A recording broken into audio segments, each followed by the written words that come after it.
जी धन्यवाद। हमारे आज के मेहमान हैं डॉक्टर BD पटेल। आज का सेशन शुरू करने से पहले मैं सर के बारे में थोड़ी सी जानकारी देना चाहूंगा। सर फॉर्मर प्रिंसिपल हैं government homeopathic medical college and hospital, Bangalore में भी थे और चंडीगढ़ में भी थे। Farmer director and dean VM homeo medical college and hospital, Salem, Tamil Nadu. Sir इस समय दो क्लिनिक रन कर रहे हैं, एक जयनगर में और एक हुलीमावू बेंगरूटा रोड पे, बैंगलोर में। सर ने पिछले 50 सालों से पढ़ाया है और मेडिकल प्रैक्टिस किया है। सर पब्लिक स्पीकर हैं वेरियस फॉर्म्स में, बहुत सारे सब्जेक्ट्स पे। सर रोटेरियन है सिंस 1990, बहुत सारे पोर्टफोलियो और रोटरी के लिए सर्व किया है। As the best president AGZG, director of many avenues. इसके अलावा सर ने बहुत सारे स्टूडेंट्स को ट्रेन किया है। सर बहुत सारी भाषाओं में निपुण हैं और बहुत सारे अवार्ड्स भी जीत चुके हैं। इनमें से कुछ एक्सेलेंस अवार्ड्स के अगर मैं नाम लूं तो रिसर्च सोसाइटी ऑफ इंडिया ने सर को अवार्ड दिया है। Doctor Hahnemann memorial national award sir ने लिया है। Living legend award by homeo friends, Gorakhpur. Excellence in homeopathy by homeopathic science congress society, Uttarakhand. And lifetime achievement award by doctor Willmar Schwabe, India. इस समय sir ने अपनी life homeopathy को dedicate किया है, क्लिनिक्स को डेडिकेट किया है और इसके अलावा समाज के कल्याण के लिए उपनिषदों के ट्रांसलेशन को डेडिकेट किया है। मैं सर से निवेदन करूंगा कि सर अपना आज का टॉपिक शुरू करें और हमारा मार्गदर्शन करें। धन्यवाद डॉक्टर मनीष आजाद सिंह जी। आजाद शब्द सुनते ही मन में एक मतलब भयानक आनंद संतुष्टि होती है। चंद्रशेखर आजाद वहां से शुरू होता है ना। तो आजाद जो शब्द है बहुत प्रेरणादायक शब्द है। जी थैंक यू सर। ठीक है, तो ठीक है, तो हम शुरू करेंगे। हमने 2 एपिसोड किए हैं। अब जहां से हमने लास्ट स्लाइड दिया वहीं से ले लेंगे। मैं अपना स्क्रीन शेयर करना चाहता हूँ। जी सर, आपको होस्ट हैं, शेयर कर लेंगे। Right sir. हमने पिछली बार जो लास्ट स्लाइड देखा था, लैकोसिस जो पेशेंट है, ये लॉट ऑफ एनर्जी, बहुत शक्ति इनमें होती है और हर चैलेंज को लेना चाहते हैं, कंपटीशन में बैठना चाहते हैं। अगर कोई अपोजिशन करता हो तो सब भिड़ जाएंगे और बहुत ज्यादा चर्चा, डिस्कशन, वाद विवाद ये सब करते हैं ये। और इनमें एक फाइटिंग स्पिरिट, मतलब लड़ने की क्षमता और शक्ति और इच्छा सब होते हैं। कुछ लोग होते हैं भाई यार काहे लड़ाई करें, छोड़ दो यार, ये ऐसे नहीं है। पूर्ण देखेंगे अपना स्वार्थ, अपना ये देखेंगे कि अपनी शक्ति कितनी है, क्या हम दूसरे से भिड़ सकते हैं। एक बार उनके मन में आ गए मैं भिड़ सकता हूँ तो अवश्य पूर्ण रूप से ये भिड़ जाते हैं और कभी ये पीछे नहीं हटते। They like to try out all their barriers, कितने भी जो अड़चन है सब अड़चनों को पार करके आगे जाना चाहते हैं। एक जो सर्प है, शाम को कोई भी सांप हो 16 से 20 घंटे तक सो सकता है। मतलब देखिए, जो लैक्सिस पेशेंट हो या कोई स्नेक पेशेंट हो, सर्प का हो, तो वो कम से कम नींद उसकी बहुत अच्छी होती है 16 से 20 घंटे तक। लेकिन जब उठता है तो बहुत ही परेशान। अभी हम आपको एक छोटा सा वीडियो दिखाएंगे 6-7 मिनट का। गंभीरता से देखिए आप, और उस महिला के आंख, उसका जो एक्सप्रेशन, उसकी जो भावुकता, उसका प्रेम, उसकी घृणा, उसका जो लड़ने के जो शक्ति है, उसकी जो शब्द हैं कैसे प्रयोग करती है, ये सारा देखिए, ध्यान से देखिए।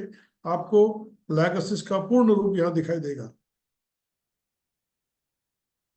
अब देखो एकदम कैसे मत रो अम्मी, भाव हो गए, कैसे प्रेम, मैं कैसे कल अब्बू से माफी बिलोंगिंगनेस, मांग लूंगी। कितनी अब्बा, नरम है तुम्हारी। I am sorry.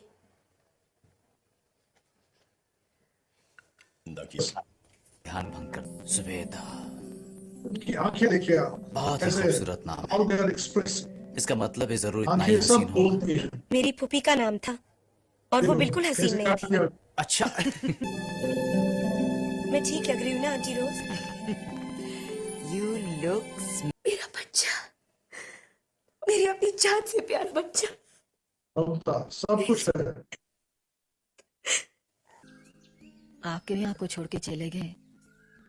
आपको मैं इस आग को जिंदा रखूंगी आखिर। अब के हम बिछड़े तो शायद कभी ख्वाबों में मिले। देखा,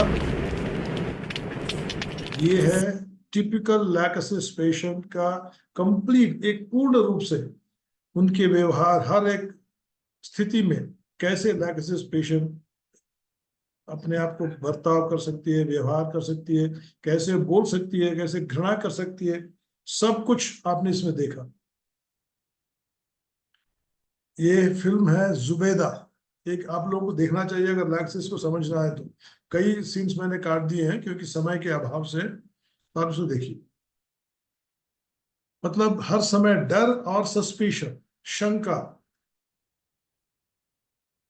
relationships usually are possessive and protective. आपने देखा होगा, बस अपने लिए और किसी के नहीं है कि आप मेरे ही हो और किसी के नहीं हो। मतलब कहीं भी उदारता नहीं मिलेगी आपको यहाँ लैक्सिस के पेशेंट में।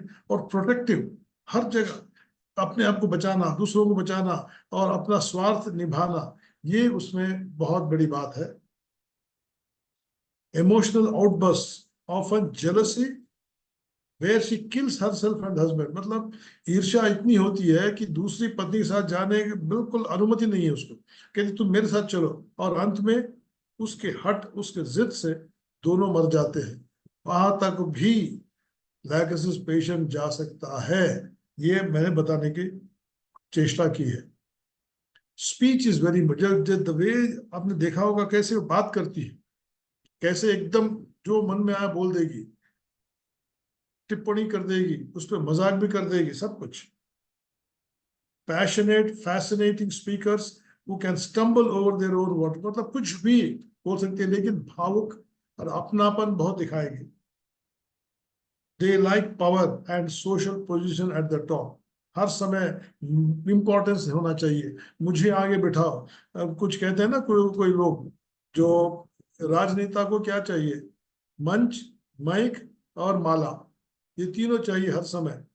अगर नहीं मिला तो वो ऐसे मर जाएगा, कोई बीमारी की जरूरत नहीं। तो ये लैक्सिस पेशेंट में ये बहुत होता है कि मुझे लोग पहचाने, मुझे लोग मेरा आदर सत्कार करे, मुझसे बात करे, मुझे पोजीशन दे, मुझे ऊंची जगह बिठाए, मुझ पर हार पहना, ये सारी कुछ। Mentally they are practical, realistic, quick witted, intelligent and critical, ये सारे आपने देख लिया होगा। कोई भी आप राजनेता को बहुत सारा लेगेसी सूट करता है क्योंकि वो बिल्कुल प्रैक्टिकल होते हैं। उनमें जहां तक इलेक्शन हो, जहां तक राजनीति हो, कोई भावना, कोई भाव नहीं, जो उनके लिए लाभदायक होगा वो करेंगे। और ये लैक्सिस का एक नेचर है, और ये बहुत बुद्धिशाली होते हैं हर चीज को। अब देखिए, आप थोड़ी सी राजकारण की बात कर लें, कोई भी व्यक्ति किसी पार्टी में हो, वो उस पार्टी की बात करेगा, जब उस पार्टी से दूसरे पार्टी में जाएगा तो उस पार्टी के बारे में बात करेगा, मतलब जस्टिफाई करेगा। They are sharp, sarcastic, insulting, कभी भी किसी को इंसल्ट कर सकते हैं, और उनके मन में इच्छा नहीं थी कि मैं इंसल्ट करूं, लेकिन उनकी जो धोरणी होती है, जो उनकी बात होते हैं, ये इंसल्टिंग बात निकल सकते हैं, और वेरी, मतलब बिल्कुल चुभने वाली बात कर देंगे। Another internal war going on, spiritual part in search of higher personal development and their sensuality. इनके दो गुण होते हैं। बाहरी गुण होता है कि जो भी लैक्सिस, अंदर गुण एक होता है कि मुझे स्पिरिचुअलिटी जाना है, आध्यात्मिक चिंतन करना है, मुझे आध्यात्मिक पथ पर चलना है, ये सारी बातें। अब लैक्सिस जो है इतना, मतलब अलग अलग अलग इसके रूप हैं, अलग अलग इसके रंग है, अलग अलग इसकी भावनाएं हैं। तो इसको हम लोग कैसे याद करें, कैसे स्मरण करें, एकदम सारा लैक्सिस स्मरण करना बहुत मुश्किल होगा। तो हमने एक छोटा सा प्रयोग किया है। इसमें आपने, अगर कोई रिलीजियस बात हो, उसको बाजू में रखिए और केवल देखिए कि लैक्सिस को याद करने के लिए हमको क्या करना चाहिए। बस शिव जी को देखिए आप, यहाँ पर आ रहा है लैक्सिस द शिव, हर जगह आपको सांप मिलेगा। विष्णु जी, हर जगह सांप है। ये बहुत बड़ा एक ही मंदिर है सारे ब्रह्मांड में, नेपाल में। एक तरफ देखोगे तो विष्णु दिखाई देंगे, दूसरी तरफ देखोगे शिव दिखाई देंगे, और लेटे हुए शिव सांप के ऊपर, ये आपको नेपाल में मिलेगा। इनको पहचानिए आप। ये है पतंजलि जो योग गुरु है, ये वास्तविक में इनका एक सांप का रूप है, और ये मनुष्य बनकर सारे योग सिखाएं और योग सूत्र लिखें। ये पार्श्वनाथ जैन मंदिरों में होता है। बुद्ध को भी दिखाया दिया। मैं किसी और जगह प्रेजेंट कर रहा था तो किसी ने ईसा मसीह को भी हिंदुस्तानी बना दिया। चलो कोई बात नहीं। अब देखिए, lord Shiva the ideal picture for Lachesis. Lachesis को याद करना हो तो इनके जीवन को आप देख लीजिए और सिम्टम सारे अपने आप आ जाएंगे। आपने देखा होगा ये अमृत मंथन जकार्ता में है, एयरपोर्ट में। अमृत मंथन के समय हालाहल जो विष होता है, बहुत गंभीर विष होता है, जहरीला होता है, वो निकला। तो उसको किसी ने स्वीकार करना है, कहीं ना कहीं उसका उपयोग होना है। तो शिव जी पहले थे, उन्होंने कहा मैं ले लूंगा, इस सारा विष मैं ही पी लूंगा। तो उन्होंने यहाँ पर दिखाया है विष पी रहे हैं, और उन्होंने विष पिया। विष जाते जाते नीचे जा रहा था, तब पार्वती जी ने कंठ पर रोक दिया उसे। He was turning blue due to poison, मतलब नीले पड़ रहे थे विष के प्रभाव से। तो उसको पार्वती जी ने कंठ में रोक दिया, और इसीलिए हम देखते हैं उनको नीलकंठ कहते हैं। और इसलिए सारे बहुत से अधिक सिम्टम्स, उसका लाइकोसिस का प्रभाव गले पर अंदर और बाहर दोनों जगह पड़ता है इसका। और हर समय एक सेंसेशन होता है कि निगलो तो एक कोई चीज अंदर जा रही, फिर वापस आ रही है। ये सेंसेशन सारा कुछ बिकॉज ऑफ द पॉइजन और सेंसिटिविटी टू द नेक। कंठ में जलन हो रहा है, गले में जलन हो रहा है, और हर समय ठंडे पानी की इच्छा होती है, क्योंकि विष है वहां पर जो बहुत भयंकर है। और आपने देखा होगा शिव जी के गले में हर समय सांप होता है, और सांप टाइट नहीं होता है, वो हिलता रहता है, ढूला रहता है और ढीला होता है।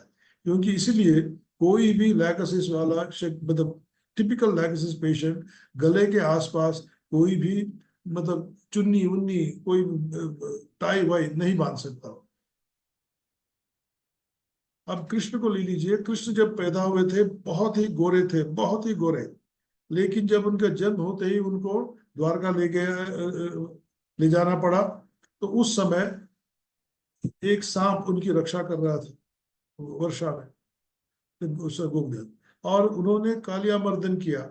उस सांप के जितने भी विषैले जहरीले सांस थे, वो सब उन पर प्रभाव पड़ा, और उनका नाम कृष्ण बन गया, क्योंकि वो उनके वर्ण से। सो कृष्ण वॉज वाइट, मतलब बिल्कुल गोरे थे, लेकिन इसके प्रभाव से काले पड़ गए, और उनका नाम कृष्ण पड़ गया। कृष्ण का अर्थ है काला। आपने देखा होगा शिव जी के बाएं ओर पार्वती जी होती है। जो पार्वती जी होते शक्ति का रूप है, तो जो भी एक्टिविटी है वो शक्ति है, और सारा कुछ बाएं ओर होता है। इसीलिए अधिकांश सिम्टम्स, अधिकांश उसका प्रभाव लेफ्ट साइड मतलब बाएं ओर पड़ता है। और emotional side, left brain is also very emotional. So ये सारा कुछ शक्ति की वजह से होता है। सारे लेफ्ट साइड है। और Shiva is always depicted in blue colour, मतलब उनका एक नीला रंग होता है। सो कोई भी बीमारी, कोई भी मतलब चोट आई हो, या कोई भी सिम्टम जो नीले रंग के है, एक्जिमा हो, ब्लीडिंग हो, कुछ भी हो, उसमें ये दवाई काम करती है। Poison generated so much of energy and heat, the whole body feels burning. मतलब वो विष की वजह से सारा शरीर जलता रहता है, और हर समय जलन होती है। इसीलिए उनको, वो शिव जी कोई कपड़े नहीं पहनते हैं, उनको दिगंबर कहा गया है। केवल विभूति लगाते हैं, और जो भी चमड़ा, जो लॉयन स्किन होता है, जो भी पहनते हैं वो ढीला पहनते हैं, क्योंकि वो कुछ भी सहन नहीं कर सकते, और ठंडा चाहिए उनको। तो सारे लाइकोसिस के सिम्टम्स 90% जो है, they are better by cold, ठंडी हवा, ठंडा पानी, ठंडे वातावरण में रहना चाहते हैं। और अब देखिए, गंगा जी को नीचे ले आए और सर पर रखा है, क्योंकि ठंड चाहिए उनको, इतना जलन है। उसके ऊपर आपने देखा होगा शिवलिंग के यहाँ हर समय पानी देते हैं, अभिषेक करते हैं, वो पानी से करते हैं। मतलब इतनी गर्मी, इतनी ऊर्जा है लाइकोसिस पेशेंट में, उसको हर समय ठंड चाहिए, ठंडा पानी चाहिए, ठंडा वातावरण चाहिए। अब शिव जी कहाँ रहते हैं? हिमालय में रहते हैं। हिमालय में क्या है, सारा कुछ स्नो है, बस ठंडी ठंड है, तो वहां रहते हैं वो। और साथ में चंद्रमा को सर पे रखा है, वो भी एक ठंड वातावरण का ही रूप है। और इतना उष्णता, ऊर्जा है, इतनी हीट है बॉडी में कि वो उसको निकालने के लिए तांडव नृत्य कर देते हैं, बिल्कुल रेस्टलेस, सो डांस कर देते हैं, और उनके नाम से नटराज है। इसलिए Lachesis patient full of life activity, can not keep still, कभी भी चुप नहीं बैठ सकता है, और हर समय एक्सट्रोवर्ट, हर लोगों से मिलना जुलना, लोगों के बीच में जाना, अपना प्रभाव दिखाना, ये उसकी क्वालिटी होती है। साधारणतः शिव जी शांत तपस्या में बैठे रहते हैं, और लाइकोसिस पेशेंट भी शांत रह सकता है, किसी को तंग नहीं कर सकता है, अपने आप में रमता रहता है। स्लाइटेस्ट थिंग कैन प्रोवोक, मतलब कोई छोटी सी भी चीज भी उन्हें उत्तेजित कर सकती है, सारा उनका जो निज रूप है वो बाहर ला सकती है। सो लाइकोसिस का पेशेंट भी ऐसा है, कोई भी छोटी बात उसे पूर्ण रूप से उद्रेकित कर सकती है। When excited, he dances, which shows his restlessness and takes lots of persuasion to calm down. जब आपने देखा होगा उस फिल्म में भी, जब क्रोधित होती है तो बहुत रूप से, पूर्ण रूप से बाहर आएंगी, जो मर्जी है मन में बात करेंगे, यहाँ वहाँ रेस्टलेस हर जगह, और बहुत ही लोग साथ उनको समझाना पड़ता है, तब वो थोड़ी शांत होते हैं। सारा एंगर, सारा गुस्सा, जो कुछ भी मन में दबा हुआ है उसको निकालना है, इसलिए वो चीखेगी, चिल्लाएगी, डांस करेगी, तोड़ेगी, फटकारेगी, and then he feels happy. मतलब ये सिम्टम है डिस्चार्जेस एम्लोरेट। हर लाइकोसिस सिम्टम में आप देखेंगे, किसी तरह का भी डिस्चार्ज हो शरीर से, वो उसे एम्लोरेट करता है, रोग की उपशांति करती है। तो इसको आप ऐसे जोड़ सकते हैं। अब ये है तांडव नृत्य का रूप। The anger in him is so strong and violent that he destroys everything around by opening his third eye, where the whole energy and fire is stored. हमने देखा होगा लाइकोसिस पेशेंट कभी भी वास्तव में, अगर अच्छे लाइकोसिस, टिपिकल लाइकोसिस पेशेंट होगा, तो गुस्से में कुछ भी कर सकता है, कुछ भी कर सकती है, तोड़ फोड़ सब कुछ। आपने देखा होगा, टेबल में खींचा, ये खींचा, वो खींचा, जो मन में आया वो बात किया। जो उस फिल्म का हीरो है वो ऐसा नहीं है जैसा वो बता रही है, वो बहुत प्रेम करता है उसे, लेकिन उसका एक ही है कि बस मेरे सिवा किसी को नहीं करना, और वो सारा गुस्सा दबा हुआ है, तो अंत में उसे ले जाकर मार भी देती है। तो ये होता है शिव जी का। आप ये याद रखें, एंगर मतलब गुस्सा शिव जी को बहुत कम आता है, जब आता है तो भयंकर रूप से आता है। और बदला, वेंजेंस, उस पर दुश्मनी का ये निकालना, वो निकालना, ये सब कुछ होता है जिसमें वो विष का प्रभाव है।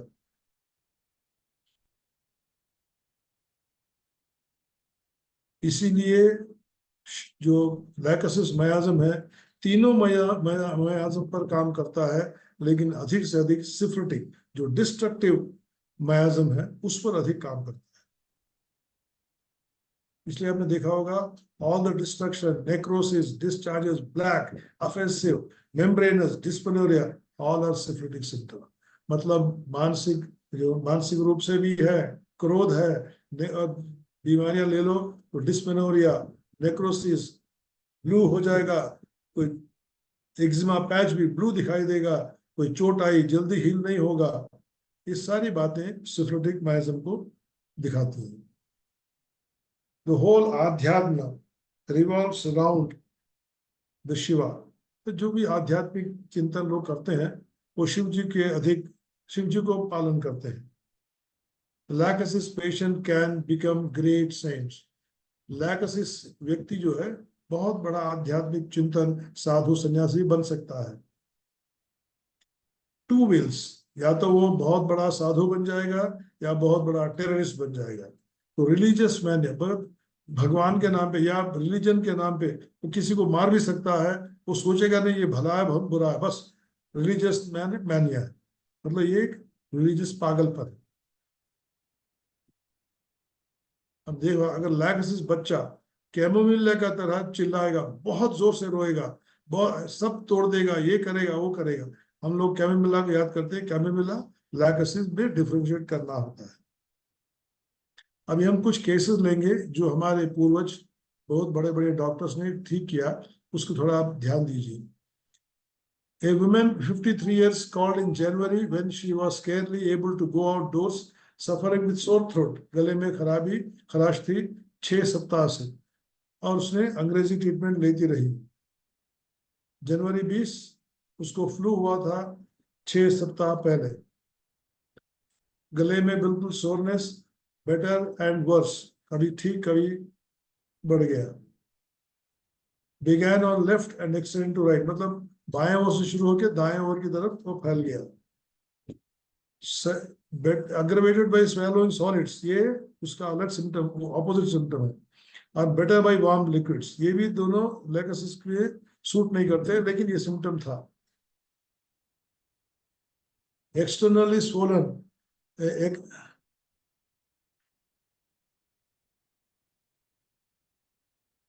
Externally swollen enormously and very red, मतलब बिल्कुल लाल, मतलब गला और ध्वनि बिल्कुल गई। लैरिंग साइड नेक पेन, गले में दर्द, और hacking type of cough. No rest in the morning, सुबह कोई उसको विश्राम नहीं। Desires cold drinks but cold aggravates the throat complaint, उसको ठंडे पानी की इच्छा है, लेकिन ठंडा पानी पीने से गले में दर्द बढ़ जाता है। कॉन्स्टिपेशन 6 महीने, ये आपको सिम्टम देखना है, बहुत ही है कि मलबद्ध है, कब्ज है बहुत पुरानी। With the exception of the aggravation from cold, all features of the cases were prominently lacusis. एक दो सिम्टम को छोड़ के सारे सिम्टम लैक्सिस के थे। Throat pain on left side, बाएं ओर, much worse after first dose, मतलब पहले डोज देने के बाद बीमारी बढ़ गई। ठंडे पानी से जलने होने लगा। Burning sunscreen at night from inhaling cold air, ठंडी हवा गले में गई तो दर्द बढ़ गया। और हर समय ठंडे पानी की प्यास। बबल्स नाउ नॉर्मल, मतलब ये सब होते हुए भी उसकी जो शौच की समस्या थी वो एकदम ठीक हो गई।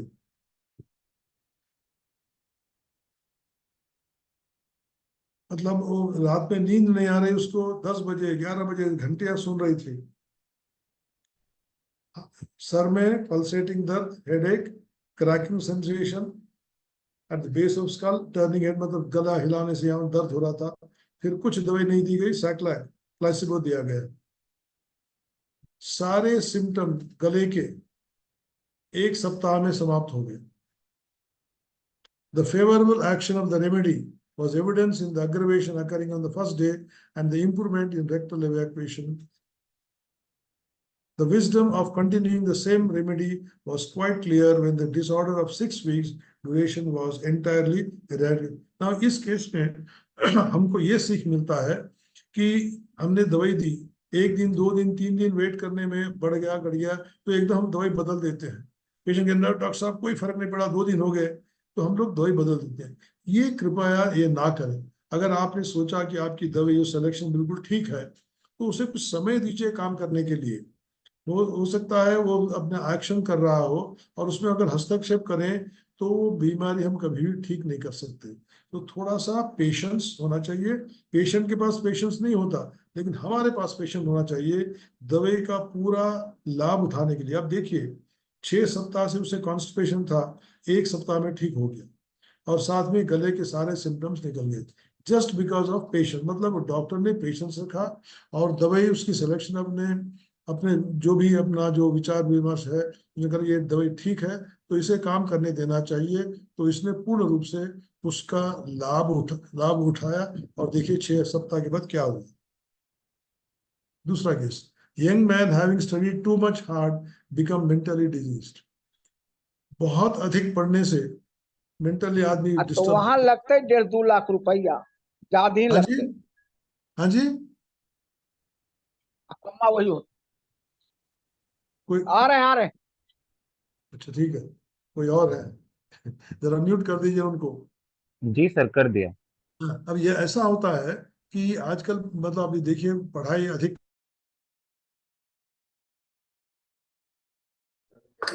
डॉक्टर पटेल, आप अपने को अनम्यूट कर लीजिए। हाँ जी, वही कह रहा हूँ, मुझे भी म्यूट कर दिया आपने, ठीक है। मैंने अच्छा, अभी सबको अनम्यूट ठीक किया ना, आवाज आ उसमें रही है? आपका भी हो गया। ठीक है। आवाज आ रही है? हाँ, आ रही है, आ रही जी है। सर, आप हाँ, ऑडिबल। हाँ। तो उसने क्या किया, अब ये देखें आजकल ये जो सिम्टम है आजकल के, इसमें बहुत ही उपयुक्त है। अभी देखिए आप, हर लड़का, मैं 2 दिन पहले की बात बता रहा, एक लड़का आया, उससे कुछ सिम्टम्स थे, उससे कुछ समस्या थी। उसने कहा सर मुझे ना 14 घंटे पढ़ना पड़ता है। आप देखिए, आप एक व्यक्ति, एक यंग बॉय, एक युवा 14 घंटे पढ़ेगा, सारा कुछ दिमाग उसमें लगाएगा, तो उसका जीवन कैसे होगा? Too much of study can also create problem. मतलब इतना अधिक आप सब पढ़ने में समय लगाते हो, तो बाकी और के लिए नहीं, बाकी चीजों के लिए नहीं जाओगे, तो पागल होने की पूरी संभावना है। तो आजकल की जो बड़े, स्पेशली इंडिया में, अब मेरे जो नाती जो भी है, जो जर्मनी में है, वो कहते हैं सर हमको यहाँ होमवर्क भी नहीं देते कोई, हमको तो 2 दिन में खेल कूद करने के लिए कहते हैं। और ये हिंदुस्तान में नहीं है।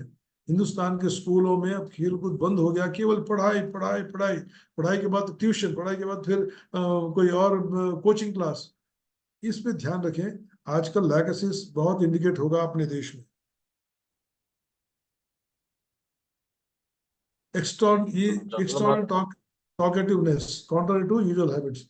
और ये जो लड़का है, पढ़ करके बिल्कुल मतलब परेशान हो गया, और वो अधिक से अधिक बात करने लगा, continually making speech in the choicest language but passing from one thing to other thing। बस एक विषय से दूसरे विषय पर वो जंप करता जाता था और बात करता था।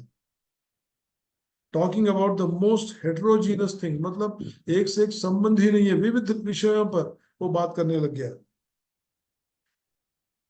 Towards those around him, he was full of distrust and haughtiness। उसने किसी पे विश्वास करना ही छोड़ दिया, सबके ऊपर वो शक करता था। और लैकसिस ने उसे क्यूर किया है। ये केस मेरा नहीं है, किसी और डॉक्टर का है। एक और डॉक्टर है शलहैमर, ए केस ऑफ फिस्चुला लैक्रिमालिस, मतलब आपके यहाँ फिस्चुला हो गया, cured in 2 weeks with 1 dose of लैकसिस, which was accompanied by long standing eruption on the face। मतलब चेहरे पे बहुत ज्यादा फुंसियां थे। उसके अतिरिक्त उसने 1 डोज लैकसिस देके उसे ठीक किया। which he treated unsuccessfully for 1 year। मतलब जो बाकी सारे इलाज दवाइयां इस्तेमाल की 1 साल के लिए, लेकिन कुछ फायदा नहीं हुआ। अंत में लैकसिस ने काम किया। ये एक और केस है। A woman discovered small black spot, मतलब एक काला सा धब्बा उसके जांघ पर या पैर पर दिखाई दिया, which gave her great deal of, मतलब अनईजीनेस था, पेन था, और वो बढ़ता जा रहा था। जब डॉक्टर साहब ने उसे देखा तो उसका डायमीटर 3 इंच के आसपास था वो, और वो गैंग्रीन था, गैंग्रीन बन रहा था, रैपिडली इंक्रीज, मतलब बहुत जल्दी जल्दी बढ़ रहा था। एंड और दिन ब दिन उसकी स्थिति बहुत गंभीर होती जा रही थी महिला की। लैकसिस उसने उन्हें दिया, और एकदम 1 घंटे 2 घंटे में वो बढ़ना रुक गया, और कुछ दिनों बाद वो सारा पीस बाहर गिर गया।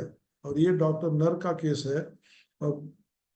और जो जहां पर वो सुराख बना, रंध्र बना, वो भी जल्दी ठीक हो गया लैकसिस के डोज से। हीमोफीलिया लैकसिस, एक पेशेंट है जो बहुत ज्यादा रक्त उसका हर जगह जा रहा था हीमोफीलिया की वजह से। और he was born in his mother had tooth extract and the bleeding from the gum could not be stopped for a long time।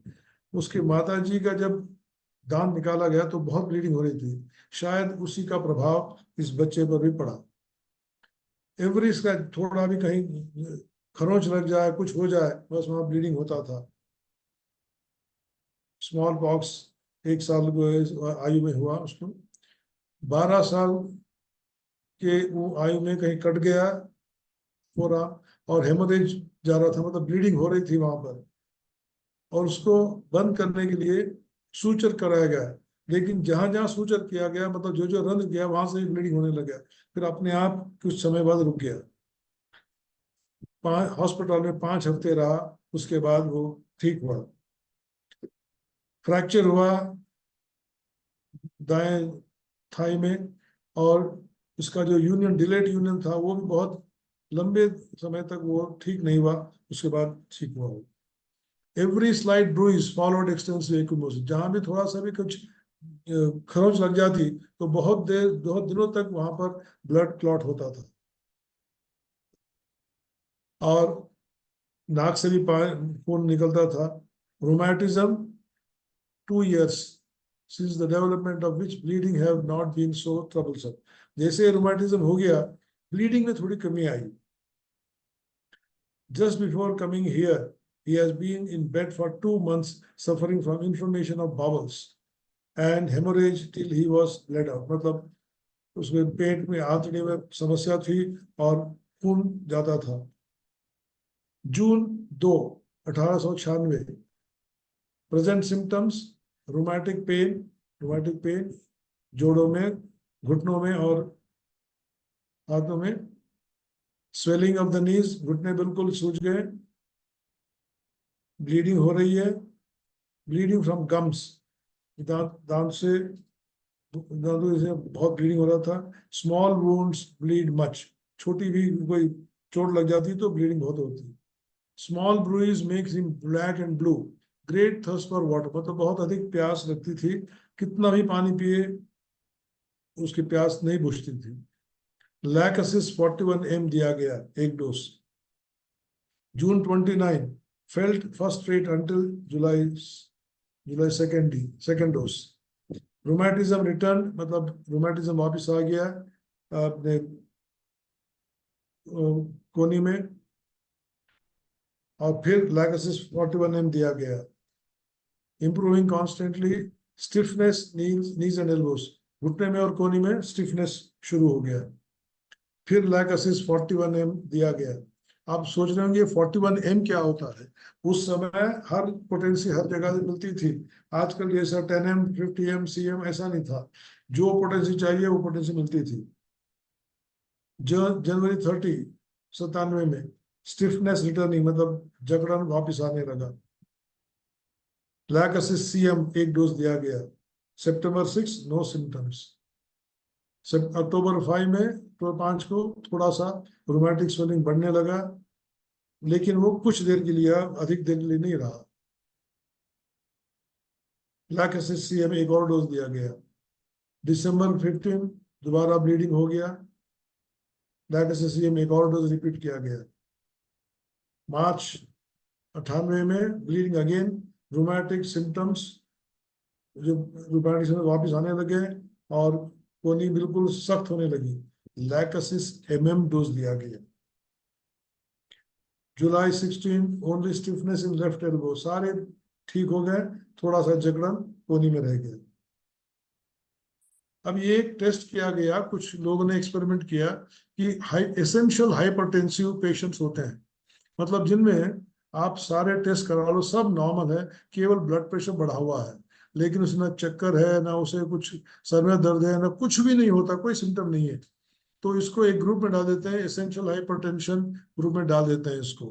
तो उस ऐसे पेशेंटों पर एक्सपेरिमेंट किया गया लैकसिस 30 देकर, और इससे उसका BP नॉर्मल हो गया। ये कई लोगों ने टेस्ट किया है, तो ये आपको एक इंफॉर्मेशन दे रहे हैं हम, आप भी कोशिश कर सकते हैं, कहीं देख सकते हैं।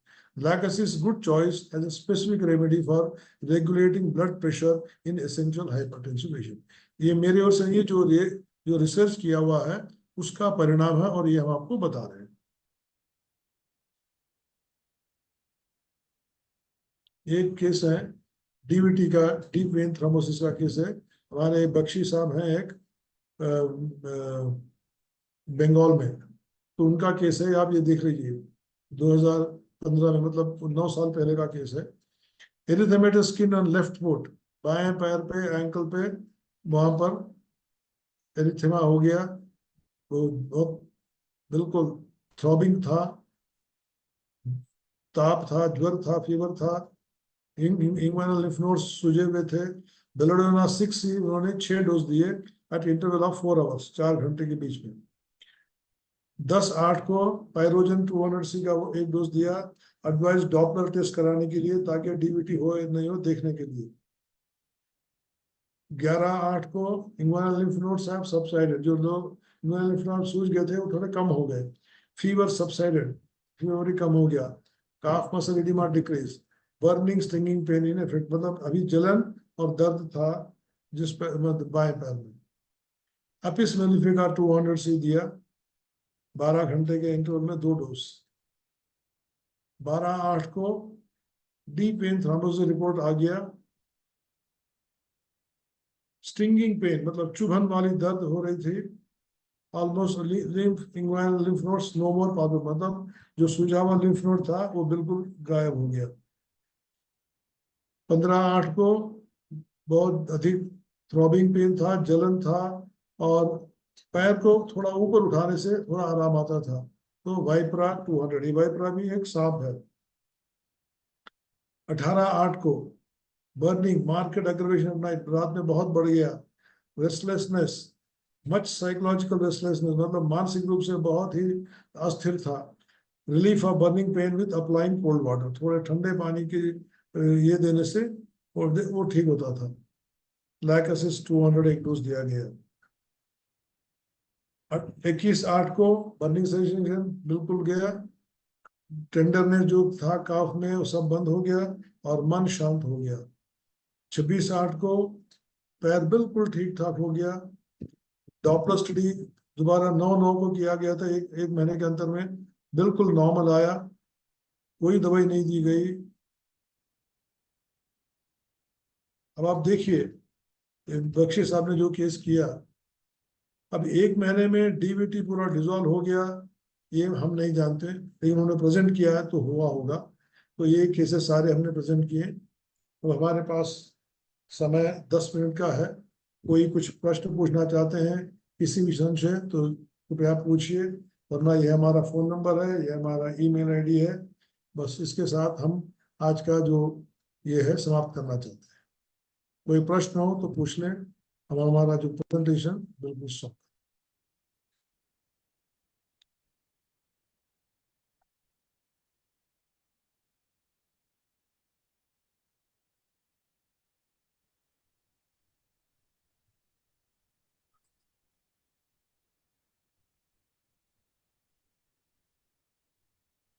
किसी को कोई प्रश्न पूछना हो तो पूछ लें, या कोई और बात आपने जोड़ना है जोड़ दें।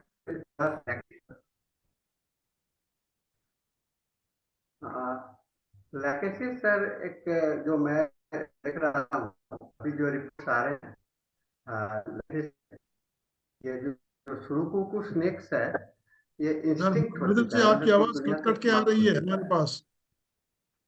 है। नहीं, मेरी आवाज सुन रहे हैं आप? अभी आ रही है, बीच में कट कट रही थी। अच्छा, तो मैं ये कह रहा था कि लैकेसिस को कहा गया अभी एक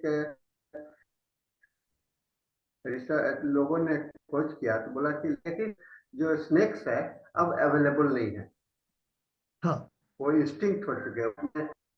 ऐसे अभी जो प्रेजेंट स्टेट है लैकेसिस का, जो हम लोग हाँ यूज कर रहे हैं, वो आपके हाँ ओल्ड स्टोरेज से बैक पोटेंसी यूज कर रहे हैं। हाँ, नहीं तो बिल्कुल सच ऐसे बात है में आपकी। हाँ इसका एडिशन लैकेसिस के, जैसे लैकेसिस का तो हम लोग इतना अच्छा यूज किए, एक हाँ। ऑलमोस्ट पॉलीक्रिस्ट के जैसा हम लोग लैकेसिस को यूज किए, लेकिन सर अब जो आपकी है आवाज तो कट रही है। एक, यस सर, आप समझ मेरी आवाज सुन रहे हैं? थोड़ी थोड़ी आ रही है, बीच में वो एक एक शब्द जा रहा है, असली शब्द जा रहा है, बाकी अच्छा, सब सुनाई दे रहा हाँ, है। थोड़ा सा नेटवर्क कुछ कमजोर है। हम्म। अच्छा, एक आप, अच्छा इसमें सुनिए, अच्छा इसमें सुनिए, अब ठीक है। हाँ, मेरी आवाज अच्छा सुन रहे हैं सर? हाँ अभी ठीक है। हाँ, तो मैं ये कह रहा था सर कि हाँ लैकेसिस जो है सो ऑलमोस्ट इंस्टिंक्ट हो चुका है, मतलब कि अब खत्म हो चुका है, और हाँ दुनिया में अब उसका ऐसा रिपोर्ट मिला है कि मिल नहीं रहा है। तो हाँ। ऐसे में जब हम लोग लैकेसिस नहीं मिलेगा, अभी जो हम्म। यूज हो रहा है जो वर्तमान में, वह जितने भी बैक अवेलेबल पोटेंसी है उसके आधार पर कर रहे हैं। अब बिल्कुल। समस्या ये आता है आगे चल करके कि लैकेसिस का कोई अल्टरनेटिव मेडिसिन क्या होगा, क्या होना चाहिए। बिल्कुल। अभी देखिए डॉक्टर साहब ने बड़ी अच्छी बात कही है। ये जो प्रश्न है आम तौर पर साधारणतः कोई इस पे सोचता नहीं है। हम आपको एक बात बताएं कि केंट जी हैं, डॉक्टर केंट के पास ओरिजिनल लैकसिस जो हेरिंग ने प्रूव की थी वो उनके पास थोड़ी सी बची थी और उनका उन्होंने प्रयोग किया। और लैकसिस अभी भी अगर आप बना सकते हो तो बना सकते हो, लेकिन आपको अमेरिका से ही लाना पड़ेगा। इस अभी आपने एक ऐसी बात छेड़ दी है। देखिए जितने भी हम होम्योपैथिक मेडिका में पढ़ते हैं और प्रिस्क्राइब करने की कोशिश करते हैं, फिर भी हमको जितनी अपेक्षा होती है उतने रिजल्ट्स नहीं मिलते हैं। क्योंकि एक बात इन्होंने ऐसी छेड़ दी है, ये बहुत विवादात्मक विषय है। ओरिजिनल जो प्रूव किया गया, ओरिजिनल जो जहां है वहीं से उसको लाना चाहिए और उसी फॉर्म में लाना चाहिए। अभी आर्निका, आर्निका पता नहीं अब कौन सा आर्निका हम लोग यूज करते हैं। जितना मेडिका में डिस्क्राइब किया गया है उतना जो इफेक्ट उसका नहीं मिल रहा है। ये फार्मेसी का प्रॉब्लम है। ओरिजिनल आर्निका के बजाय आप उसको सब्स्टिट्यूट कर दोगे। अब देखिए कहीं अदरक की जगह कुछ और डाल दो, आप हल्दी डाल दो, उसी जैसा होता है, एक ही फैमिली के हैं, तो उसका प्रभाव अलग हो जाता है, बिल्कुल नहीं मिलेगा। अब ये बात के लिए अब बताइए क्या करें। अमेरिका गवर्नमेंट जाए मैंने अमेजोन में और अ, लैकसिस स्नेक को पकड़े और उसका जहर निकालें और फिर उससे दवाई बनाए। सर इसे मैंने इस पर बात किया सर, हाँ सीआरएच के साथ में, कुछ रिसर्च ऑफिसर के साथ में। तो हाँ उन्होंने कहा कि हाँ ये तो समस्या है कि हम लोग होम्योपैथी में कभी भी सब्स्टिट्यूट यूज नहीं करते हैं, माने कि हाँ, नहीं इसके करना जगह पर चाहिए। ये दवा नहीं यूज करते। ये बात तो सही है, लेकिन एक हाँ, सब अब जो है नहीं मिलेगा। तो हम लोग का कुछ ऐसा मैं ये जानना चाह रहा था, कुछ ऐसा हम्म, कोलेटरल मेडिसिन है कि नहीं, लैकेसिस के कोलेटरल मेडिसिन हम लोग किसको मानेंगे अभी। मेरी देखिए बात ऐसा समझ रहे है। हैं सर, हाँ कोलेटरल। बिल्कुल, बिल्कुल बिल्कुल मैं समझ रहा हूँ आपकी बात। अब जैसे देखिए आपको मर्कसॉल देना है तो वहां पर आप मेजीरियम का उपयोग कर सकते हो। मर्कसॉल इज केमिकल, बहुत स्ट्रॉन्ग मेडिसिन है, नहीं तो वहां पर आप मेजीरियम का उपयोग कर सकते हो। तो ऐसे ही हम लोग कई दवाइयां हैं, लेकिन लैकेसिस ये जो स्ट्रॉन्ग मेडिसिन है इसके लिए नियर बाई मेडिसिन कोई भी आ सकती है। देखो कई सिम्टम्स हैं जो, वो नहीं तो वाइपरा, वाइपरा नहीं तो एल सीरम, ईल सीरम, ना जा वाजा कुछ भी हो, लेकिन it can be only near by. जो लैकेसिस के सिम्टम्स हैं वो लैकेसिस ही ठीक कर सकता है। अदरवाइज हम लोग टोटल कहते हैं ना आइडेंटिकल मेडिसिन या टोटल बिल्कुल सूटेबल मेडिसिन, ये कभी नहीं हो सकता है। It can be near by. ये तो हम लोग को समस्या दवाई की आपने बताई है, उसके अतिरिक्त भी हम लोग जब दवाई सेलेक्ट करते सर हैं ये तो इट इज डेफिनेट, नॉट। अब मैं आपकी बात से मैं सहमत हूँ सर, हाँ सर। ना कि हम उसका सब्स्टिट्यूट नहीं होता है। हम लोग कहते हैं, मैं भी सब्स्टिट्यूट कभी नहीं। ये नहीं हाँ सोचता हूँ कि इसके जगह पर ये दे दूं, है ना। हाँ। तो अब हम लोग ये कह रहे थे कि ये सब्स्टिट्यूट की बात मैं नहीं कर रहा, ना कोलेट्रल की बात कर रहा हूँ। हाँ मैंने कोलेटरल की हम बात लोग मैं के कर रहा आने हूँ। वाले जनरेशन में जो लैकेसिस सही मिलेगा कि नहीं, क्योंकि नहीं जब मिलता। तक आपका बैक पोटेंसी अवेलेबल है हाँ तब तक तो ठीक है। जब हाँ। बैक पोटेंसी नहीं रहेगा तब की समस्या सबसे बड़ी बात हो जाएगी। सर बैक प्रेगनेंसी पता नहीं 10 साल तक हम रहेंगे नहीं रहेंगे मुझे नहीं पता। डॉक्टर पटेल की बैक प्रेगनेंसी कहाँ से लाओगे आप? है ना, मेरे समय तक तो नहीं, मेरे समय भी रहेगा ही। मैं बात कर रहा हूँ आगे की। नहीं नहीं हाँ, बिल्कुल, मैं आप आगे की बात बात बिल्कुल, कर रहा हूँ जी। आपकी बात बिल्कुल सत्य है। कोलैटरल मेडिसिन एक भी तो आप कहाँ से मैं आपकी ढूंढोगे बात से सर? पूरी तरह से सहमत हूँ सर कि हम लोग सब्स्टिट्यूट नहीं करेंगे, और मैं ना कभी करता हूँ इस पर, मैं हाँ कभी इंकरेज भी नहीं करता हूँ। मैं किसी को कहता भी नहीं हूँ कि इसके जगह पर लैक्सिस के जगह पर ये दे दो, नहीं है हाँ तो उसके जगह पर तो फिर हमको ठीक है। लेकिन जो एक अभी सीआरएच में भी मैंने इस बात को उठाया था, और वहां पर मैंने इस बात को मैंने एक मीटिंग में मैंने कहा कि इसको भी इस पर वर्क होना चाहिए, इस पर हम लोगों को एक मेडिसिन के लिए मैंने आना चाहिए। और लैकेसिस का तो मेडिसिन। जैसे अभी बहुत सारे, मैंने केवल ये लैकेसिस के साथ में ये लागू नहीं है सर, होम्योपैथी नहीं की बिल्कुल बहुत जी, सारी आपकी बात बिल्कुल दवाइयां सही हैं है। जो कि बिल्कुल सही बात है। आपको अब अवेलेबल नहीं है। बहुत सारी दवाइयां हैं जो कि अब खत्म हो गया। जैसे एक लेक का वाटर है, क्या पता नहीं मुझे भूल रहा हूँ नाम, तो वो अब है ही नहीं, उसका पानी तो सब सूख गए, है ना। तो जब पानी सूख गए तो फिर वो वहां से दवा कहाँ से बनेगा। सैनिकुला है और भी दवाइयां हैं। नहीं नहीं, ये तो देखिए, इसका एक ही अल्टरनेट हो सकता है कि हम लोग जो हिंदुस्तान ये भारत देश में फार्मास्यूटिकल्स प्रॉब्लम आएगा सर। हाँ, भारत देश में ये अधिक आगे से चल अधिक करके फार्मास्यूटिकल्स प्रॉब्लम का मैं आपको इसके ऊपर में कर रहा हूँ, क्योंकि इस तरह की दवाइयां इंस्टिंक्ट हो चुके हैं, और मार्केट में जो है सो उसका डुप्लीकेट लोग ज्यादा यूज करेंगे। अगर बैक पोटेंशियल जो ऑनेस्ट पब मैन्युफैक्चरर हैं उनके सामने सामने में तो कोई दिक्कत नहीं होगी, लेकिन आगे चल करके ये समस्या आने वाला है। तो इसलिए इस बात को रखना चाहा कि हम लोगों को ऐसा नहीं है कि हम लोग लैकेसिस को मान के चले। हाँ, हाँ, मान के चले ऐसी बात नहीं है, हम लोग को उसके साथ में ये रखना पड़ेगा। बिल्कुल आपके, अब ये इसका उत्तर यही हो सकता है, इसका पर्याय मार्ग यही हो सकता है कि अभी होम्योपैथी कहाँ पर है दुनिया में? भारत देश में, बांग्लादेश में थोड़ा, और पाकिस्तान में थोड़ा है। बस बाकी जगह तो बस ना के बराबर। आप जितना मर्जी अंग्रेजों को बुलाओ, उनको बेसिक होम्योपैथी भी नहीं आती, छोड़ो। तो इसके लिए हमको क्या करना है कि हम लोग जो अमेरिका, जर्मनी, यहाँ जो प्रूव हुए दवाइयां हैं उसको छोड़कर अपने देश में जो सांप है, अपने देश में जो पौधे हैं, अपने देश में जो आर्निका होता है, अपने देश में जो तुलसी होती है, इसके प्रूविंग अच्छी तरह से करके इन दवाइयों का उपयोग करना, यही एक मार्ग है। क्योंकि अमेरिका में, जर्मनी में आपको आर्निका मिलेगा, उसको आप हिंदुस्तान में उपयोग करोगे या पैदा करने की कोशिश करोगे, अंतर होगा। क्योंकि वहाँ की जो मिट्टी है वो अलग है, वहाँ का जो वातावरण है वो अलग है। लेकिन इस देश में, हमारे देश में जो वातावरण है, इसमें जो पेड़ पौधे होते हैं, इनको, जो सांप है, कृमि है, जो भी है, आप यहाँ पर दोबारा प्रूव करो और उसका उपयोग करो। और आपने जो अच्छी बात, लैकोसिस पर हम डिपेंड कब तक करेंगे? जब तक बैक अच्छा, पोटेंशियल। अर्निका की बात करी, अर्निका की बात करी अभी आपने। अभी जो मार्केट में अर्निका जो अवेलेबल है वो डिफरेंट कंट्री से लेंगे तो वो आपको डिफरेंट अर्निका मिल रहा है। बिल्कुल, मैं वही तो कह रहा हूँ, मैंने वही कहा। मेरीगोल्ड आर्निका का की जो जो नेचर है, जो एग्जैक्ट जो हमारे मेट्रेमेडिका में प्रूविंग में दिया हुआ है वो बिल्कुल डिफरेंट है। बिल्कुल डिफरेंट है।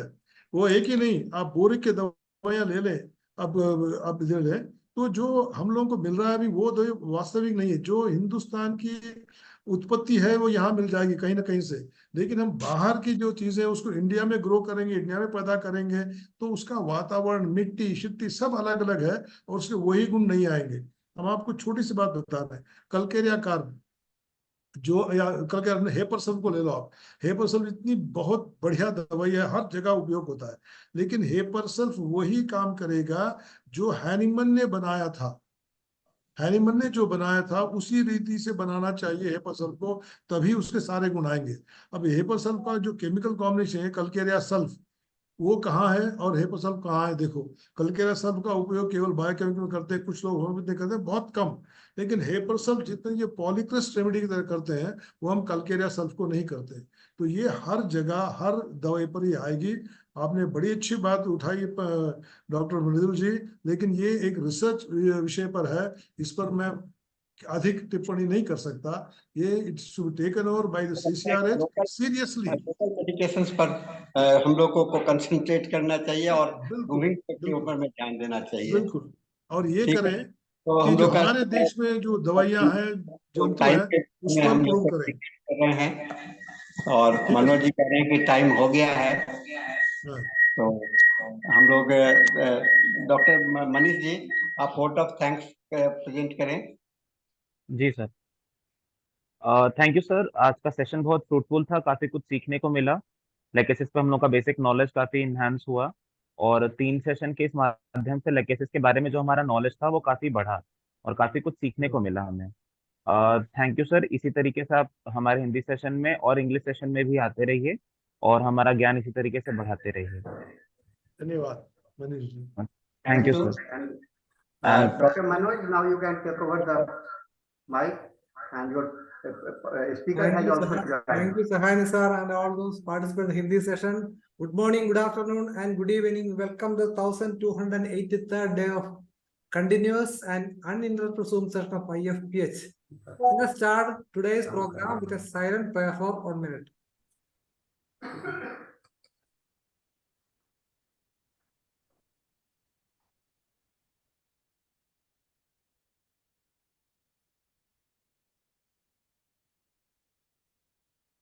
Welcome back. Today our guest is Dr. SRIKANT TALARI.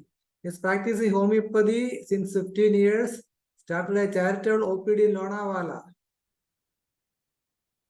A lot of research activities are there. The publication is there. The art and skill of case taking, a practical integration by Dr. SRIKANT TALARI. The international webinars are there. SRIKANT regularly conducts webinars for homeopaths in UK, Australia, Canada. Has taken online lectures for Western College of Homeopathy in Canada. Regular faculty at the Other Song International Academy give regular webinars for the same for national and international practitioners. A lot of webinars in national and international level are there. Then research work, COVID research, active part in research at KEM Ruby Hall Clinic Pune. Research on role of homeopathy in COVID cases. Presently doing research on granulomatous mastitis. And the topic is BORGES approach to homeopathy. It's quite interesting. And on behalf of Ifph, welcome doctor. You can have the platform for the next 40 minutes. Dr. SRIKANT TALARI. Yes, he's just joined. Yes. Welcome. Please proceed. Would you please adjust your camera? We can't see your. Yes, right. Good. I was actually not able to unmute my mic, so that's why. So when you join, you will be co-host. Now it is co-host. You can proceed. Thank you, sir. Thank you, everyone. Welcome to today's session. On Monday also, I talked on the same topic. Some of you might have attended Monday's session. Any of you attended Monday's session? I just want to know, because then I'll have to share new cases. If not, I can share the old same cases. If you can please reply. It's Dr. Talari, yes. in this session, the audience are different, so you cannot ask for the review for the past session in this session. No, You I'm not continue asking. with the new session. There are some people who are old past in this session, but here the many new participants have joined. So this is it is not the same session. Hindi and English are different sessions. So you have to start afresh with this session. Okay, so I don't need to worry to repeat the cases. Yeah. No, you can repeat, sir. You can no problem repeating the Hindi. Whatever you have spoken, that will be okay. Okay. So hello everyone. My topic for today is not trip. It is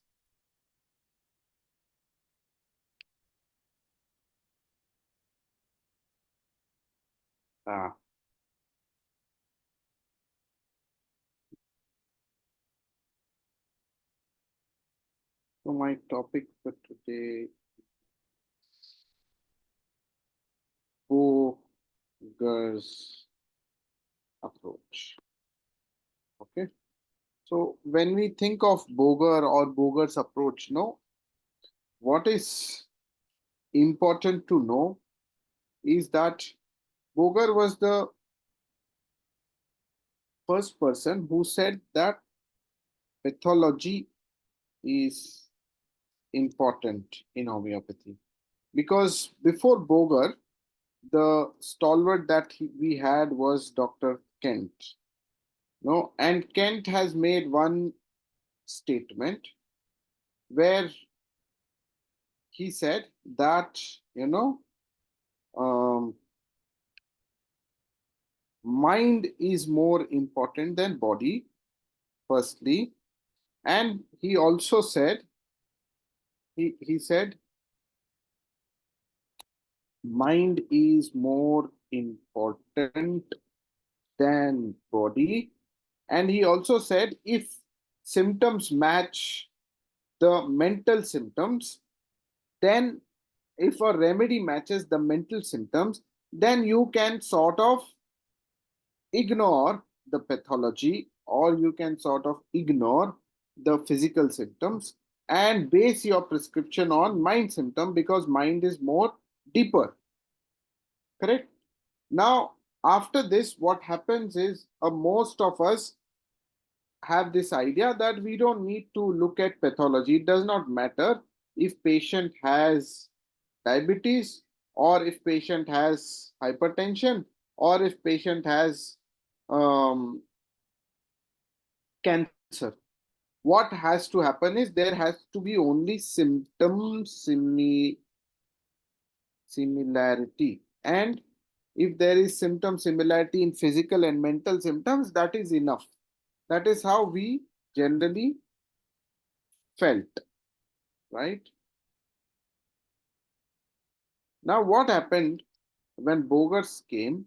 He introduced two very important concepts. As far as I have understood, these are two most important concepts of Borges. If you understand these two important concepts, you get the real essence of Borges' approach. So the two concepts are, the first concept is anamnesis, okay, and the second concept is pathological general, right? So this is most important. So what does each of it mean? So first, let's take anamnesis. What does anamnesis mean? Basically, anamnesis means tracing the picture of the disease. Tracing the picture of the disease. What does tracing mean? Tracing basically means history. So Boger says that history is very important, or more, another word for it is evolution of disease is very important. Evolution of disease is very important. So what does this mean? Let me explain this with an example. Okay, I will explain it through cancer cases. Okay, I will just choose two cancer cases, and through that I will explain it. Okay, even if the audience is new, I will request, many of you are Indian, so you might be understanding Hindi, so I will request you to see the previous session to see what cases I shared last time. This time I'm sharing different cases. Okay, so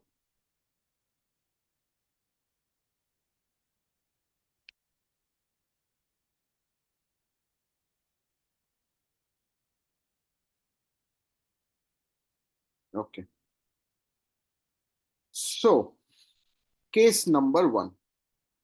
Okay, case number one is of a woman who comes with brain tumor. She has cancer and she has brain tumor in her fourth ventricle. She is around 50-55 years old, and she basically comes with the following history.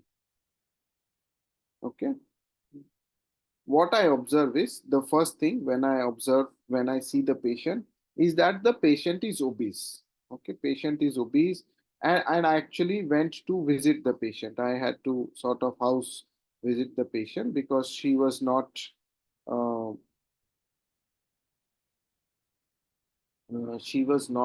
sort of able to come to the clinic. So I visited the patient. She was bedridden, and what I see is that she is lying down. I ask her a few questions. What is happening to you? So she tells me only one symptom. She tells me that since a long time, my right arm and my right leg has been numb and it feels heavy. So I'm not able to function properly with my right arm and right leg. And I feel a sort of numbness, tingling in that extremities on the right side. That is the only symptom I had. Recently, this increased so much that actually I have a foot drop now. So while I'm walking, I'm dragging my feet. I'm not able to even lift my right feet now. I am actually dragging my feet while walking. So my daughter got worried. She said, no, we have to go to the doctor immediately. So we went to the doctor, they investigated, and then they told us that, see, your mother has cancer in the brain, and because of that compression in certain areas, she's having these symptoms in the limbs, and it's a very advanced cancer. There is not much that we can offer. It is too deep inside to go in and do surgery. Surgery itself may be fatal. Chemotherapy also we cannot give. Radiation also, there is no use giving such radiation in the in such deeper levels. It will damage a lot of her original things. So it's better you take her home. There's not much that we can do. So patient tells me that, as it is, I'm going to die now, doctor. There's nothing much that you can do. They have given me just 15 days. My only wish is that, my other daughter stays in US. She will sort of need at least 15 days to, set things up and come here, get tickets, etc. So my only wish is I should be alive at least by the time she reaches. I want to meet her, my grandchildren. And after that, if I die, I die. So if you can do that much, I will be very happy.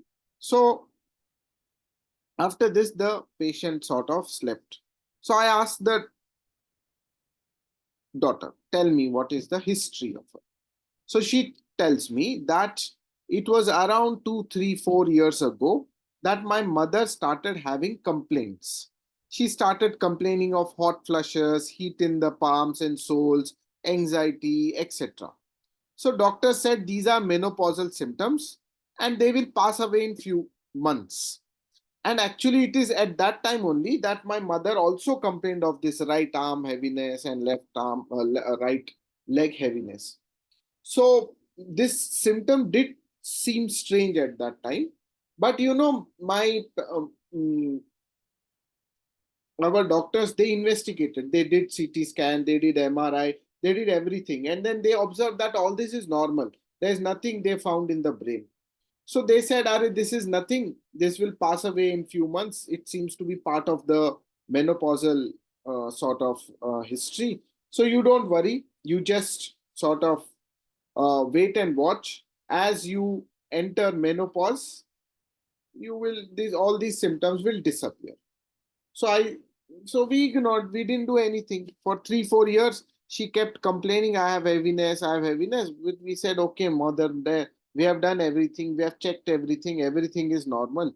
But now recently she started to drag the feet. She had foot drop. So we said, we should go to the doctor. We investigated and this is what has come up. They are saying it's a very advanced cancer. So this is the history. So I asked, okay, what is the sort of talk about her nature? So she says her nature is that she's a very anxious person. She wants the house very neat and clean, and it has to be, things have to be in their proper place. So she's very cleanliness freak, very fastidious, that kind of a woman. Secondly, she's very worried about family, relatives, how they are doing. Are they doing okay? If anybody gets ill, she'll be very worried. She'll call them, are you okay? How are you doing? So she's pretty much worried about family, relatives, and others, things like that. Okay. Now, what is important here is, initially, I used to sort of think, as I started the lecture, that you just have to take symptom similarity. Don't worry about pathology. No, whether it is brain tumor or whatever it is, you don't have to worry. You only have to take symptoms. So what symptoms I took? I took symptoms like, first symptom I took was obesity. Patient is obese. Then I took complaints began during menopause or during climacteric. Ailments from trifles. She's very neat, clean, fastidious about household things. So obese lady who is very, very conscious about cleanliness at house.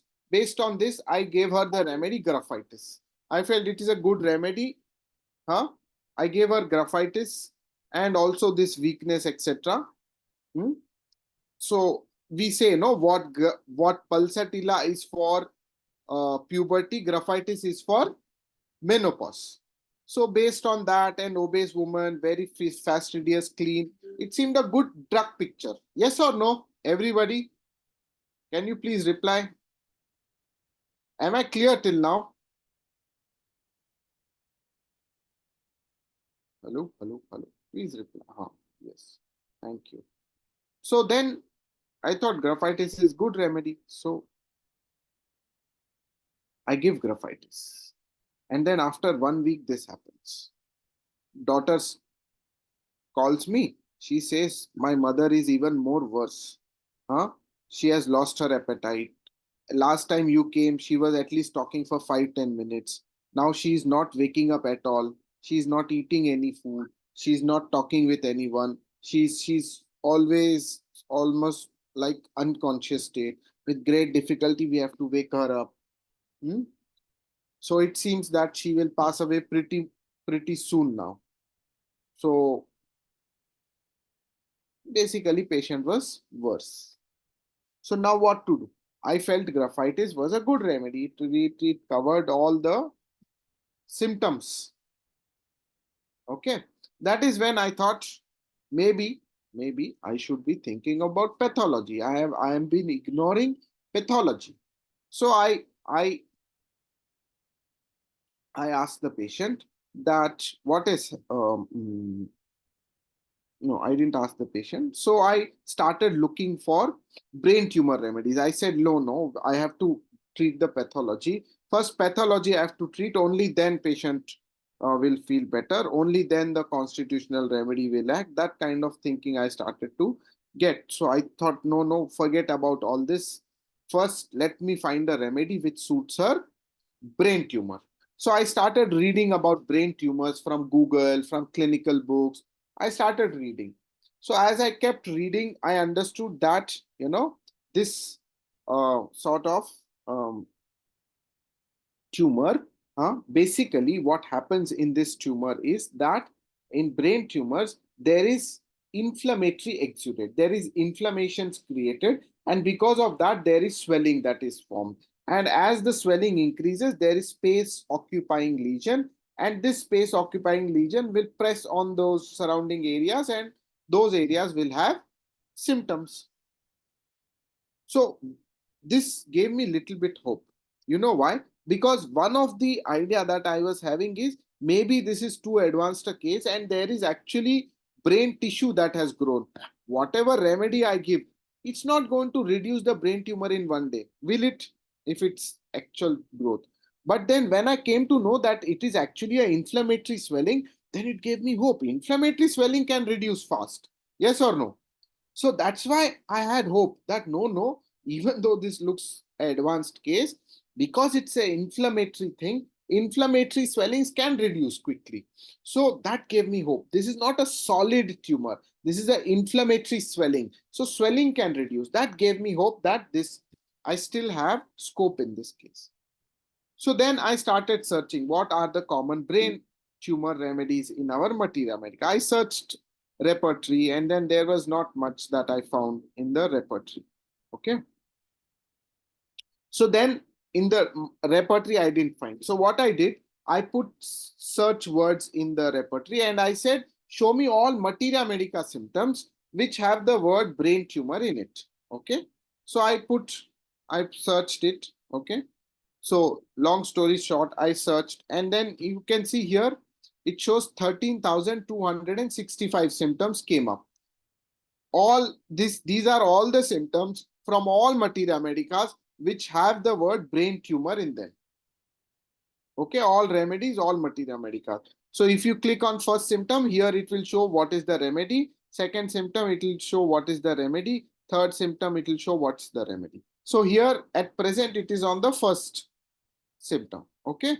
Now I said this was very long back when I just started practice. So I said, as it is, I have less patients. So I have a lot of time. So even if it is 13,000 symptom, let's sit and read. Maybe I will get something. So to my luck, what happens is the first symptom in itself, I get it.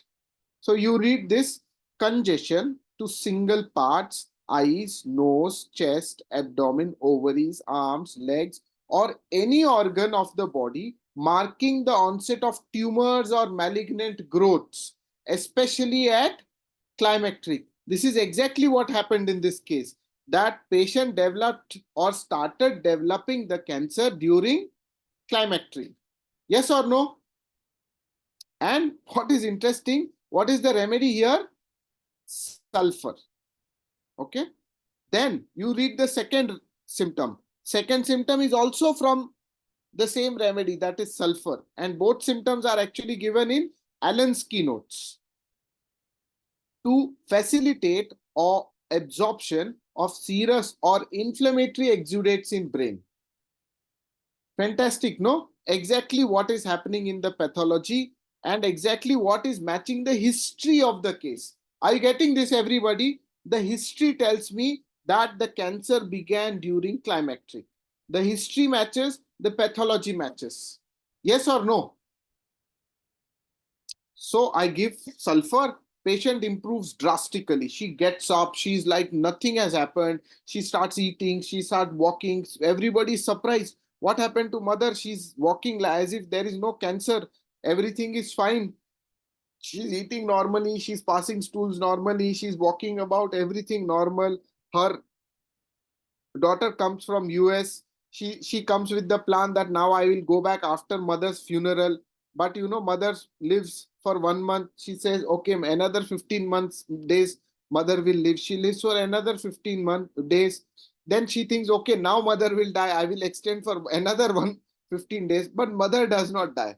So she says, okay, I will only go now. So she goes back. After she goes back, after another 2 months, mother actually dies. So she lived for a very, very long time than what was expected. Most importantly, she lived a very, very healthy and pain-free and like a normal person till the last day after sulfur. Okay. Now, what is important? The important aspect here is the learning. That what this case taught to me is pathology is important. This idea, this myth that I had that, I have to give a remedy which matches the symptoms. I don't care about the pathology. This idea broke. This idea broke down when I saw this case. Because before this case, I was always only looking for what is the constitutional remedy of the patient.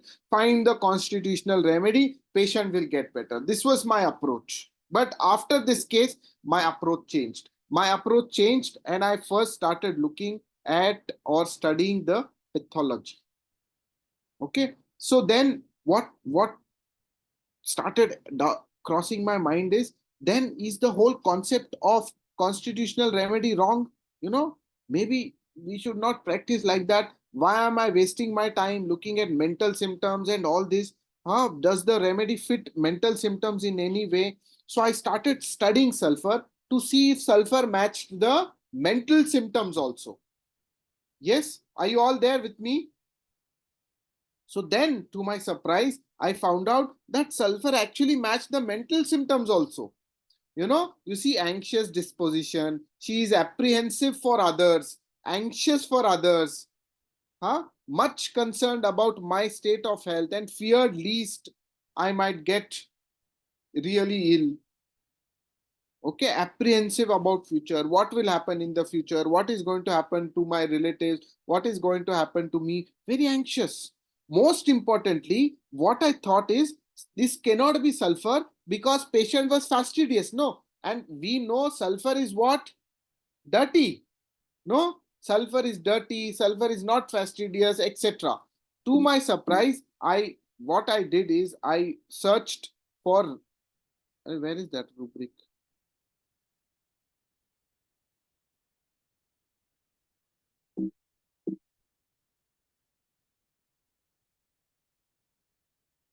To my surprise, I found this rubric in Complete Repertory 2018. If you see, mind, fastidious working, there are only 3 remedies in it, and one of the remedies is sulfur. So then I understood, this remedy also matches the mental emotional state. So from then I understood that something Boger is telling that we are not understanding. What is Boger telling? That is when my mind started to get intrigued into Boger. What is Boger's approach? What is Boger saying? What is Boger saying? Now, what is Boger saying is this, that firstly, he's saying, take the history. Take the history. What does history mean? How did the complaints begin? Like in this case, how did the complaints begin? Complaints began because there was or during climacteric ailments during climacteric. This is a very important symptom. Boger will tell you always look for the origin. Where is the origin? How did the actual symptom begin and why and when did it begin? What is the origin of the complaint? That you have to look. Anamnesis basically is telling you look for the origin of the complaint. So in this case, the origin is climacteric. But you be specific. Don't just look for only climacteric remedies, but look climacteric remedies with malignancy. If you combine this, then you will get it. Are you all with me? Yeah, please reply. You can reply on the chat.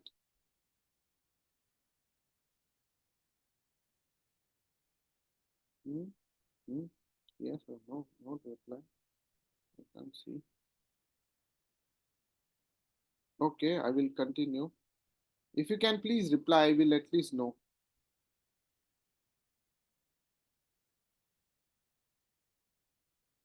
Okay, so anamnesis means what? You have to trace the history. History is very important. Okay, so for example, one more case that I can tell you is of a man who developed colon cancer.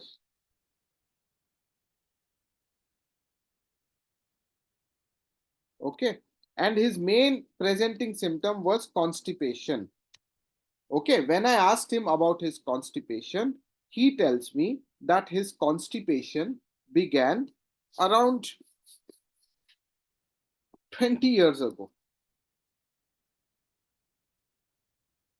So I said, how did it begin 20 years ago? So he says that I had constipation, just like that for no reason. And he actually was working in the army. He was a physiotherapist in the army.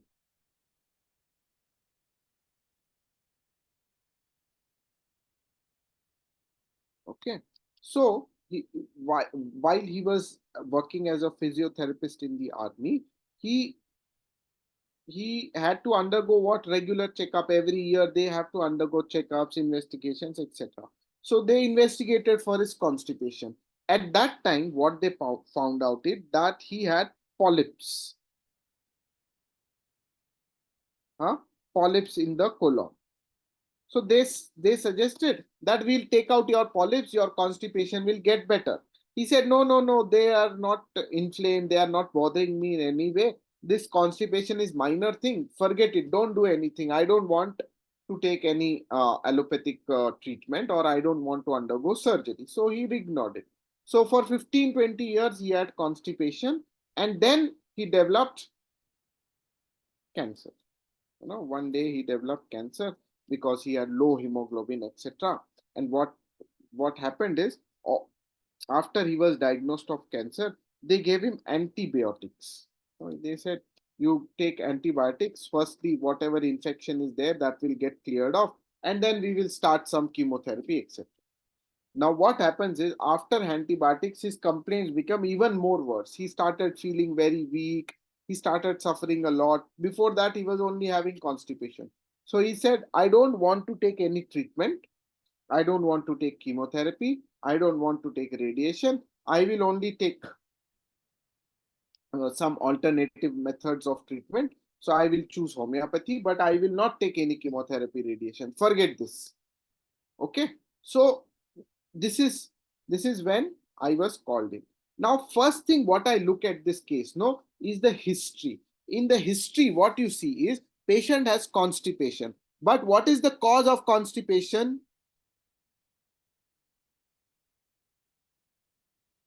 Yes, the cause seems to be what? Polyps. Yes or no, everybody? Hello, hello, hello. The cause seems to Yes. be constipation, right? Yes, sir. Sorry, the cause seems to be polyps, because of polyps. So polyp basically is what is like a psychotic growth, correct? It's a psychotic miasm. No, not psychotic, but our psychotic miasm in homeopathy. And now that psychotic miasm was there for many years, and now it has converted into a syphilitic pathology like cancer. Correct? Are you all with me? Yes, sir. Yes, sir. All others are muted. That's why nobody is responding, sir. Okay, thank you. So you can reply on the chat, others, even though, okay. So then what I understand is, because in the history, what you see is that there was a psychotic background behind the constipation, and now it has become syphilitic. Mainly the pace of the disease, the development of the disease was first based on psychosis and now has become syphilitic. So the first thing I know is that it has to be a psychotic miasm remedy. Okay. Then what I did is I looked at the rubrics. Ailments or aggravation from antibiotics. Okay. Aggravation from antibiotics. Okay. So when you look at this rubric, no, from synthesis repertory, I am looking for which remedy out of this is especially belonging to psychotic miasm. So you can see here medorinum, right? And then I ask him, how is your constipation? Then he tells me, I strain so much that I have to bend backwards to pass stool. Then if you open medorinum from Allen's keynote, you see medorinum has this. Can only pass stool by leaning very far back. If you lean backward, then you are able to pass stools. This is a keynote symptom of medorinum. So based on this, the patient got medorinum and patient did very well, etc., etc. Now, I don't want to actually show the case result, etc. But what I want to tell you is, in this case, it is psychotic miasm. Now, the same thing, if you remember the sulfur case, you know what we saw? That patient had complained 4 years back. Yes or no? 4 years back, she started having menopausal complaint. At that time, patient was investigated. But did anything come out? Nothing came out. Actually, they did a CT scan, MRI also. Nothing came out. There was no trace of cancer. So basically, even though the cancer symptoms had began, there was no pathological basis for it. There were basically functional symptoms. Are you with me? There was initial symptoms, but without any pathology developing anywhere. So that's why in that case, the miasm was what? Sora. That's why the remedy that she required was sulfur. But in this case, you see, the miasm is psychotic, because in the history, you see, there was a psychotic pathology which has now got converted into syphilis. In the first sulfur case, there was functional pathology which suddenly has now got shifted into a syphilitic pathology. So the fundamental pathology that is there and how it develops into the present pathology. This evolution of disease you have to see. How is the disease evolving? That is what is anamnesis. What is the evolution of the disease? What was the first symptoms? What were the pathologies at that time? What are the initial symptoms? What are the characteristics of the initial symptoms? That you have to look. What is the origin of the complaint? ये सब शुरू कहाँ से हुआ? क्यों हुआ? उस समय patient, how did all this begin? Why did it begin? What were the pathologies at that time? That you have to look. And then you have to see how slowly new pathologies came and how the patient is in the present pathology now. this evolution of the whole disease.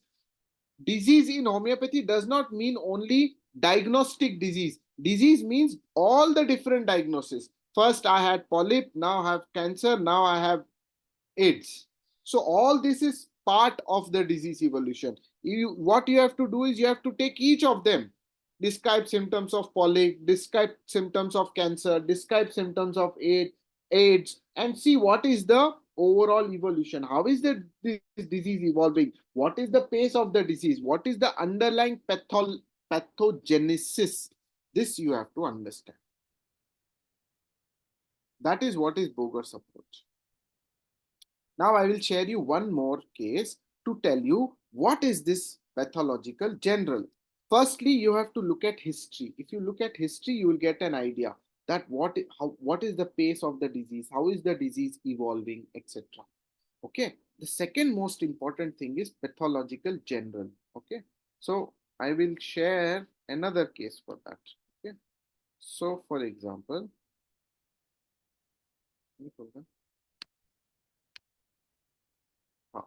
so, for example, this was a case of a female who was around 60 years old. Okay. When she came for the first time, no, her main complaint was pain in knee joints. Okay. She had pain in knee joints. How much time do I have? I have 20 minutes. Good. Yes, you can go up to 8:45, then have a discussion for 15 minutes, sir. Acha. So I have 7-8 minutes to finish this case. Yeah, of course. Yeah. So the patient initially came to me for knee joint pains. Okay. She said, I cannot walk. If I walk, and especially if I sort of am getting downstairs, then I have lot of pain. This pain in knee joints aggravated by descending stairs. It is a characteristic of a particular diagnosis. Anybody knows what it is? It is a symptom of osteoarthritis. Okay. If you have pain in knees, especially aggravated on descending stairs, or if patient says, when I am descending stairs, I feel like I will lose, or my joint is slipping away, or it will fall down. I cannot get downstairs. Very typical diagnostic symptom of osteoarthritis. Okay. And osteoarthritis basically means degeneration, old age degeneration of the knee joint. So she came to me for this, but she also had heart complaints. She had high blood pressure. She said that I have had myocardial infarction 1 or 2 times, and then I somehow got through it, etc., etc. So I don't remember what symptoms I took, but I basically something like graphitis I gave. I took 1 or 2 mental symptoms, some physical constitution, some physical general, some local symptoms. Khichdi I gave some remedy. I think most probably the first remedy I gave her was sulfur. Some mental symptom I must have said. So what happened? Patient did not do well on sulfur. Okay, she sort of started developing cough, and her knee joint pain was same. Instead, she started developing new symptoms. She started developing cough. It was very dry cough. She felt there is fullness in chest, etc. And then by that time, I should have known that patient already has heart complaint. So maybe this cough is related to heart.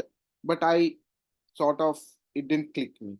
So what happens is I give some more remedy, not thinking that the cough is from heart. I give some other remedy. She does not improve with the cough. And after around 5 days, she has a myocardial infarction, another myocardial infarction. So after 10 days, patient is gone. I don't hear anything. Suddenly after 10-15 days, they call me. They say, what doctor, she had another myocardial infarction. This is second or third myocardial infarction. We are not understanding what to do. So then I understood, that cough must have been because of heart. I should look for a heart remedy with cough. So I asked her symptom, how is the cough, etc. So she said, my cough is with dryness, etc., etc. So this is what is Borges' approach. You have to understand the underlying pathology which is causing the symptom. So the underlying pathology is what? Heart. So a remedy which has heart's action and causes cough. The characteristics of cough was it was dry cough, cough with pain, etc.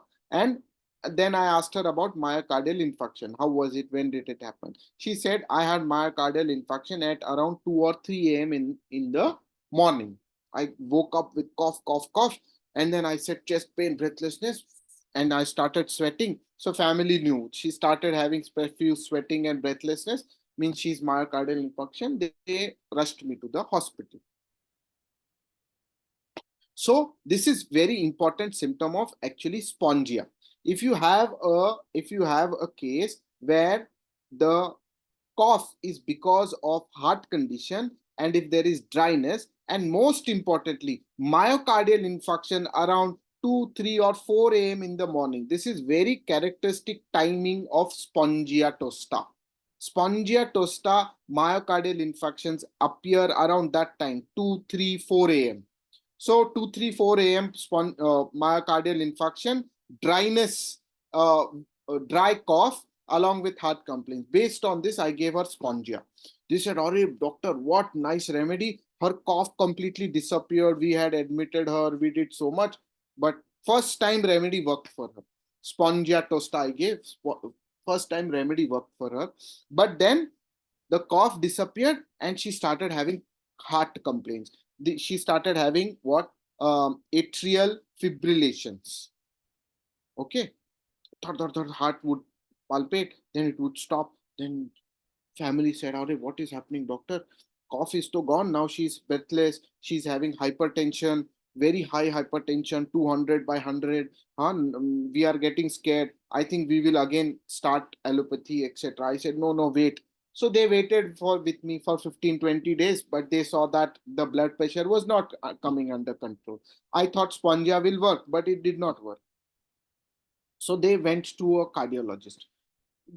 So the patient walked in, and while walking, the patient started having palpitation. Then the cardiologist immediately said, this is very typical atrial fibrillations. So you take XYZ remedy, her atrial fibrillations will stop and her blood pressure will come under control. So they gave some XYZ remedy, I don't remember the name, and atrial fibrillation stopped. But remember one thing, whenever a patient is given a remedy to stop the symptoms in the heart, like atrial fibrillation, what will happen is 99% of cases in the next 3 or 6 months will develop stroke. They will develop stroke, they will have paralysis. Guarantee. You should tell every patient, you took this remedy, no, your heart will feel normal. But I guarantee you, in the next 3 months, 6 months, or maximum 1 year, you will have a stroke. You will have a paralytic attack. So if you want to take medicine, you take. But this is going to happen now. Okay, and this happened. After exactly 3 months, this patient had stroke. They called me, "Arey, doctor, Abhi, now this patient has stroke. What to do?" So I said, no, you get her admitted, we will see. So after discharge, you meet me. So around 20 days, 25 days passed, and patient is still in the hospital. Why are you still in the hospital? Then they say that her hemoglobin is dropping day by day, and what is happening is that her oxygen level is dropping. Now this is much before COVID was not there at that time. Okay, so if you remove the mask, immediately her oxygen would drop. So how can we remove the mask, doctor? If we remove the mask, she will collapse, she will die in the next 5 minutes only. So we are not able to take discharge, we are not able to get out of the hospital, and our bill is increasing. They are saying there is not much we can do over here. You can take the patient home, but we are not able to take the patient home. So please, doctor, please come and see and what you can do. So I went to the hospital, I checked, I asked the intern, please come. Generally, they are homeopaths, at least in Maharashtra. I don't know in other states. So I asked, I expected it will be some homeopathic student. I called him. I said, what happened? What are they saying? What is the cause of the stroke? So he said that they say that it is because of cerebral artery stenosis. So I said, what is cerebral artery stenosis? So I opened Google and again I searched, what is cerebral artery stenosis? Then there I read that cerebral artery stenosis basically means atherosclerosis of the arteries, of the cerebral artery.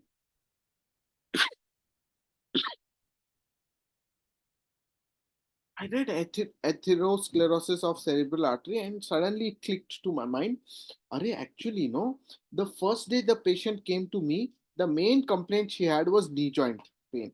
That is still as it is. It has not improved.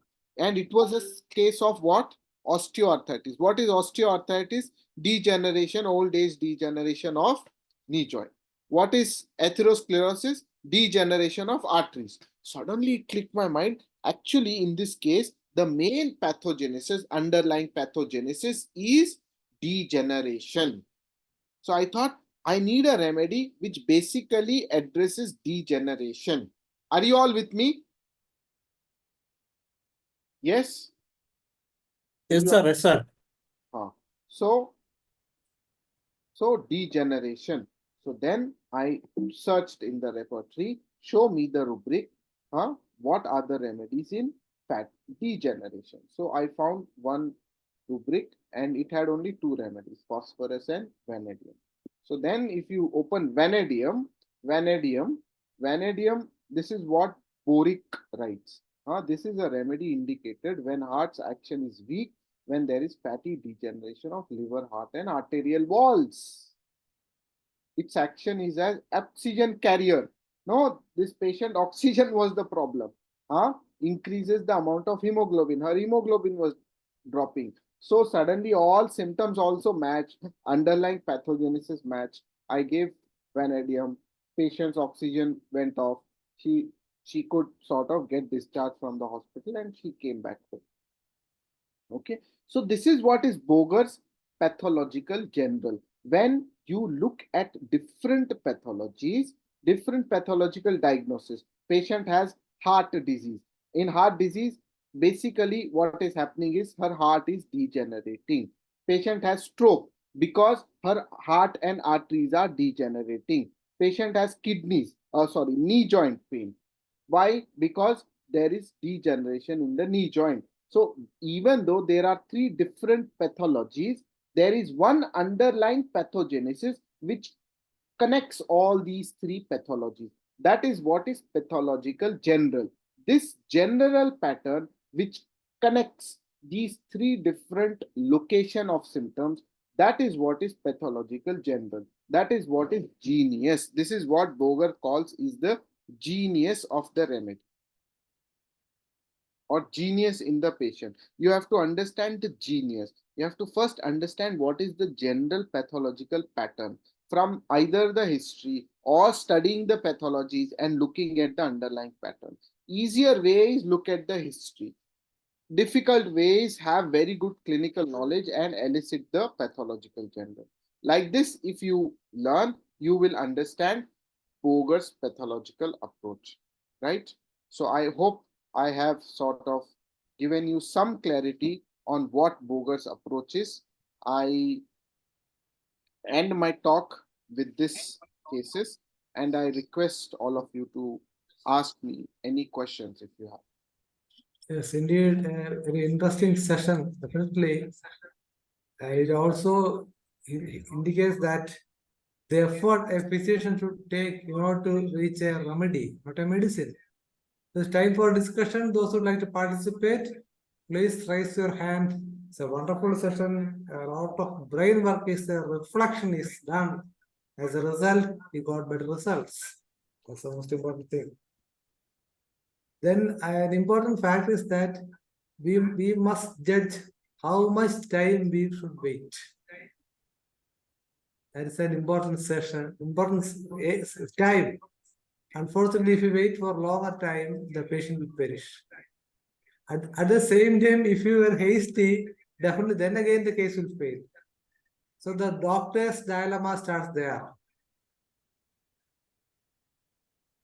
Yes. Dr. Ram Roy Shah, sir, what is your opinion? He's a regular participant. a firm and strong voice. Sir, please. Really, everyone, and congratulations, Dr. S. Talari ji. Very, very thanks. Very nice presentation. Good lectures.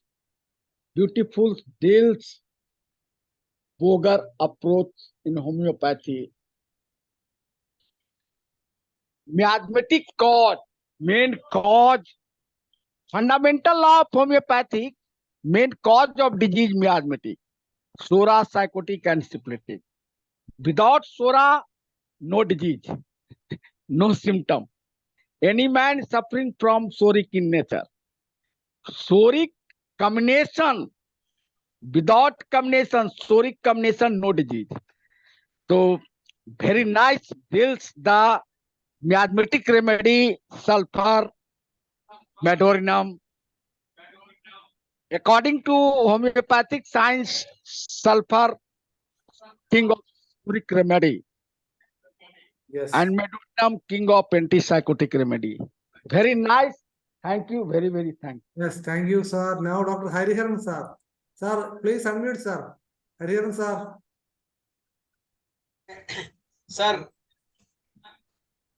Yes, okay, sir, your lecturing is very nice, very good, case taking, and everything is correct. But one of my doubt is that, not doubt, by approach, is that, see, after taking the case, a physician must think by his common sense which approach should take. Sometimes it may Kendian, sometimes it may Borger or some other ways. Sorry, certain cases your approach is very, very correct. But in certain cases, we must approach the Kendian approach. What is your opinion regarding that? Yes, please. Sir, my opinion is that I agree with you that every case needs a different approach. Correct? But when we are teaching and when we are advocating a particular system, no, what I feel is what Boger has said actually, that when we are trying to prescribe based on mental symptoms, giving more importance to mental symptoms, there are greater chances that we will go wrong. But if we first base our prescription on pathology and then look for mind symptoms, our chances of success are higher. And this is what I have learned from my practice, that I am still a very, very staunch believer that mental symptoms are very important and mental symptoms should be considered in every case and they should be given a lot of importance. But this approach of first see, it is like building the building from the foundation to the upper floor. For in my understanding, the foundation is the pathology.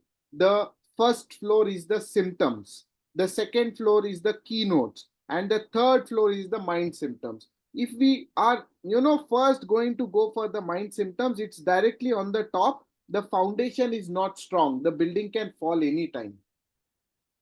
But if we first build on pathology and then also look at the mind symptom, the building has very strong foundations and fundamentals. The chances of success is always more in this approach. This is what I found in my practice. Okay, sir. Sir, sometimes the mind may be the reason for causing this pathology. If it's so, how the approach must be? Yes, sometimes there is no pathology. The pathology itself seems to be originating from the mind. That time also, what I found out is one very important tip that I can give all of you is that we have to look for the cause and the effect, and we should prescribe on the effect and not the cause. This is what I actually taught in my last session when I came last, I think I came in December, that we have to look for effect. Generally, what is happening is, for example, if a patient says that I have blunt trauma, and because of that trauma, I have pain, immediately we think of arnica. Yes or no? But what we have to see is we have to look for the effect. What happened because of this trauma? Did the patient develop bluish black discoloration? Then it is arnica. If the patient developed redness, it is bryonia. If the patient developed sprain, it is different remedy. Similarly, in mind, what we have to do is, if a patient is telling that I have sort of complaints after I lost a relative, sudden death of a relative, then we think that immediately what we should take is ailments from grief. Yes or no? But the problem is, we should not take ailments from grief. We should take, because of this incident that this relative died, what is the effect on you? What happened to you because of this? And I have found out, sir, that very, very strange answers come up. People say, one case I remember, she said that I developed ailments after my grandfather expired. So I said, what was the effect of this? It was very saddening. Okay, that is emotion. What was the effect on you? So she said, my grandfather, he was very, very strong person. I said, what do you mean by strong person? So she says, we used to work in the farm, and he was very, very sort of innovative. He used to tell me that this is how you have to do farming, and he used to create new instruments. He used to create new techniques by which our farming can improve, by which we can have more yield, by which we have to work less, etc. And now when I have to do farming on my own, I feel, array, grandfather is not there. I don't have that innovative skills. I don't have that creative skills like my grandfather has. So now how will I do? So this feeling that I don't have innovative skills, I need innovative skills, this is what the remedy has to have. That is what we have to always look for. What is the effect? What did the grandfather mean to this patient? That meaning has to be covered in the remedy, not just that the grandfather died and patient developed grief. If we are only going to prescribe on grief, then we will not move beyond ignitia, nitramure, acid phos. We will only give those 3-4 remedies, and we will have very less results. But if you look at the meaning behind what did this death do to her, and what it meant to her, what this grandfather meant to her, you will have real characteristic symptoms. And if you prescribe on those symptoms, you get unbelievable results. Sir, I gave this patient strontium carb, 1 dose. She had allergies for 5 years. Since then, it's now 1.5 years. She has not had allergies. No allergies. And only 1 dose, 2 dose. Enough. Okay, so we have to finish in time. Yes, the precision homeopathy, we all know that it's a precision medicine. So the program of homeopathy should also be a precise one. So it's time to conclude. So as altogether a nice presentation, a lot of topics were discussed. You know the role of Boger, his synopticy, the moon's time and moon phase of remedies. Then the Boger body has a repertory, a lot of intellectual work is there. A commendable job is done by Dr. SRIKANT TALARI. On behalf of IFPH, I am expressing sincere thanks to Doctor. You please continue to attend our program as well as you must present regular topics. Have that bright future. Let us hope so. With the remark, when we conclude today's English edition, hope you that we will meet again tomorrow. Till then, goodbye. And what Dr. Shaila for the continuation program in Malayalam. Okay, thank you, Dr. Dhanesh and all doctors in English section. എല്ലാവർക്കും നമസ്കാരം. IFPHന്റെ ഇടപെടലില്ലാതെ തുടർന്നു വരുന്ന web പരമ്പരയുടെ 1283 ദിവസമാണിന്ന്. ഇന്നത്തെ Malayalam session പ്രോഗ്രാമിൽ നമ്മളോടൊപ്പം അതിഥിയായി എത്തുന്നത് ഡോക്ടർ ജെയിംസ് മണിത്തോട്ടം ആണ്. അദ്ദേഹത്തിന്റെ ഈ ഇന്നത്തെ ക്ലാസ് ശ്രവിക്കുന്നതിനായി നമ്മുടെ സൂം പ്ലാറ്റ്ഫോമിൽ എത്തിയിട്ടുള്ള എല്ലാ ബഹുമാന്യരായ ഡോക്ടേഴ്സിനെയും ഹോമിയോപ്പതി സ്നേഹികളെയും സ്റ്റുഡൻസിനെയും എല്ലാവരെയും ഞാൻ സന്തോഷപൂർവ്വം സ്വാഗതം ചെയ്യുന്നു. ഇന്നത്തെ ക്ലാസ് തുടങ്ങുന്നതിന് മുമ്പായി ഒരു നിമിഷം ഈശ്വര പ്രാർത്ഥന.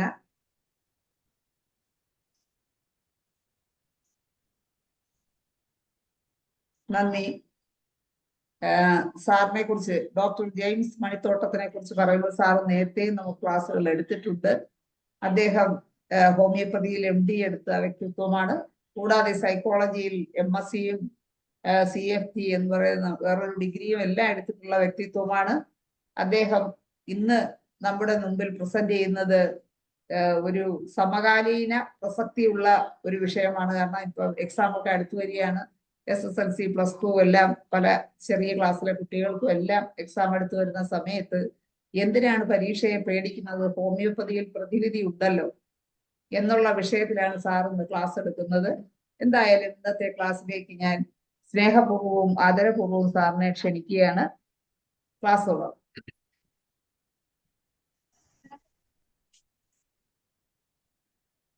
നമസ്കാരം.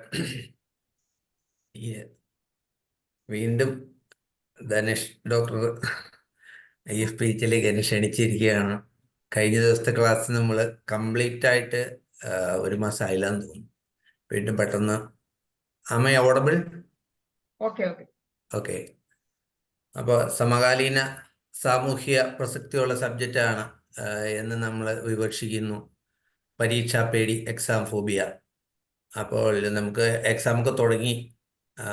മാർച്ച് എന്ന് പറഞ്ഞാൽ മലയാളികളെ സംബന്ധിച്ചിടത്തോളം, പ്രത്യേകിച്ച് നമ്മുടെ മലയാളി മാതാപിതാക്കൾ, അധ്യാപകരിലും വിദ്യാർത്ഥികളിലും അപ്പുറം എക്സാം പേടി കൂടുതലും മാതാപിതാക്കൾക്കാണ് ഇപ്പോഴത്തെ ഒരു കാലഘട്ടം കാണിക്കുന്നത്. കാരണം നമ്മൾ കുട്ടികൾ KG സെഷൻ വരുമ്പോൾ മുതൽ എൻട്രൻസ് ടെസ്റ്റിലൂടെ ആ കുട്ടി ഒരു ബോർഡ് എക്സാമിനേഷൻ എഴുതാനായിട്ട് 10th അല്ലെങ്കിൽ +2 വരുമ്പോൾ അതുവരെ നമ്മൾ കുട്ടിയെ, മലയാളികളെ സംബന്ധിച്ചോളം നമ്മൾ അക്കാഡമിക് ചലഞ്ചസ് അല്ലെങ്കിൽ വിദ്യാഭ്യാസത്തിന് ഏറ്റവും കൂടുതൽ മുൻതൂക്കം കൊടുക്കുന്നവരാണ്. അപ്പോൾ പരീക്ഷകൾക്ക് ഒത്തിരി പ്രയോറിറ്റി നമ്മൾ ഉണ്ട്. അങ്ങനെ വരുമ്പോൾ പിള്ളേർക്ക് സാധാരണ നമ്മൾ ഒരു പഴയ കാലഘട്ടം എന്ന് പറഞ്ഞാൽ നമ്മളൊരു കൂട്ടുകുടുംബ വ്യവസ്ഥിതി, ഇപ്പോൾ ഒരു ന്യൂക്ലിയർ ഫാമിലി. അപ്പം ന്യൂക്ലിയർ ഫാമിലിയിൽ വരുമ്പോൾ ഒരു ഓവർ കെയർ വരുന്നു. നേരത്തെ കെയർലെസ് ആയിരുന്നു. അപ്പം അന്നത്തെ ഒരു കാലഘട്ടത്തിൽ നമ്മളൊക്കെ എക്സാം എഴുതിയപ്പോൾ അത്യാവശ്യം പേടി കാര്യങ്ങളൊക്കെ ഉണ്ടായിരുന്നു. പക്ഷെ അന്ന് നമുക്ക് കൂളിംഗ് ടൈമോ അല്ലെങ്കിൽ ഡ്രിങ്കിങ് വാട്ടറോ ഫാനോ അങ്ങനെയുള്ള ഒരു ഭൗതിക സാഹചര്യങ്ങൾ ഇല്ലാതിരുന്ന ഒരു കാലഘട്ടത്തിലൊക്കെ നമ്മൾ എക്സാമുകൾ പലതും എഴുതി, ബോർഡ് എക്സാമിനേഷനും സിവിൽ സർവീസ് എക്സാമിനേഷനും പല കോമ്പറ്റേറ്റീവ് എക്സാമിനേഷൻസ് എഴുതി നമ്മൾ വിജയം കൈവരിച്ചവരാണ്. പക്ഷെ ഇന്നത്തെ ഈ കാലഘട്ടത്തിൽ എക്സാമിനേഷൻ്റെ റിസൾട്ട് വരുമ്പോഴും എക്സാമിനോട് അടുക്കുമ്പോഴും പലപ്പോഴും വളരെ ഭീതിജനകമായ രീതിയിൽ എക്സാമിന് കുറേ കുട്ടികൾക്ക്, സാധാരണ ഇതിൽ നമ്മൾ ഇന്നത്തെ കാലഘട്ടത്തിൽ കുട്ടികൾക്ക് പേടി കുറവാണ്. പക്ഷേ പേരൻസും ടീച്ചേഴ്സും കൂടി അവരെ, പേടിയില്ലാത്ത കുട്ടികളെ അവരെ പേടിപ്പിച്ച ഒരു ഭീതിയുടെയും ഉത്കണ്ഠയുടെയും മുൾമുനയിൽ നിർത്തി അവരുടെ കോൺഫിഡൻസ് കളയുന്ന രീതിയാണ് നമ്മൾ കാണുന്നത്. ഇപ്പം അതിൻ്റെ പ്രശ്നങ്ങൾ എന്ന് പറഞ്ഞാൽ, അപ്പോൾ ഈ സാധാരണ എല്ലാ പിള്ളേരും കോൺഫിഡൻ്റ് ആണെന്നുള്ളതാണ് ഒരു പരിധിവരെ. പക്ഷെ ഈ അകാരണമായ ഒരു പ്രഷർ അവർക്ക് വരുന്നു, ഇമോഷണൽ ചലഞ്ചായി മാറുന്നു. അങ്ങനെ നമ്മൾ പരീക്ഷ എടുക്കുമ്പോൾ നമ്മൾ ഒരു പരീക്ഷാ ഭയമുള്ളവരെല്ലാം നമ്മളൊരു പ്രത്യേക കോൾ സെൻറ്ററിലേക്ക് വിളിക്കുക. ഹെൽപ്പ് ലൈൻ നമ്പേഴ്സ് നമ്മൾ CBSE SLC എക്സാമിനേഷനൊക്കെ നടക്കുമ്പോൾ വരാറുണ്ട്. പക്ഷേ ഈ കുട്ടികളെ സംബന്ധിച്ചോളം ഇവർ ഇൻ്റലിജൻസ് ലെവൽസ് നന്നായിട്ടുണ്ട്. പക്ഷെ ഇവർ ഇമോഷണലി ഫിറ്റ് അല്ല.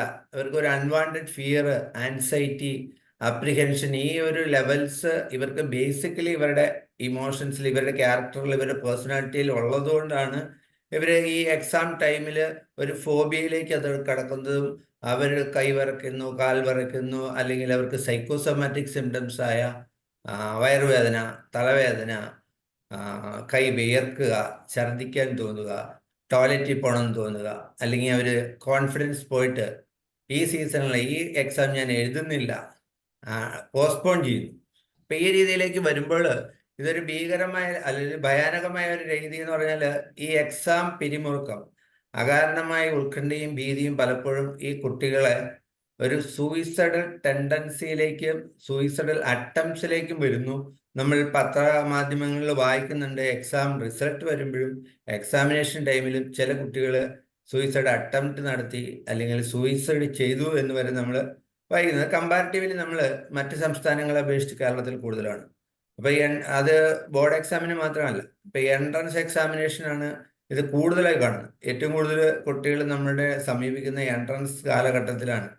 ഇപ്പൊ മെഡിക്കൽ ആണെങ്കിലും എഞ്ചിനീയറിംഗ് ലെവലാണെങ്കിലും എല്ലാ മേഖലകളിലും നമ്മൾ എൻട്രൻസ് എക്സാമിനേഷൻ ഉണ്ട്. അപ്പൊ അങ്ങനെ വരുമ്പോൾ ഈ കുട്ടികളെ എങ്ങനെ രക്ഷിക്കാം എന്നുള്ള കാര്യത്തിൽ നമ്മൾ മാതാപിതാക്കളും പാരൻസും തൃശങ്കു സ്വർഗത്തിലാണ്. അപ്പൊ നമ്മൾ സ്വാഭാവികമായിട്ടും ഇങ്ങനെയുള്ള ഹെൽപ്പ് ലൈനിൽ വിളിക്കുന്നു, സൈക്കോളജിസ്റ്റുകളെ കാണുന്നു, യോഗ ചെയ്യുന്നു, മെഡിറ്റേഷൻ ചെയ്യുന്നു, പ്രെയർ ചെയ്യുന്നു. എല്ലാം കഴിഞ്ഞിട്ട് ചില കുട്ടികൾക്ക് പിടിച്ചു നിൽക്കാൻ പറ്റാത്ത വളരെ ഒരു സ്മോൾ പെർസെൻറ്റേജ് ആണെങ്കിൽ പോലും അവരുടെ അവസ്ഥ വളരെ ഭീകരമാണ്. അവർ ഈ പറഞ്ഞ എല്ലാ നാച്ചുറൽ റിസോഴ്സസും ഡിപ്പെൻഡ് ചെയ്തിട്ടും അവർക്ക് അതിനെ ഓവർടേക്ക് ചെയ്യാൻ പറ്റുന്നില്ല. അവർ നിസ്സംഗരായി, അവർ പലപ്പോഴും ഫിയർ ഓഫ് പരാജയ ഭീതിയോ. അപ്പൊ അവിടെ നമ്മൾ ഒരു എക്സാം ഫോബിയ എന്ന് പറയുമ്പോൾ അതിന് നിരവധി കാരണങ്ങളുണ്ട്. അപ്പൊ നമ്മൾ ഒരു കുട്ടി നമ്മുടെ അടുത്തൊരു ഹോമിയോപ്പതി ഡോക്ടറെ അടുത്ത് സമീപിക്കുകയാണെങ്കിൽ അവർ സാധാരണ ഇതിലൊരു ഹെൽപ്പ് ലൈൻ നമ്പറിലോ അല്ലെങ്കിൽ ഒരു കൗൺസിലറെ കണ്ടു, മെൻറ്ററെ കണ്ടു, അല്ലെങ്കിൽ ഒരു ക്ലിനിക്കൽ സൈക്കോളജിസ്റ്റിനെ കണ്ടു, എന്നിട്ടും അവർക്ക് പറ്റാതെ വരുന്നൊരു സാഹചര്യത്തിലാണ് പലപ്പോഴും ഹോമിയോപ്പതിയിൽ ഇതിനുള്ള ഒരു റെമഡി ഉണ്ട് അല്ലെങ്കിൽ ഒരു സൊല്യൂഷൻ ഉണ്ടെന്ന് തിരിച്ചറിവുള്ള പാരൻസോ ടീച്ചേഴ്സോ വളരെ കുറവാണ്.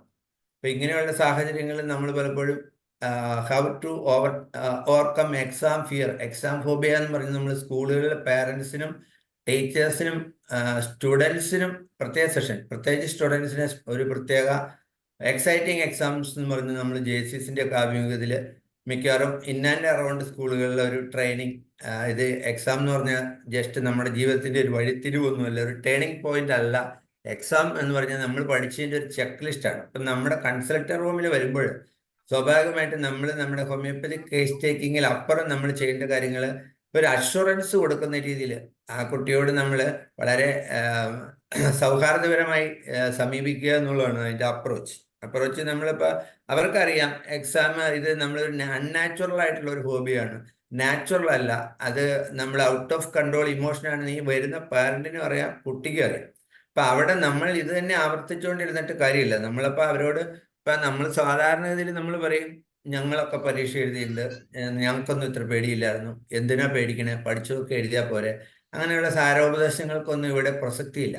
അപ്പൊ കൗൺസിലിങ്ങും സാരോപദേശങ്ങളും പിന്നെ നമ്മുടെ സ്വാഭാവികമായ നമ്മുടെ നാച്ചുറൽ ടെക്നിക്സ് എല്ലാം ഫെയിലർ ആവുമ്പോഴാണ് നമ്മളൊരു ഹോമിയോപ്പതി ഡോക്ടറെ സമീപിക്കുന്നത്. അപ്പൊ നമ്മൾ സാധാരണ അതിന്റെ മൊഡാലിറ്റീസോ അല്ലെങ്കിൽ കോൺസിക്വൻസസോ ചോദിച്ച് അവരെ വീണ്ടും പേടിപ്പിക്കേണ്ടതില്ല. അവരോട് ഇത് സിമ്പിൾ ആയിട്ടുള്ള കാര്യമുള്ളൂ. നമുക്ക് ഇത് എല്ലാവർക്കും പേടിയുണ്ടായിരുന്നു, നമുക്കത് ചെറിയ ചെറിയ ടെക്നിക്കിലൂടെ നമ്മൾ ഓട്ടോ സജഷൻസ് ആയിട്ടുള്ള ഈ പറഞ്ഞ തിയറീസ് എല്ലാം എല്ലാവരും പറഞ്ഞു കൊടുക്കുന്ന തിയറികളാണ്.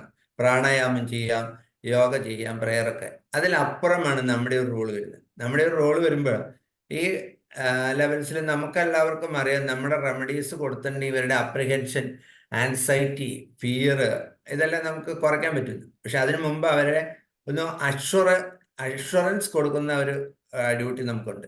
ആ ഡ്യൂട്ടിയിൽ നമ്മൾ വിജയിക്കണം, അവരെ കൺവിൻസ് ചെയ്യാം. ഒന്നും പേടിക്കേണ്ട കാര്യങ്ങളില്ല, നമുക്ക് നമ്മുടെ homoeo medicine can change the attitude of a person.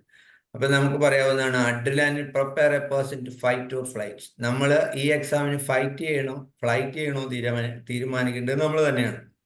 അപ്പൊ പിന്നെ നമ്മൾ കുട്ടികളോട് ഇപ്പൊ പാരന്റും കൂടിയാണ് നമ്മുടെ അടുത്ത് വന്നേക്കണമെങ്കിൽ നമുക്ക് ചോദിക്കാവുന്ന പാരൻസിന് എക്സാമിൻ്റെ ടൈമിൽ എന്തെങ്കിലും പേടി ഉണ്ടായിട്ടുണ്ടോ, പ്രഗ്നൻസി ടൈമിൽ അമ്മ പേടിച്ചിട്ടുണ്ടോ എന്നൊക്കെ ചോദിച്ചാൽ പലപ്പോഴും അമ്മ പെട്ടെന്ന് ഞെട്ടുന്ന കാണാം. ഞാൻ ഇവനെ പ്രഗ്നൻ്റ് ആയിരുന്നു, ഇപ്പോൾ ഭയങ്കര പേടിയായിരുന്നു. അപ്പം നമ്മളത് ഒരു ജോക്കിലോ അല്ലെങ്കിൽ ഒരു ഹ്യൂമർ സെൻസിനോട് കൂടി അത് മോനെ പേടിക്കേണ്ട കാര്യങ്ങളില്ല, ഇത് നിന്റെ പ്രശ്നങ്ങളല്ല, ഇത് മാനുഫാക്ചറിങ് ഡിഫക്റ്റ് ആണ് എന്ന് പറഞ്ഞ് അവരിൽ നിന്ന് നമുക്കൊരു ഹ്യൂമർ സെൻസിലൂടെ അതൊരു ഈസി ആയിട്ടുള്ള നമുക്ക് ഈസിലി അപ്രോച്ചബിൾ അല്ലെങ്കിൽ സക്സസ്ഫുൾ നമുക്ക് എക്സൽ ചെയ്യാൻ പറ്റുന്ന ഒരു കാര്യം മാത്രമേ ഉള്ളൂ എക്സാം. നമ്മൾ പഠിച്ച കാര്യങ്ങൾ അതൊരു ചെക്ക് ലിസ്റ്റ് മാത്രമാണ് എന്നുള്ള രീതിയിൽ അവരെ കൺവിൻസ് ചെയ്യും. അപ്പോൾ നമ്മൾ കേസ് എടുത്ത് നമ്മൾ പ്രസന്റ് ചെയ്യുമ്പോൾ അവർക്ക് ഏതൊക്കെ റെമഡീസ് കൊടുക്കാം എന്നുള്ള, ഇപ്പം നമ്മൾ റെപ്പട്രിയിലൊക്കെ നോക്കുകയാണെങ്കിൽ നമ്മൾ 2-3 റെമഡീസ് എക്സാം ഫോബിയയ്ക്ക് ഏറ്റവും കൂടുതലായിട്ട് കാണുന്നുണ്ട്. ഏതൊക്കെയാണ്? അർജൻ നൈട്രിക്കം, ജെൽസീമിയം, മക്കോണൈറ്റ് ഒക്കെ ആയിരിക്കും നമ്മൾ സാധാരണ കാണുന്നത്. പക്ഷെ അതിലപ്പുറം ചില റെമഡീസ്, ഇപ്പം നമുക്ക് ചില കുട്ടികൾക്ക് ലാക്ക് ഓഫ് കോൺഫിഡൻസ് ആയിരിക്കും, ചില കുട്ടികൾക്ക് ആൻസൈറ്റി ആയിരിക്കും, ചില കുട്ടികൾക്ക് ഫിയർ ആയിരിക്കും, ചില കുട്ടികൾക്ക് ഗ്രീഫ് ആയിരിക്കും, ചില കുട്ടികൾ ഒരു കോൺഫിഡൻസ് ലെവൽ വളരെ ലേണിംഗ് പ്രോബ്ലം ഉണ്ട്, എനിക്ക് മെമ്മറി കുറവാണ്, I am fear of failure, പരാജയ ഭീതിയുള്ള കുട്ടികളുണ്ട്.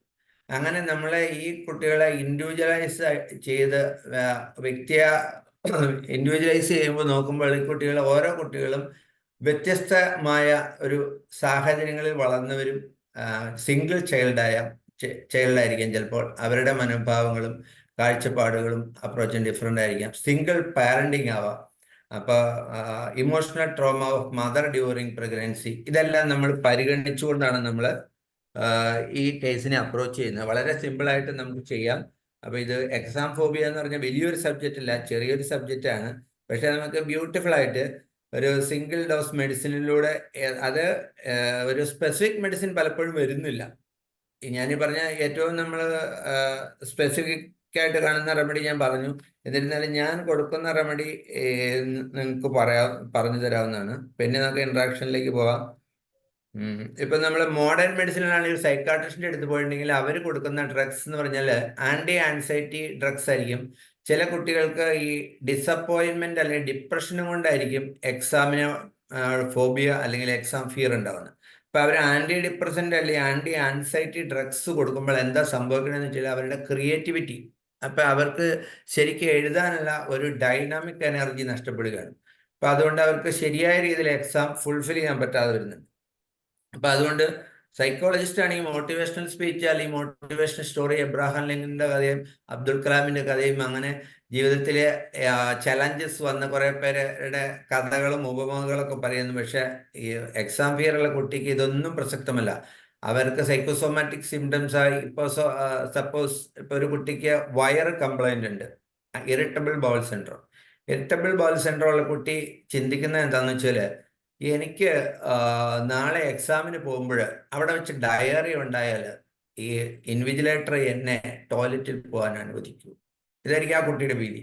അല്ലെങ്കിൽ അവിടെ വെച്ച് ഞാൻ ഫെയിൻ്റ് ആയാൽ, അല്ലെങ്കിൽ അവിടെ വെച്ച് എനിക്കൊരു വയറുവേദന ഉണ്ടായാൽ, അല്ലെങ്കിൽ നമ്മുടെ പാരൻസിൻ്റെ എക്സ്പെക്ടേഷൻ മീറ്റ് ചെയ്യാൻ ഞാൻ പഠിച്ചതൊന്നും ചോദ്യം വരാതിരുന്നാൽ ഞാൻ എന്ത് ചെയ്യും? അപ്പം നമ്മൾ പറയുന്ന പഴയ കാലത്ത് കാരണന്മാർ പറയുന്നത് കേട്ടിട്ടുണ്ടോ, പിന്നെ തുടലങ്ങ് പൊട്ടിപ്പോയി പുഴയങ്ങ് വറ്റിപ്പോയാൽ പട്ടി എന്നെ കടിക്കുന്നു. പുഴയുടെ അക്കരെ ഒരു പട്ടിയെ കെട്ടിയിട്ടുണ്ട്, പുഴ അങ്ങ് വറ്റിപ്പോയിട്ട് പട്ടിയുടെ തുടല് പൊട്ടിപ്പോയി കഴിഞ്ഞാൽ ഈ പട്ടി എന്നെ കടിക്കില്ലേ എന്നുള്ള ഒരു മാനസികാവസ്ഥയാണ് പലപ്പോഴും ഈ എക്സാം ഫിയർ പോലെയുള്ള സാഹചര്യങ്ങളിൽ ഉണ്ടാകുന്നത്. അപ്പം ഇവരുടെ ആറ്റിറ്റ്യൂഡ് ഓൾ മാറ്റേഴ്സ് എന്നാണ്. അപ്പം ഇവരുടെ ആറ്റിറ്റ്യൂഡ് മാറ്റാനുള്ള നമുക്ക് മരുന്ന് ലോകത്തിൽ ഹോമിയോപ്പതിയിൽ മാത്രമേ ഉള്ളൂ. ഏതെങ്കിലും വേറെ സിസ്റ്റംകാരെ അവകാശപ്പെടുന്നവരുണ്ടോ? അപ്പം ഞാൻ പലപ്പോഴും ക്ലാസ്സിൽ പറയാറുണ്ട്, homoeopathy medicine can change the attitude and response in especially in children. അപ്പം നമുക്ക് ആറ്റിറ്റ്യൂഡ് മാറ്റുന്ന, ഇവരുടെ അൺവാണ്ടഡ് ആൻസൈറ്റി, ഫിയർ, ഫോബിയ മാറ്റുന്ന നിരവധി മരുന്നുകളുണ്ട്. ആ മരുന്നിലേക്ക് കിടക്കുന്നതിന് മുമ്പ് നമുക്ക് ഈ ഫോബിയയ്ക്ക് അപ്പുറം നമ്മൾ ഇപ്പം ഈ കുട്ടികൾ ഒബ്സഷൻ ഉണ്ടെങ്കിൽ OCD ഉള്ള കുട്ടികളുണ്ട്. OCD ഉള്ള കുട്ടികളാണെങ്കിൽ നമ്മൾ ആ കുട്ടികൾക്കും ആ OCD കൊണ്ട് ഈ ലേണിംഗ് പ്രോബ്ലം കൊണ്ടും ലേണിംഗ് ലിമിറ്റേഷനെ പറ്റിയുള്ള അറിവ്, തിരിച്ചറിവ് ഉള്ളത് കൊണ്ടും ഫിയറും ആൻസൈറ്റിയും വന്നുകൊണ്ട് ഫിയർ ഓഫ് ഫെയിലർ വരാം. പിന്നെ ചില കുട്ടികൾക്ക് ടൈം മാനേജ്മെന്റ് കറക്റ്റ് അല്ല, വളരെ സ്ലോ ആയിട്ട് എഴുതുന്ന, സ്പെല്ലിംഗ് മിസ്റ്റേക്ക് വരുന്ന കുട്ടികൾ, അപ്പം അവരും പരാജയ ഭീതി അവരുടെ കൂടെ ഉണ്ടാവും. അപ്പം ഇതിൻ്റെയൊക്കെ ഇൻറ്റൻസിറ്റി ഡിഫർ ചെയ്യും, വ്യത്യസ്തമായിരിക്കും. അപ്പം നമ്മൾ ഓരോ നമ്മളെ ഇൻഡിവിജ്വലൈസേഷൻ ആണുള്ളത് നമ്മുടെ ഹോമിയോപ്പതിക് അപ്രോച്ച്. അതുകൊണ്ട് നമ്മുടെ മുന്നിൽ വരുന്ന കുട്ടിക്ക് ബ്ലൈൻഡായിട്ട് അർജൻ നൈട്രിക്കോ അക്കോണൈറ്റോ അല്ലെങ്കിൽ ജെൽസീമിയോ കൊടുക്കുന്നതിന് മുമ്പ് ആ കുട്ടി ഡിപ്രസ്ഡ് ആണോ, ആ കുട്ടി ഡിസപ്പോയിന്റഡ് ആണോ, OCD ഉണ്ടോ, ലേണിംഗ് പ്രോബ്ലം ഉണ്ടോ, ലാക്ക് ഓഫ് കോൺഫിഡൻസ് ഉണ്ടോ, അങ്ങനെയുള്ള കുറേ കാര്യങ്ങൾ നമുക്ക് ചോദിച്ച് മനസ്സിലാക്കേണ്ടതുണ്ട്. പിന്നെ നമ്മളെ പേരൻസിനെ സംബന്ധിച്ചോളം അവര് ഈ ഫുൾ A+ന്റെ കാര്യങ്ങളായിരിക്കും എപ്പോഴും പറഞ്ഞുകൊണ്ടിരിക്കുന്നത്. നിന്റെ ചേച്ചിക്ക് ഫുൾ A+ കിട്ടി, നീ ആയിട്ട് ഞങ്ങളെ നാണം കെടുത്തരുത്, അല്ലെങ്കിൽ നമുക്ക് വലിയ എക്സ്പെക്ടേഷൻ ഉണ്ട്, അല്ലെങ്കിൽ ഇത് പേരൻസും ടീച്ചേഴ്സും കണ്ടിന്യൂസ് ആയിട്ട് പറയുമ്പോൾ അവരുടെ എക്സ്പെക്ടേഷൻ മീറ്റ് ചെയ്യാൻ പറ്റുമോ എന്നുള്ള അൺവാണ്ടഡ് ആയിട്ടുള്ള ഒരു ഫിയറും ആൻസൈറ്റിയും അവിടെ നിലനിൽക്കുന്നുണ്ട്. പിന്നെ വരുന്നത് അറ്റൻഷൻ ഡെഫിസിറ്റ് ഉള്ള കുട്ടികൾ. നമ്മളിപ്പോൾ സ്കൂളിൽ പഠിക്കുന്ന കുട്ടികളെ പറ്റി ടീച്ചേഴ്സ് പറയും അവൻ ഹാർഡ് വർക്ക് ചെയ്താൽ പഠിക്കാവുന്നതാണ്, അവൻ ശ്രദ്ധിച്ചാൽ പഠിക്കാവുന്നതാണ് എന്നൊക്കെ പറയും. അപ്പം ചില കുട്ടികളെ സംബന്ധിച്ചോളം കോൺസെൻട്രേഷൻ ഡിഫിക്കൽട്ട് ആയിരിക്കും. കോൺസെൻട്രേഷൻ ഡിഫിക്കൽറ്റിന് അറ്റൻഷൻ ഡെഫിസിറ്റിനും നമുക്ക് നിരവധി മെഡിസിൻസ് ഉണ്ട്. പിന്നെ ചില കുട്ടികൾ ഇൻഫീരിയോറിറ്റി കോംപ്ലക്സ്, അപകർഷതാബോധം, I am good for nothing, ഞാൻ ഒന്നിനും കൊള്ളാത്തവനാണ്, ഞാനൊരു പരാജയമാണ്, എന്നെ ആരും മനസ്സിലാക്കുന്നില്ല, നെഗ്ലക്റ്റഡ് ഫീലിംഗ്. അപ്പൊ ഈ കുട്ടികളിൽ ഏതൊരു ഇമോഷനാണ് നമ്മൾ അണ്ടർലൈൻ പതോളജി അല്ലെങ്കിൽ ഏറ്റവും കൂടുതലായിട്ട് നിൽക്കുന്നത്? അപ്പൊ ആൻസൈറ്റിക്ക് അപ്പുറം, ഫിയറിനപ്പുറം ഇങ്ങനെയുള്ള ഇമോഷണൽ ഫ്ലക്ച്വേഷൻസ്, ഇമോഷണൽ ചലഞ്ചസ് പലപ്പോഴും ഫോബിയയ്ക്കും എക്സാം ഫിയറിനും കാരണമാകുന്നുണ്ട്. അതിൻ്റെ അകത്തൊരു പ്രധാന ഡിസ്ലെക്സിയാണ് ഈ സ്പെല്ലിംഗ് മിസ്റ്റേക്ക്, അല്ലെങ്കിൽ റൈറ്റിംഗ് പ്രോബ്ലം, റീഡിംഗ് പ്രോബ്ലം. ചില കുട്ടികൾക്ക് മാത്തമാറ്റിക്സ് വഴങ്ങാത്ത കുട്ടികളുണ്ട്, അവരെ നമ്മൾ ഡിസ്കാൽക്കുലിക് ചിൽഡ്രൻ എന്നാണ് വിളിക്കുന്നത്. അപ്പൊ അത് ഫിയർ ഓഫ് മാത്തമാറ്റിക്സ് ഉണ്ട്, ഫിയർ ഓഫ് അഡീഷൻസ് സബ്സ്ട്രാക്ഷൻസ് വഴങ്ങില്ലാത്ത കുട്ടികളുണ്ട്, അങ്ങനെ ഡിവിഷൻ വഴങ്ങില്ലാത്തവരുണ്ട്, ജോമെട്രി വഴങ്ങില്ലാത്തവരുണ്ട്. അങ്ങനെ നമുക്ക് അതിനെല്ലാം നമുക്ക് കുറെ സ്പെസിഫിക് ആയിട്ട് ചില മെഡിസിൻസ് ഒക്കെ റെപ്പർട്ടറിയിൽ നമുക്ക് പറയുന്നുണ്ട്. ഒരു പരിധിവരെ ഞാൻ റെമഡീസിന്റെ കാര്യങ്ങൾ പറയാം, ഒരു പരിധിവരെ ആ മെഡിസിൻ നന്നായി വർക്ക് ചെയ്യാറുണ്ടെന്നുള്ളതാണ്. മാത്തമാറ്റിക്സ് നമ്മൾ പലപ്പോഴും വായിച്ചിട്ടുണ്ട് പല റെമഡിയിലും. Difficulty with mathematics, aversion to mathematics, fear of mathematics. അപ്പൊ ഇങ്ങനെയുള്ള കുട്ടികൾ, ഏതെങ്കിലും ഒരു മേഖലയിൽ പ്രശ്നങ്ങളുള്ള കുട്ടികൾക്ക് ഈ പ്രശ്നങ്ങൾ എക്സാം വരുമ്പോൾ അവരുടെ കോൺഫിഡൻസ് പോവുകയും അവർക്ക് ഫിയറും ആൻസൈറ്റിയും വറീസും ഒക്കെ വന്ന് അവർ നെഗറ്റീവ് തോട്ട്സ് അവരെ റൂൾ ചെയ്ത് അവർ ചിലപ്പോൾ ഫെയിൻ്റ് ആവുന്നു, അൺകോൺഷ്യസ് ആവുന്നു, ഹോസ്പിറ്റലിൽ പോകുന്നു, ഹിസ്റ്റീരിയ വരുന്നു, സൈക്കോസൊമാറ്റിക് ഡയറിയ, വൊമിറ്റിംഗ്, അങ്ങനെ എല്ലാ പ്രശ്നങ്ങളും വരാറുണ്ട്. അപ്പം നമുക്ക് ഈ കുട്ടികൾ നമ്മുടെ അടുത്ത് വരുമ്പോൾ അവരെ ഒന്ന് മോട്ടിവേറ്റ് ചെയ്യേണ്ട രീതിയിൽ അവരുടെ ആപ്റ്റിറ്റ്യൂഡ് ജസ്റ്റ് ചോദിക്കാം. നിങ്ങൾ ആരാവണം എന്നാണ്, എന്താവണം എന്നാണ് ആഗ്രഹം എന്നൊക്കെ നമുക്ക് ചെറുതായിട്ട് ചോദിച്ചാൽ അവരിങ്ങനെയൊക്കെ പറയും. അപ്പം അവരോട് പറയുക, നമ്മൾ +2 അല്ലെങ്കിൽ SLC അല്ല നമ്മുടെ ജീവിത വിജയത്തിന് ആധാരം, നമ്മുടെ പോസിറ്റീവ് ആറ്റിറ്റ്യൂഡാണ്. പോസിറ്റീവ് ആറ്റിറ്റ്യൂഡ് ഉണ്ടെങ്കിൽ നമുക്ക് ജീവിതത്തിൽ വിജയിക്കാം. നമ്മൾ അതുപോലെ കോമ്പറ്റേറ്റീവ് എക്സാമിനേഷനിൽ പോലെയുള്ള ബുദ്ധിമുട്ടില്ല. നമ്മൾ പഠിച്ചപ്പോൾ CBSE ഒരു പുതിയ റൂൾ കൊണ്ടുവന്ന് കഴിഞ്ഞ ദിവസം, നമുക്ക് എക്സാം ടൈമിൽ ടെക്സ്റ്റ് തരുവാണ്, ടെക്സ്റ്റ് നോക്കി എക്സാം എഴുതാം.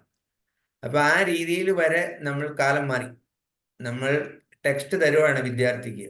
അപ്പൊ സ്റ്റേറ്റ് ലെവലിലേക്ക് അത് വന്നിട്ടില്ല. പക്ഷെ CBSE വിദ്യാർത്ഥിക്ക് ടെക്സ്റ്റ് കൊടുത്താൽ പോലും അത് നോക്കി ഈ എക്സാമിന്റെ ഈ ക്വസ്റ്റ്യന്റെ ആൻസർ ഏത് പാരഗ്രാഫിലാണ്, ഏത് അധ്യായത്തിലാണെന്ന് അറിയില്ലാത്ത കുട്ടികളെ സംബന്ധിച്ചോളം അവർക്ക് എക്സൽ ചെയ്യാൻ പറ്റില്ല. അപ്പൊ അവർക്ക് വിജയിക്കാൻ പറ്റില്ല.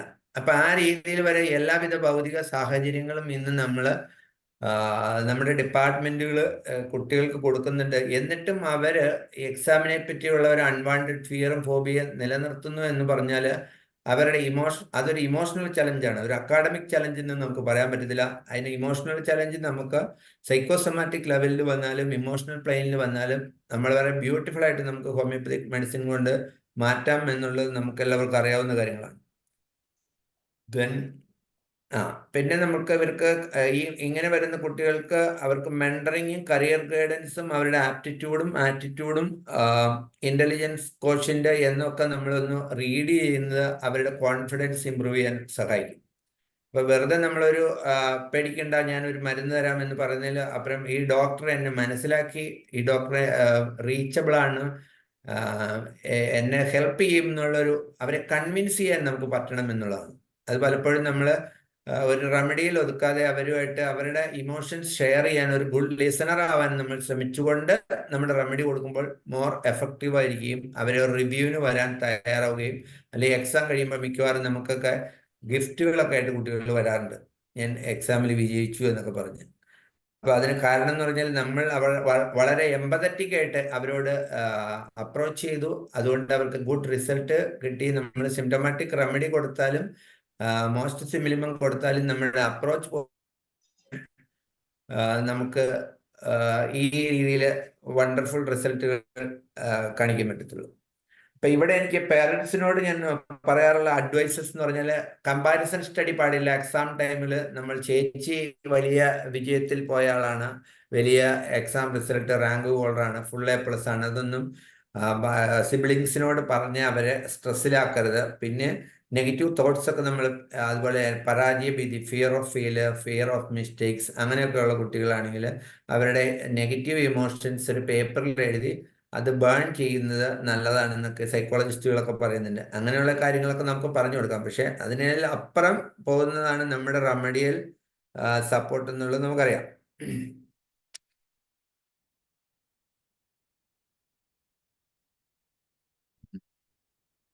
പിന്നെ നമ്മൾ ഈ മെഡിസിനൽ ലെവലിലേക്ക് പോകുമ്പോൾ 2-3 കേസ് എന്ന് പറഞ്ഞാൽ ailments from freight, ailments from fear, അത് എയിൽമെന്റ്സ് ഫ്രം ആൻസൈറ്റി, അപ്രിഹെൻഷൻ, ഇതെല്ലാം നമുക്ക് എടുക്കാവുന്നതാണ്. അതിൻ്റെ നമ്മൾ ഫ്രൈറ്റ് വിത്ത് ഗ്രീഫ് ആണെങ്കിൽ നമുക്ക് കൊടുക്കാവുന്ന റെമഡീസ് എന്ന് പറഞ്ഞാൽ ഇഗ്നേഷ്യ, ഓറമെറ്റ്, അംബറഗ്രേഷ്യ, നാട്രമൂറ്, ഫോസ്ഫറസ് സ്റ്റാഫിസ്, ഇത്രയാണ് ഞാൻ ഉപയോഗിക്കാറ്. ഇത് നമ്മൾ ഡിഫറൻഷിയേറ്റ് ചെയ്തിട്ട് ഇതിൽ ഏതാണ് പ്രോബബിൾ റെമഡി എന്ന് നോക്കുക. അത് ഫ്രൈറ്റ് വിത്ത് ഗ്രീഫാണ്. നമുക്ക് എക്സാം ഫിയർ ഉള്ള കുട്ടിയുടെ അണ്ടർലൈൻ പതോളജി ആങ്കർ ആണോ, ഗ്രീഫാണോ, ഡെസ്പറേഷൻ ആണോ, ഡിപ്രഷൻ ആണോ എന്ന് നോക്കിയിട്ട് അതനുസരിച്ച് റെമഡി മാറിക്കൊണ്ടിരിക്കും. ഇപ്പൊ നമ്മൾ അർജന്റൈറ്റിക്കും ജലസീമിയ മക്കണൈറ്റിൽ നിന്ന് മാറി ഒന്ന് ചിന്തിക്കേണ്ട കാര്യങ്ങളുണ്ട്. കാരണം അവരുടെ ഇമോഷണൽ സ്റ്റാറ്റസ് നമ്മളൊന്ന് അനലൈസ് ചെയ്യുമ്പോൾ നമുക്ക് പലപ്പോഴും ചിലപ്പോൾ ഇഗ്നേഷ്യ ആയിരിക്കാം, ചിലപ്പോൾ അംബ്രാഗ്രേഷ്യ ആയിരിക്കാം, നാട്രമൂർ ആയിരിക്കും. Complaints aggravated when thinking of his complaint, അതായത് റെമഡി അത് നമുക്ക് ഫോസ്ഫറസ് ആണ് വരുന്നത്, ഫോസ്ഫറസ്. പിന്നെ നമ്മൾ ലോങ് സ്റ്റാൻഡിങ് ഫിയർ, ഇപ്പൊ പണ്ട് ചെറുപ്പത്തിലെ ഫിയർ ഉണ്ടായിരുന്ന കുട്ടിയാണെന്ന് പേരൻസ് ചിലപ്പോൾ നമ്മളോട് പറയാറുണ്ട്. ചെറുപ്പത്തിലെ പേടിക്കാരനാണ്, എന്തിനും ഏതിനും പേടി, പരീക്ഷ പേടി മാത്രമല്ല, ബേസിക് പ്രശ്നം പേടിയാണ്. അപ്പൊ നമ്മൾ അക്കോണൈറ്റിൽ വായിക്കുന്ന life is rendered miserable by fear എന്ന് പറയുന്നുണ്ട്. അക്കോണൈറ്റ് അവിടെ പരിഗണിക്കാവുന്നതാണ്. സെയിം ടൈം നമ്മൾ വിട്ടുപോകുന്ന ഒരു റെമഡിയാണ് കാർസിനോസിൻ. കാർസിനോസിൻ ലോങ് സ്റ്റാൻഡിങ് ഫിയറിന് സിവിയർ ഫിയർ ആയിരിക്കും. Long standing and severe carcinosin. കാർസിനോസിന്റെ പ്രത്യേകത എന്ന് പറഞ്ഞാൽ കാർസിനോസിന് OCD ഉണ്ടാവും, പിന്നെ ആ കുട്ടികളുടെ ഒരു പ്രത്യേകത, നമ്മൾ ആ കുട്ടികളുടെ പ്രത്യേകതകൾ പേരൻസിനോടൊക്കെ ചോദിച്ചാൽ സംതിങ് സ്പെഷ്യൽ ആയിരിക്കും. അവർ ഇന്നോവേറ്റീവ് ആയിരിക്കും, ക്രിയേറ്റീവ് ആയിരിക്കും, ചിലപ്പോൾ അവർക്ക് യാത്രകൾ, പ്രകൃതി സൗന്ദര്യമൊക്കെ ആസ്വദിക്കുന്ന ഒരു ക്യാരക്ടേഴ്സ്, അങ്ങനെയുള്ള പ്രത്യേക സ്വഭാവങ്ങളൊക്കെ കാർസിനോസിൻ കാണിക്കാറുണ്ട്. Carcinosin one among the best remedy for exam phobia. Then anxiety of making mistakes, അതും കാർസിനോസിൻ തന്നെയാണ്. മേക്കിംഗ്, ഞാൻ തെറ്റിപ്പോകുമോ എന്നുള്ള ആൻസൈറ്റി, അത് നമ്മുടെ എക്സാമിൻ്റെ ഒരു ക്രൂഷ്യൽ ആയിട്ടുള്ള പോയിന്റാണ്. കംപ്ലൈൻറ്റ്സ്, അത് ഞാൻ പറഞ്ഞു, complaints aggravated when thinking of his complaint, phosphorus ആണ്. ഫിയർ ഓഫ് എക്സാമിനേഷന് നമ്മൾ റെപ്പർട്ടറിയിൽ അധികം കിട്ടുന്നത് എത്തൂസ ജലസീമിയൊക്കെയാണ്. എത്തൂസ ഞാൻ സാധാരണ കൊടുക്കാറില്ല, നമ്മൾ ഈ പറഞ്ഞ റെമഡി ഏതെങ്കിലും ആയിരിക്കും. ഫിയർ ഓഫ് ഫെയിലർ, പരാജയഭീതി. പരാജയഭീതിക്ക് നമ്മൾ അർജന്റൈറ്റിക്ക, ലൈക്കോപ്പൊഡിയൻ, നെക്സോമിക്ക, സൈലീഷ്യ ഒക്കെയാണ് ഞാൻ സാധാരണ വരുന്നത്. അതിൻ്റെ അകത്ത് നമുക്ക് 20-30 മെഡിസിൻസ് ഒക്കെ വരുന്നുണ്ട്. എന്നിരുന്നാലും ഇതെല്ലാം നമുക്ക് അറിയാവുന്ന മെഡിസിൻ ആണെങ്കിൽ 3-4 റെമഡീനെ ഡിഫറൻഷിയേറ്റ് ചെയ്താൽ നമുക്ക് റൈറ്റ് റെമഡിയിലേക്ക് വരാവുന്നതാണ്. പിന്നെ നമ്മുടെ lack of self confidence. Self confidence സാധാരണ ഇതിൽ ഫിയർഫുൾ ആയിട്ടുള്ള കുറവായിരിക്കും, സ്വാഭാവികമാണല്ലോ. അപ്പൊ lack of self confidence with fear എന്ന് പറയുമ്പോൾ calcarea silicata is a wonderful remedy. Calcarea silicata, silicea, carcinosin. OCD remedy നമുക്കൊക്കെ അറിയാം. നെക്സോമിക്ക OCDക്ക് വണ്ടർഫുൾ ആയിട്ട് വർക്ക് ചെയ്യുന്നുണ്ട്. മെഡോറിനം, കാർസിനോസിൻ, സിഫിലിനം. അതിൻ്റെ അത് ഏറ്റവും കൂടുതലായിട്ട് നമുക്ക് difficulty with mathematics, aversion to mathematics, fear of mathematics ഒക്കെ ആണെങ്കിൽ നമുക്ക് സിഫിലിനം, നെക്സോമിക്ക, മെഡോറിനം ഒരുവിധം വർക്ക് ചെയ്യുന്ന റെമഡീസ് ആണ്. അവിടെ നമ്മൾ ട്യൂബർക്കിളിന് സൾഫറും സൈലീഷ്യയും വരുന്നുണ്ട്. ദെൻ നമ്മൾക്ക് ഇൻഡിവിജ്വലായി ഓരോ മെഡിസിന് ഇങ്ങനെയുള്ള കേസുകളിൽ മെയിനായിട്ട് ഏറ്റവും കൂടുതൽ പോകുന്ന മെഡിസിൻ ആർസനിക്ക് പോകുന്നുണ്ട്, ജെൽസീമിയം വരുന്നുണ്ട്, ഓപ്പിയം നമ്മൾ കൊടുക്കാറുണ്ട് എക്സാം ഫിയറിന്. ഓപ്പിയം ഈ നമ്മൾ കാസിനോസിൻ പറഞ്ഞ പോലെ തന്നെ ഒരു വണ്ടർഫുൾ ഫിയർഫുൾ റെമഡിയാണ്. സെയിം ടൈം അത് ഡയർലെസ് ഷെയിംലെസ് എന്നുള്ള ആ ഗ്രൂപ്പിലൊക്കെ ഓപ്പിയം വരുന്നുണ്ട്. ഓപ്പിയത്തിന്റെ പ്രത്യേകത എന്ന് വെച്ചാൽ പെയിൻലെസ് ആയിരിക്കും. സെയിം ടൈം നമ്മളാകെ പണ്ടൊക്കെ ഞാൻ കോൺസ്റ്റിപ്പേഷന് മാത്രം കൊടുത്തിരുന്ന ഒരു കാലഘട്ടമുണ്ട്. അപ്പൊ എൻ്റെ ഒരു മോൻ 4th പഠിക്കുമ്പോൾ അവന് അത്ഭുത ദ്വീപ് എന്ന് പറഞ്ഞ സിനിമ ഉണ്ടല്ലോ, അത്ഭുത ദ്വീപ്. അത്ഭുത ദ്വീപിലെ നരഭോജികൾ മനുഷ്യനെ പിടിച്ച് തിന്നുന്ന ഒരു സീനുണ്ട്. അപ്പൊ അവൻ 4th പഠിക്കുമ്പോ എന്നെ ഫോൺ വിളിച്ചിട്ട് എനിക്ക് പേടിയാവോ ഓടി വരണം എന്ന് പറഞ്ഞു. അപ്പൊ ഞാൻ പെട്ടെന്ന് ക്ലിനിക്കിൽ നിന്ന് ഒരു 20 കിലോമീറ്റർ ഉണ്ട് വീട്ടിലെത്തി.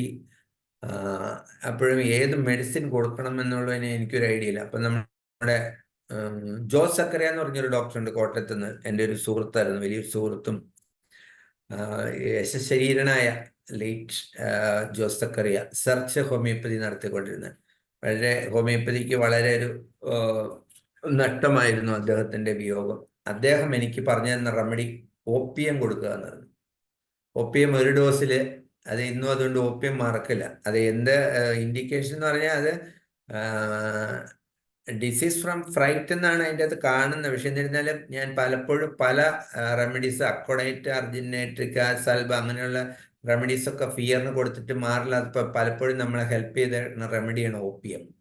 It's a wonderful remedy. Then nightmare. ചില കുട്ടികൾക്ക് ഈ പരീക്ഷ വന്നു കഴിഞ്ഞാൽ അവർക്ക് ഈ എക്സൈറ്റ്മെന്റ് കൊണ്ട് ഉറക്കം വരാതിരിക്കും. അങ്ങനെയുള്ളപ്പോൾ നമുക്ക് കൊടുക്കാവുന്ന റെമഡിയാണ് ചമോമില കൊടുക്കാം, സോറിനും കൊടുക്കാം. Only if symptoms correspond. പിന്നെ നൈറ്റ് മെയർസ് ഉള്ള കുട്ടികൾക്ക്, അത് ബ്ലാക്ക് ആനിമൽസ് അങ്ങനെയുള്ള കുട്ടികൾക്ക് നമുക്ക് ഫോസ്ഫറസ് കൊടുക്കുന്നത്. ഫോസ്ഫറസിന്റെ മറ്റു പ്രത്യേകത ഞാൻ ആദ്യം ഫോസ്ഫറസ് പറഞ്ഞു. Exaggerated ideas of funds on importance. ഒരേ കാര്യത്തെപ്പറ്റി ചിന്തിച്ച് മനസ്സ് പുണ്ണാക്കുക. അതിപ്പോ ഈ എക്സാം മാത്രമല്ല, ഏതൊരു കാര്യമാണെങ്കിലും അത് ഫോസ്ഫറസിലും കൽക്കരിയപ്പോസിലും ഒക്കെ നമ്മൾ കാണാറുള്ള ഒരു സംഭവമാണ് അത്. പിന്നെ ഫോസ്ഫറസ് ആകുമ്പോൾ നമ്മൾ സോൾട്ടിനോടുള്ള പ്രത്യേകതയൊക്കെ കാണും. അതും നമുക്ക് ഇതിൻ്റെ അകത്ത് ലൈക്സ് ഡിസ്ലൈക്സ് ഒക്കെ നമുക്ക് അവേർഷൻ ഡിസയർ അവേർഷനൊക്കെ ചോദിക്കുമ്പോൾ നമുക്ക് ഇതിനെ ഡിഫറൻഷിയേറ്റ് ചെയ്യാവുന്നതാണല്ലോ. പിന്നെ നമ്മൾ ഓറം പലപ്പോഴും നമ്മൾ ഈ ഫിയറിന് ഉപയോഗിക്കാവുന്ന ഒരു നല്ല റെമഡിയാണ്. Fear with ഡിപ്രഷനാണ്. Fear with depression, helpless.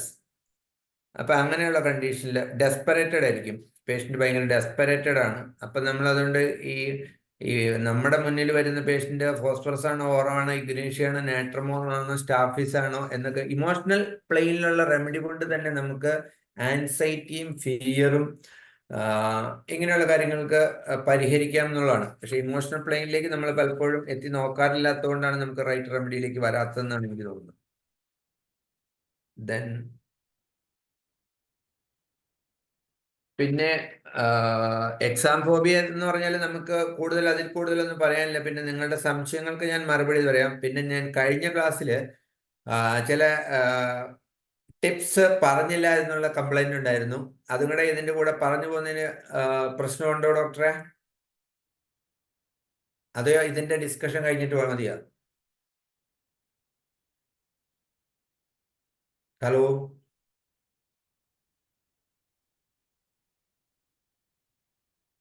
am I audible?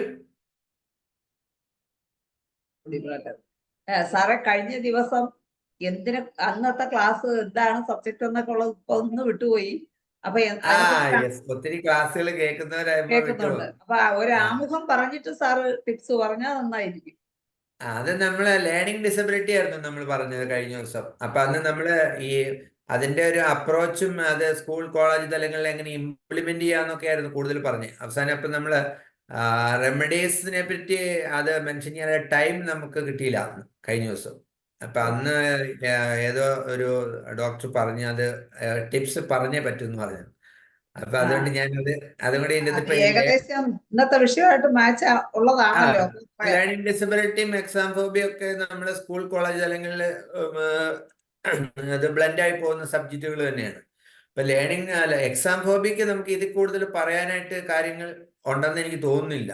കാരണം ഇത് ഹോമിയോപ്പതിക്ക് ഇത്രമാത്രം റോൾ ഉണ്ടെന്നുള്ളത് സൊസൈറ്റിക്ക് പബ്ലിക്കിന് അറിയില്ല എന്നുള്ള ഒരു പ്രശ്നം അപ്പൊ ഞാനത് കൺവിൻസ് ചെയ്യുന്നത് മിക്കവാറും ക്ലിനിക്കൽ സൈക്കോളജിസ്റ്റുകളായിട്ട് നമ്മൾ ടൈപ്പ് ചെയ്യും.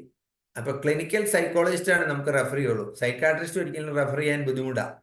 എന്നിരുന്നാലും കുറച്ച് സൈക്കാട്രിസ്റ്റുകളൊക്കെ നിങ്ങൾ ഹോമിയോ മെഡിസിൻ ട്രൈ ചെയ്ത് നോക്കുക എന്നും പറഞ്ഞ് അവരെ വിടുന്ന അത് നമ്മളുമായിട്ട്. അപ്പൊ നമുക്ക് ക്ലിനിക്കൽ സൈക്കോളജിസ്റ്റുകളെ കൺവിൻസ് ചെയ്താൽ നമുക്ക് ഒത്തിരി കേസ് എക്സാം, കാരണം എല്ലാവർക്കും എക്സാമിന് ചെറിയ രീതിയിൽ ടെൻഷൻ ഉണ്ടാവും. പക്ഷെ അത് അതിന്റെ ഒരു ബോർഡർ ലൈൻ ഉണ്ട്. ആ ബൗണ്ടറി വിട്ടുപോയി കഴിഞ്ഞിട്ടുണ്ടെങ്കിൽ അത് ഭയങ്കര അവർക്ക് ഒന്നും എഴുതാൻ. കഴിഞ്ഞ ദിവസം ഇപ്പൊ എൻ്റെ അടുത്ത് വന്ന് എക്സാം ഫിയർ 10th എഴുതുന്ന കുട്ടിയാണ്. ആ കുട്ടി ഞാനൊരു ക്രിസ്മസ് ഓണ എക്സാമിനൊക്കെ അത് ആ കുട്ടിക്ക് അംബ്രാഗ്രേഷ്യ കൊടുത്ത് വളരെ അതിന്റെ 2 സിസ്റ്റർമാരും മെഡിസിൻ പഠിക്കുന്ന. അപ്പൊ അതുകൊണ്ട് ഈ കുട്ടി അവിടുത്തെ ഔട്ട്സ്റ്റാൻഡിങ് സ്റ്റുഡന്റാ. എന്താ സംഭവിച്ചതെന്ന് വെച്ചാൽ അവർക്ക് ഈ എക്സാമിന്റെ ടൈമിൽ പ്രശ്നമൊന്നും ഉണ്ടായില്ല. പക്ഷെ CBSEയുടെ ഫസ്റ്റ് ഡേയിൽ എക്സാമിന് പോയിട്ട് ഈ കുട്ടി റോൾ നമ്പർ എഴുതേണ്ടടുത്ത് പേര് എഴുതേണ്ടടുത്ത് റോൾ നമ്പർ എഴുതി. അത് എഴുതി. എന്നിട്ട് കുട്ടിക്ക് എന്നെ സംഭവിച്ചതെന്ന് വെച്ചിട്ടുണ്ടെങ്കിൽ അപ്പൊ തന്നെ ആകെ പ്രശ്നമായി. ഇപ്പൊ ടീച്ചേഴ്സൊക്കെ സ്വാന്തനിപ്പിച്ചു, സാരമില്ല എന്നൊക്കെ പറഞ്ഞാലും അന്നത്തെ എക്സാം കുഴപ്പമായി. ശരിയായ രീതിയിൽ പെർഫോം റാങ്ക് പ്രതീക്ഷിക്കുന്ന അല്ലെങ്കിൽ അവിടുന്ന് ഏറ്റവും ഔട്ട്സ്റ്റാൻഡിങ് സ്റ്റുഡന്റ് ആവണമെന്ന് പ്രതീക്ഷിക്കുന്ന കുട്ടിയാണ്. പക്ഷെ ആ എക്സാമിന് ഏതാണെങ്കിലും ഒരു 50% മാർക്ക് കിട്ടാനേ സാധ്യതയുള്ളൂ എന്നാണ് റിപ്പോർട്ട്. പിറ്റേ ദിവസം വരികയും പക്ഷെ ആ കുട്ടി എക്സാമിന് ഒരാഴ്ച മുമ്പ് നമ്മളെ ഒന്ന് കണ്ടിരുന്നെങ്കിൽ ഈ പ്രശ്നം ഒഴിവായാലും. പക്ഷെ അവര് ക്രിസ്മസ് സീസണിൽ കണ്ടതിന് ശേഷം വന്നിട്ടില്ല. കാരണം അവർ കുഴപ്പമൊന്നും ഉണ്ടായിരുന്നില്ല.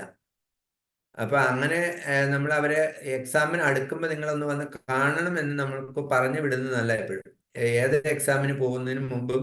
ഇപ്പൊ കാരണം നമ്മള് ബോർഡ് എക്സാം കഴിഞ്ഞാലും ജീവിതത്തിൽ പിന്നെ ഇപ്പൊ IELTS, OET, ജർമ്മനൊക്കെ പോകുന്ന പല കുട്ടികളുമുണ്ട്. കുട്ടികളും നേഴ്സുമാരും ഡോക്ടേഴ്സും എല്ലാം. ഇപ്പൊ ഈ കുട്ടികളെ സംബന്ധിച്ചിടത്തോളം ഇവര് വലിയൊരു എമൗണ്ട് 30,000, 20,000, 10,000 ഒക്കെ കൊടുത്താണ് ഇവർ ഈ എക്സാമിന് അറ്റൻഡ് ചെയ്യുന്നത്. സ്വാഭാവികമായിട്ടും അവർക്ക് ഫിയർ ഓഫ് ഫെയിലറും ആൻസൈറ്റിയും അപ്രിഹെൻഷനും ഒക്കെ വളരെ കൂടുതലായിരിക്കും സാധാരണ ഉള്ള കുട്ടികളെക്കാൾ. അപ്പൊ ആ കുട്ടികൾക്ക് നമ്മൾ വളരെ ഭംഗിയായിട്ട് അവരെ നമുക്ക് ഹെൽപ്പ് ചെയ്യാൻ പറ്റും. അപ്പൊ അങ്ങനെയുള്ള സെന്റേഴ്സുമായിട്ട് കണക്ട് ചെയ്ത് നമുക്ക് ഹോമിയോപ്പതിയിൽ സെഡേഷൻ ഇല്ല. നമ്മുടെ അഡ്വാൻറ്റേജ് എന്താ? സൈക്കാട്രിസ്റ്റ് കൊടുക്കുമ്പോൾ അവരുടെ ക്രിയേറ്റിവിറ്റി പോയി അവരുടെ സെഡേഷൻ വരുന്നു. അവർക്ക് അവരുടെ ക്വാളിറ്റി, അവരുടെ നാച്ചുറൽ റിസോഴ്സ് മൊത്തം പുറത്തെടുക്കാൻ പറ്റില്ല. നമ്മുടെ മെഡിസിൻ അങ്ങനെയുള്ള പ്രശ്നവുമില്ല. അതവര് ഞാൻ ഇങ്ങനെയുള്ള സെന്റേഴ്സിലൊക്കെ അറിയാവുന്നവരോടൊക്കെ നമ്മൾ ഇങ്ങനെയുള്ള കാര്യങ്ങളൊക്കെ ഈ മെസ്സേജ് നമ്മൾ കൺവേ ചെയ്യാറുണ്ട്. അപ്പൊ ഡോക്ടർ, ഞാൻ ലേണിംഗ് ഡിസബിലിറ്റിയുടെ പഠന വൈകല്യവുമായിട്ട് ബന്ധപ്പെട്ടുള്ള പ്രശ്നം ഡിസ്ലെക്സിയക്ക് ഞാൻ കൊടുക്കുന്ന റെമഡീസ് എന്താണെന്ന് അന്ന് പറഞ്ഞിരുന്നില്ല. അത് എന്താണെന്ന് ഒന്ന് മെൻഷൻ ചെയ്യാൻ പോവാണ്. ഓക്കെ? അപ്പൊ അത് മെയിൻലി ഡിസ്ലെക്സിയ എന്ന് പറഞ്ഞ ഒരു കോമൺ ടേം ആണ് നമ്മൾ ഉപയോഗിക്കുന്ന. Learning backwardness, scholastic backwardness. അതിൻ്റെ അകത്ത് നമ്മൾ റീഡിങ്ങിനാണ് ഇപ്പൊ ഡിസ്ലെക്സിയ എന്ന് ഉപയോഗിക്കുന്നത്. റൈറ്റിങ്ങിന് ഡിസ്ഗ്രാഫിയ എന്നുള്ള ടേമാണ് ഉപയോഗിക്കുന്നത്. മാത്തമാറ്റിക്സ് ഡിഫിക്കൽട്ടിക്ക് നമ്മൾ ഡിസ്കാൽക്കുലിയ എന്ന് ഉപയോഗിക്കുന്നു. പിന്നെ ഈ ഷൂ ലൈസ്, ബട്ടൺ അങ്ങനെയൊക്കെ ഇടാനുള്ള ബുദ്ധിമുട്ടുകൾക്കാണ് നമ്മൾ ഡിസ്പ്രാക്സിയ എന്ന് ഉപയോഗിക്കുന്നത്. പ്രാക്സിയ അധികം നമ്മുടെ ക്ലിനിക്ക് ഡിലേഡ് മൈൽ സ്റ്റോൺസ് ഒക്കെ ഉള്ള കുട്ടികളുടെ ഷൂ ലൈസ് കിട്ടില്ല, ബട്ടൺസ് ഇടില്ല എന്നൊക്കെ പറഞ്ഞാൽ. ഡിസ്ഗ്രാഫിയക്ക് നമുക്ക് വണ്ടർഫുൾ ആയിട്ട് കൊടുക്കാന്ന്. ഡിസ്ഗ്രാഫിയ എന്ന് പറഞ്ഞാൽ റൈറ്റിംഗ് ഡിഫിക്കൽട്ടി. റൈറ്റിംഗ് ഡിഫിക്കൽട്ടി എന്ന് പറഞ്ഞാൽ സ്പെല്ലിംഗ് മിസ്റ്റേക്ക് വരാം, അത് reverse writing, mirror writing, writing problem. റൈറ്റിങ്ങിന് സ്പീഡ് ഉണ്ടാവില്ല, തിരിച്ചെഴുതുക, വാസ് സോയായി പോവുക, DB ആയി പോവുക, അങ്ങനെയുള്ള മിസ്റ്റേക്സ് ആണ് ഈ ഡിസ്ഗ്രാഫിയയിൽ വരുന്നത്. ഡിസ്ഗ്രാഫിയക്ക് ഏറ്റവും വണ്ടർഫുൾ റെമഡി നെക്സോമിക്കയാണ്. പക്ഷെ നെക്സോമിക്ക നമ്മളൊരു മെറ്റിയമെഡിക്കയിൽ നെക്സോമിക്ക പറയുന്നില്ല എന്ന് എനിക്ക് തോന്നുന്നത്. പക്ഷെ നിങ്ങൾ ഏത് റെപ്പർട്ടറിയിൽ ചെന്ന് നോക്കിയാലും ഏറ്റവും കൂടുതൽ മാർക്ക് നെക്സോമിക്ക തന്നെ വരും. ഇപ്പൊ നെക്സോമിക്ക ആണ് എനിക്ക് ഏറ്റവും വണ്ടർഫുൾ ആയിട്ട് ഡിസ്ഗ്രാഫിക്ക് റിസൾട്ട് കിട്ടുന്നത്. നമ്പർ 2 നെക്സോമിക്കയാണ്. അതിൻ്റെ അകത്ത് ബാക്കിയുള്ള അസോസിയേറ്റഡ് സിംറ്റംസ് നോക്കിയിട്ട് എന്നാലും സ്പെസിഫിക് പോലെ നെക്സോമിക്ക വർക്ക് ചെയ്യാറുണ്ട്. പിന്നെ കോസ്റ്റിക്കം, ഇഗ്നേഷ്യ, ലൈക്കോപ്പൊഡിയം. ലൈക്കോപീഡിയത്തിന്റെ ഡിസ്ഗ്രാഫിയുടെ പ്രത്യേകത എന്ന് പറഞ്ഞാൽ cannot read what he rights. അത് എനിക്കുണ്ടായിരുന്ന കംപ്ലൈന്റ് പണ്ട്. എന്താ എഴുതിയെന്ന് നമുക്ക് പിന്നെ കുറച്ച് നാൾ കഴിയുമ്പോൾ ആ നോട്ട്ബുക്ക് എടുത്ത് നോക്കുമ്പോൾ നമ്മൾ ഈ ക്ലാസ് ഒക്കെ എഴുതിയെടുക്കുമല്ലോ, കുറച്ച് നാൾ കഴിഞ്ഞ് റെഫർ ചെയ്ത് നോക്കുമ്പോൾ നമ്മൾ എഴുതിയത് നമുക്ക് എന്താണെന്ന് മനസ്സിലാവുന്നില്ല. Cannot read what he rights. അത് ലൈക്കോപ്പൊടിയാണ്. അത് ചില അമ്മമാർ വന്ന് നമ്മളോട് പറയും, അവൻ എഴുതിക്കൊണ്ട് തന്നെ അവന് വായിക്കാൻ അറിയാൻ പാടില്ലെങ്കിൽ ഞാൻ എന്ത് ചെയ്യാൻ പറ്റും എന്നൊക്കെ പറയില്ലേ. അത് ലൈക്കോപ്പൊടിയാണ്. ബ്ലൈൻഡ് ആയിട്ട് കൊടുക്കാം ലൈക്കോപ്പൊടിയാണ്. ലൈക്കോപ്പൊഡിയൻ നെക്സോമിക്കാൻ വണ്ടർഫുൾ ലേണിംഗ് ഡിസബിലിറ്റി റെമഡീസ് ആണ്. പിന്നെ ഡിലേഡ് മൈൽ സ്റ്റോൺ ഹിസ്റ്ററി, നമുക്ക് സൈലീഷ്യ സിംറ്റംസ് ഉണ്ടെങ്കിൽ സൈലീഷ്യ കോസ്റ്റിക്കം.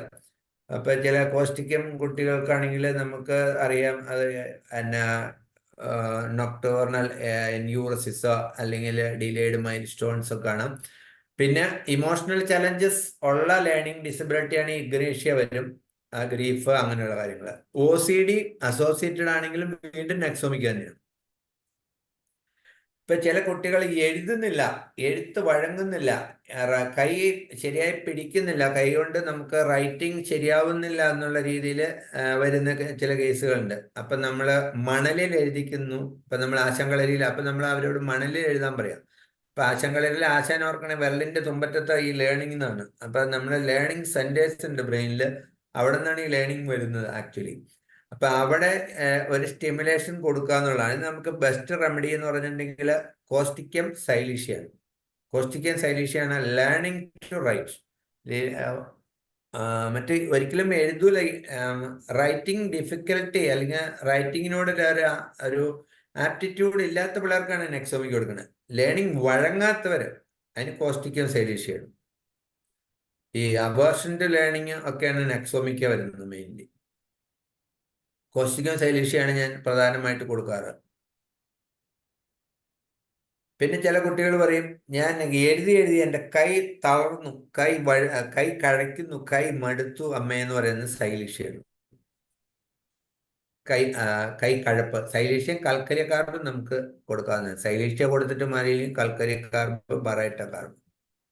സ്പെല്ലിങ് ഏറ്റവും കൂടുതൽ കാലിബ്രോമേറ്റ മർസോളാണ് സ്പെല്ലിംഗ് മിസ്റ്റേക്സ്. പിന്നെ നമ്മള് റീഡിങ് ഒരു വലിയൊരു പ്രശ്നമായിട്ടുള്ള കുട്ടികളുണ്ട്. ഇപ്പൊ നമ്മൾ ലേണിംഗ് എന്ന് പറഞ്ഞാൽ പല രീതിയിലുള്ള ലേണിംഗ് ഉണ്ട്. കണ്ടു പഠിക്കാം, visual learning, auditory learning, kinaesthetic learning, അങ്ങനെ പല ടൈപ്പ് ലേണിംഗ് ഉണ്ടല്ലോ. അപ്പൊ എല്ലാവർക്കും എല്ലാ ഫാക്കൽറ്റീസും ഡെവലപ്ഡ് ആയിരിക്കില്ല കുട്ടികളിൽ. അപ്പൊ അതിനൊക്കെ ഓരോ റെമഡീസ് ആണ്. അപ്പൊ നമ്മള് റീഡിങ് വഴങ്ങാത്ത പിള്ളേരുണ്ട്. അവർക്ക് പക്ഷെ കേട്ട് പഠിക്കാൻ പറ്റും, ചെയ്ത് പഠിക്കാൻ പറ്റും, പക്ഷെ റീഡിങ് വഴങ്ങത്തില്ല. അവർക്ക് റീഡിങ് തന്നെ ഒരു ഫിയർ ആണ്. വായിച്ചാൽ തെറ്റിപ്പോവോ, അല്ലെങ്കിൽ അവർ വായിക്കത്തില്ല. ഇപ്പൊ മൊബൈലൊക്കെ വന്നേ പിന്നെ അതുകൊണ്ട് നമ്മൾ വായിക്കാൻ ഉള്ള കഴിവുകേടാണോ മടിയാണോ എന്നുള്ളത് നമ്മൾ ഡിഫറൻഷിയേറ്റ് ചെയ്യേണ്ടി വരും. ഇപ്പൊ റീഡിങ് ഡിഫിക്കൽട്ടി വന്നാൽ നമ്പർ 1 റെമഡി നെക്സോമിക്ക. നമ്പർ 1 നെക്സോമിക്ക. പിന്നെ ലാക്സിസ് സൈലീഷ്യാണ്. അവിടെ നമ്മൾ റീഡിങ് റൈറ്റിങ്ങും നമുക്ക് ബ്ലൈൻഡ് ആയിട്ട് നെക്സോമിക്ക പ്രയോഗിക്കാവുന്നു. പിന്നെ നമ്മൾ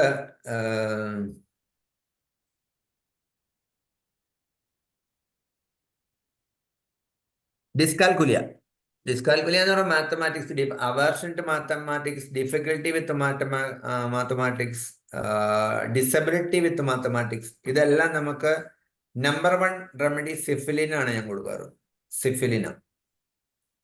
സിഫിലിനം, ലൈക്കോപ്പൊഡിയം, കാൽക്കേരിയ. ഇതാണ് ഡിസ്കാൽക്കുലിയ മാത്തമാറ്റിക്സിന്. പക്ഷെ നമുക്ക് റെപ്പർട്ടറിയിൽ 10-20 റെമഡീസ് പറയുന്നുണ്ട്. എന്നിരുന്നാലും നമുക്ക് റിസൾട്ട് എനിക്ക് കിട്ടിയേക്കണ സിഫിലിനാണ് ഏറ്റവും കൂടുതൽ. പിന്നെ അതിൻ്റെ അകത്ത് ആൽജിബ്രയും ജിയോമെട്രിയും തിരിച്ചു പറയുന്നുണ്ട്. ആൽജിബ്രയ്ക്ക് അംബ്രയാണ്, ambra grisea. Geometry problem causticum. അപ്പൊ ഇത് നമ്മൾ എവിടെ ഇപ്പൊ ഇതിൻ്റെ അകത്ത് ഡിസ്ഗ്രാഫിയ, ഡിസ്ലെക്സിയ, ഡിസ്കാൽക്കുലിയ ഒക്കെ നോക്കിയാലും ആവർത്തിച്ചു വരുന്ന റെമഡീസ് നെക്സോമിക്ക, സൈലീഷ്യ, ലൈക്കോപ്പൊഡിയം, സിഫിലിനും ഒക്കെ തന്നെ. പിന്നെ ഫിയർ ഓഫ് മാത്തമാറ്റിക്സ്, ലൈക്കോപ്പൊഡിയം, സൈലീഷ്യ, സിഫിലിനും. പിന്നെ നമ്മൾ ചില കുട്ടികൾ എത്ര പഠിച്ചാലും ഓർത്തിരിക്കില്ല. മെമ്മറി പ്രോബ്ലം ഉണ്ട്. അത് മെന്റൽ റിട്ടാർഡേഷനോ ഐക്യു പ്രോബ്ലം ഒന്നുമല്ല. ആബ്സെന്റ് മൈൻഡഡ് ആയിട്ട് memory weak, either absent minded or memory weak ആണെങ്കിൽ ബറൈറ്റ കാർബ് മെഡോർണം. അപ്പൊ ചിലപ്പോൾ അവിടെ ഒരു റിട്ടാർഡേഷനും ഒക്കെ ഒരു ബോർഡർ ലൈൻ ആണെങ്കിൽ നമുക്ക് മനസ്സിലാവില്ല. ഇപ്പോ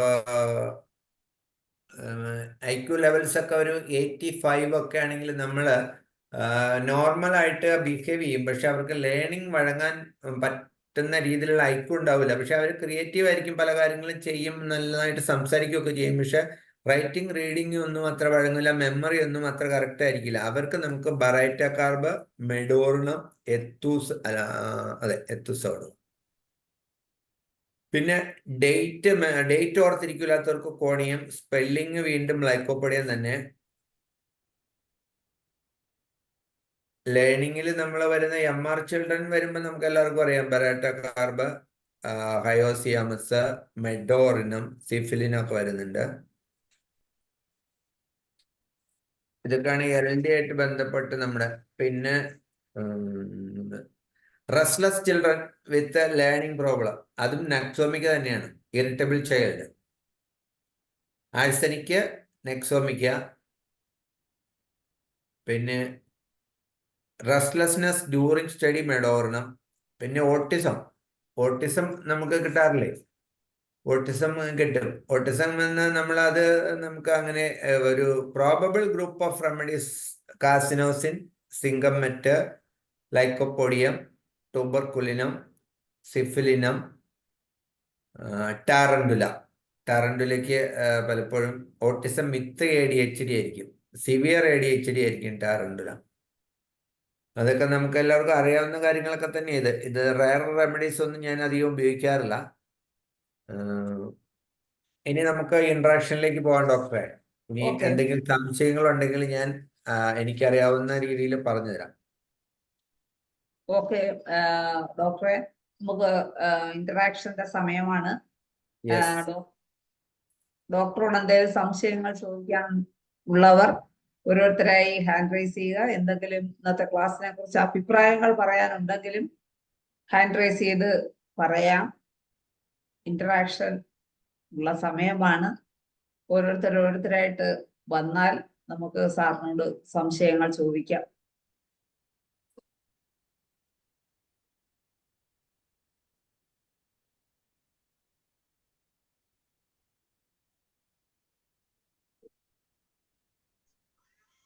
ആർക്കും സംശയം? ഉറങ്ങിപ്പോയോ എല്ലാരും? എല്ലാരും ഇറങ്ങിപ്പോയോ?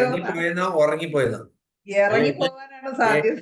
എന്തായാലും വളരെ നല്ല ഒരു പെട്ടെന്നുള്ള പരിപാടിയാണെങ്കിലും അത് വളരെ നല്ല രീതിയിലാണ് ഡോക്ടർ പ്രസന്റ് ചെയ്തത്.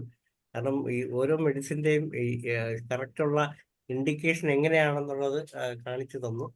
തീർച്ചയായും ഇങ്ങനെയുള്ള പ്രസന്റേഷനുകൾ നമ്മുടെ ഭാവി തലമുറയ്ക്കും ഡോക്ടർമാർക്കും അതുപോലെ തന്നെ ഇപ്പൊ ഈ രീതി പ്രാക്ടീസ് ചെയ്യാതിരിക്കുന്ന ഡോക്ടർമാർക്കും വളരെ ഗുണകരമാണ്. കാരണം ഇന്ന് നമ്മൾ ഈ പനി, ചുമ എന്നതിൽ നിന്നും വ്യത്യസ്തമായിട്ട് ഇങ്ങനെയുള്ള വിഷയങ്ങളിൽ, പ്രത്യേകിച്ച് കുട്ടികളുടെ പഠന വൈകല്യങ്ങളും അതുപോലെ തന്നെ വിദ്യാർത്ഥികളുമായിട്ട് അവരുടെ ഓരോരോ പ്രശ്നങ്ങളുമായിട്ടുള്ള കാര്യങ്ങളിൽ പഠിക്കുകയാണെങ്കിൽ, അതിനെക്കുറിച്ച് നല്ല രീതിയിൽ വർക്ക് ചെയ്യുകയാണെങ്കിൽ നല്ല റിസൾട്ട് ഉണ്ടാവുകയും നല്ല പ്രശസ്തരാവുകയും ചെയ്യാം. പൊതുവെ പണ്ടൊക്കെ നമ്മളൊരു പനിയോ ന്യൂമോണിയോ ഒക്കെ ചികിത്സിച്ചാണ് പേരെടുക്കുന്നതെങ്കിൽ ഇന്നിപ്പം ഇങ്ങനെയുള്ള കുറേ സാധ്യതകൾ നമ്മുടെ മുമ്പിലുണ്ട്. പണ്ട് കാലത്ത് ഇങ്ങനെയുള്ള കേസുകളൊന്നും ആയിട്ട് ആരും തന്നെ ചികിത്സയ്ക്ക് വരാറില്ലായിരുന്നു. പക്ഷെ ഇന്നത്തെ കാലം മാറിയതനുസരിച്ച് പുത്തൻ തലമുറയുടെ രോഗങ്ങളെന്ന് പറയാവുന്ന രീതിയിൽ പെടുത്താവുന്ന പ്രശ്നങ്ങൾ ഇതൊക്കെ തന്നെയാണ്. അപ്പൊ ഇതിനെക്കുറിച്ച് നല്ലൊരു പ്രസന്റേഷനാണ് ഡോക്ടർ വേദിക്ക് സമ്മാനിച്ചത്. തീർച്ചയായും അതിനകത്ത് പൊതുജനങ്ങൾക്കായിട്ടുള്ള വിഷയങ്ങൾ ഉണ്ടായിരുന്നു. അതുപോലെ തന്നെ ഹോമിയോപ്പതി ഡോക്ടർമാർക്കുള്ള വിഷയങ്ങളും നല്ല രീതിയിൽ അവതരിപ്പിച്ചു. ഇനി ആർക്കെങ്കിലും ഇതിൽ എന്തെങ്കിലും ഡോക്ടറോട് പേഴ്സണലായിട്ട് ചോദിക്കാനുണ്ടെങ്കിൽ പോലും അതിന്റെ ഡോക്ടറുടെ നമ്പർ നമ്മുടെ ആ ലിങ്കിൽ ഇട്ടിട്ടുണ്ട്. അങ്ങനെയും ഡോക്ടറെ കോൺടാക്ട് ചെയ്യാവുന്നതാണ്. നിങ്ങൾക്ക് സംശയമുള്ളപ്പോഴൊക്കെ ഡോക്ടറെ വിളിക്കാവുന്നതാണ്. തീർച്ചയായും ഇതിനൊക്കെ വളരെ പ്രാപ്തനായ ഡോക്ടറാണ്. ഡോക്ടർ ആളൊരു പുലിയാണ്. പക്ഷെ ഇവിടെ വരുമ്പോൾ അത്രയൊന്നും ഡോക്ടർ കാണിക്കുന്നില്ലെന്ന് മാത്രമേ ഉള്ളൂ. പക്ഷെ അറിവിന്റെ കാര്യത്തിൽ വളരെ ഡെപ്ത് ആയിട്ടുള്ള നോളജ് ഉള്ള ഒരു ഡോക്ടറാണ്. അത് അദ്ദേഹം പ്രവൃത്തിയിൽ കാണിക്കുന്നതും റിസൾട്ട് ഉണ്ടാക്കുകയും ചെയ്യുന്ന ഡോക്ടറാണ്. തീർച്ചയായും തനീഷ് ഡോക്ടറെ 2-3 പേര് നമുക്ക് ഹാൻഡ് റൈസ് ചെയ്തിട്ടുണ്ട് സംശയം ചോദിക്കാൻ വേണ്ടി. ശാന്താചന്ദ്രൻ ഡോക്ടറാണ് ആദ്യം ഹാൻഡ് റൈസ് ചെയ്തത്. അപ്പൊ ശാന്താചന്ദ്രൻ മാഡത്തിനെ തന്നെ ആദ്യം വിളിക്കാം. മാഡം സംസാരിച്ചോളൂ. മാഡം ഒന്നുകൂടെ ഒന്ന് അൺമ്യൂട്ട് ചെയ്യണേ. കേക്കാവോ? Good evening. Good evening. Good evening. Good evening എല്ലാവരും. ഡോക്ടറെ, ഡോക്ടർക്ക് എന്നെ അറിയാവോന്ന് എനിക്കറിയില്ല. എന്നാലും വളരെ വളരെ നല്ല ഇന്നത്തെ കാലഘട്ടത്തിൽ വളരെ നല്ല ക്ലാസ് ആയിരുന്നു ഡോക്ടറെ. എനിക്ക് ഒത്തിരി കേസ് വരാറുണ്ട്. ഡോക്ടർ പറഞ്ഞ പോലെ ക്ലിനിക്കൽ സൈക്കോളജിസ്റ്റുമായിട്ടൊരു നമ്മളൊരു റാപ്പോർട്ട് ഉണ്ടാക്കിയ ഒരുപാട് കേസ് നമുക്ക് പറഞ്ഞയക്കും. ഇങ്ങനത്തെ കുട്ടി പരീക്ഷ പേടി, പഠിക്കാൻ ഇഷ്ടമില്ല, അങ്ങനെയൊക്കെ. അപ്പൊ ഡോക്ടർ എനിക്കൊരു സംശയം ചോദിക്കാം, ഇതിന്റെ പൊട്ടൻസി ഏതാണോ? പൊട്ടൻസിയും റിപ്പീറ്റേഷനും എങ്ങനെയാണ്? പൊട്ടൻസി ഞാൻ 1000 സിഫിലിനൊക്കെ കാഴ്സിനോസിനൊക്കെ 1000 10 1 ആ രീതിയാണ് പോവാറ്. റിപ്പീറ്റേഷൻ 5 days കൂടുമ്പോൾ റിപ്പീറ്റ് ചെയ്യും. പിന്നെ നമ്മൾ ഒരു റിസൾട്ട് നമുക്കൊരു 1 മാസം 2 മാസം കൊണ്ടൊക്കെ റിസൾട്ട് കിട്ടും. കിട്ടും ഡോക്ടർ. ഡോക്ടർ ബാച്ച് ഫ്ലവറും കൊടുക്കും ഇതിന്റെ കൂടെ? ഇല്ല, കൊടുക്കാറില്ല. ഇല്ല. അത് പഠിച്ചു വരുന്നുള്ളൂ. അല്ല, ആക്ഷൻ ഉണ്ടെന്ന് എനിക്കറിയാം. ഞാൻ അല്ല, ഈ ഒരു ഫീൽഡ് നമുക്ക് ഇൻട്രസ്റ്റിംഗ് ആണെങ്കിലും കുറച്ച് ധനുഷ് ഡോക്ടർ പറഞ്ഞ പോലെ ഞാനിത് ഡെപ്തിലേക്ക് പോയിക്കൊണ്ടിരിക്കുന്നുള്ളൂ. നന്നായിട്ട് ഇതിന്റെ കൂടെ ഇതിന്റെ ഒന്ന് റിസർച്ച് ചെയ്യാവുന്ന രീതിയിൽ കുറച്ച് പേരും കൂടെ ഇതിനെ മുന്നോട്ട് വരുവാണെങ്കിൽ നമുക്ക് നല്ല റിസൾട്ട് കൊടുക്കാൻ പറ്റും. നല്ല റിസൾട്ട് ഉറപ്പായിട്ടും ഉണ്ട്. കാരണം നമ്മൾ ചെറിയ നോളജിൽ വലിയ റിസൾട്ട് ഉണ്ടാക്കാൻ പറ്റുന്നു എന്നുള്ളത് നമ്മൾ മനസ്സിലാക്കുന്നു.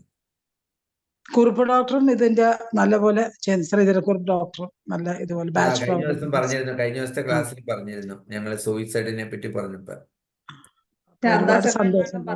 കുറുപ്പ് സാറിന് എനിക്ക് തോന്നുന്നു എന്തോ കാരണം കൊണ്ട് അൺമ്യൂട്ട് ചെയ്യാനോ അല്ലെ റേഞ്ച് പ്രശ്നം എന്തോ ഉണ്ട്. സാറിപ്പോ നല്ല സെക്ഷൻ ആയിരുന്നു എന്ന് പിന്നെ മെസ്സേജ് ഇട്ടിട്ടുണ്ട്.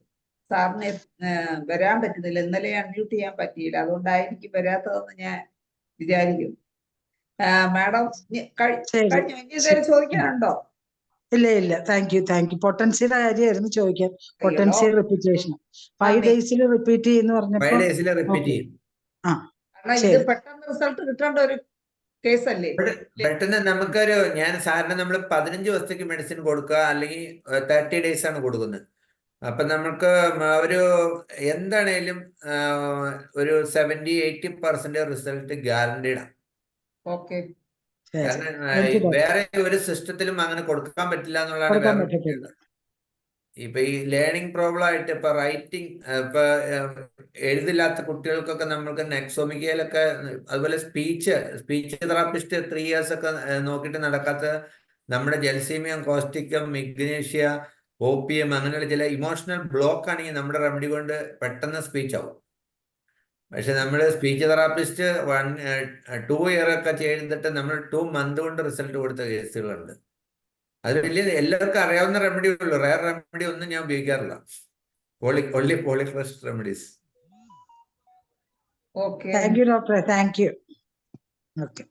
നന്ദി ശാന്താചന്ദ്രൻ മാഡം. അടുത്ത ഡോക്ടർ സുരേഷ് ഹാൻഡ് റൈസ് ചെയ്തിട്ടുണ്ട്. ഡോക്ടറെ അൺമ്യൂട്ട് ചെയ്ത് സംസാരിച്ചു.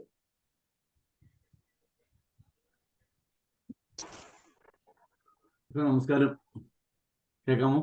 നമസ്കാരം. വളരെ നന്നായിരുന്നു. നല്ലൊരു ക്ലാസ്സാണ്.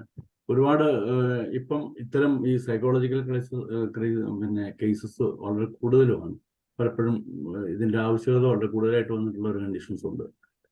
അപ്പോൾ എനിക്ക് എൻ്റെ ക്ലിനിക്കിനെ സംബന്ധിച്ചിടത്തോളം എൻ്റെ വൈഫ് സൈക്കോളജി ചെയ്തിട്ടുള്ളത് കൊണ്ട് ഇവിടുത്തെ അലോപ്പതി ഹോസ്പിറ്റലുകളിൽ നിന്ന് തന്നെ പല ഡോക്ടേഴ്സും ഇത് സൈക്കാട്രിക് അല്ലല്ലോ. അതുകൊണ്ട് ഇത്തരം കേസുകളിൽ അലോപ്പതി ഹോസ്പിറ്റലിൽ ചെല്ലാറുണ്ട്. അവർ നേരെ നമ്മുടെ അടുത്തേക്ക് പറഞ്ഞു വിടാറുണ്ട്.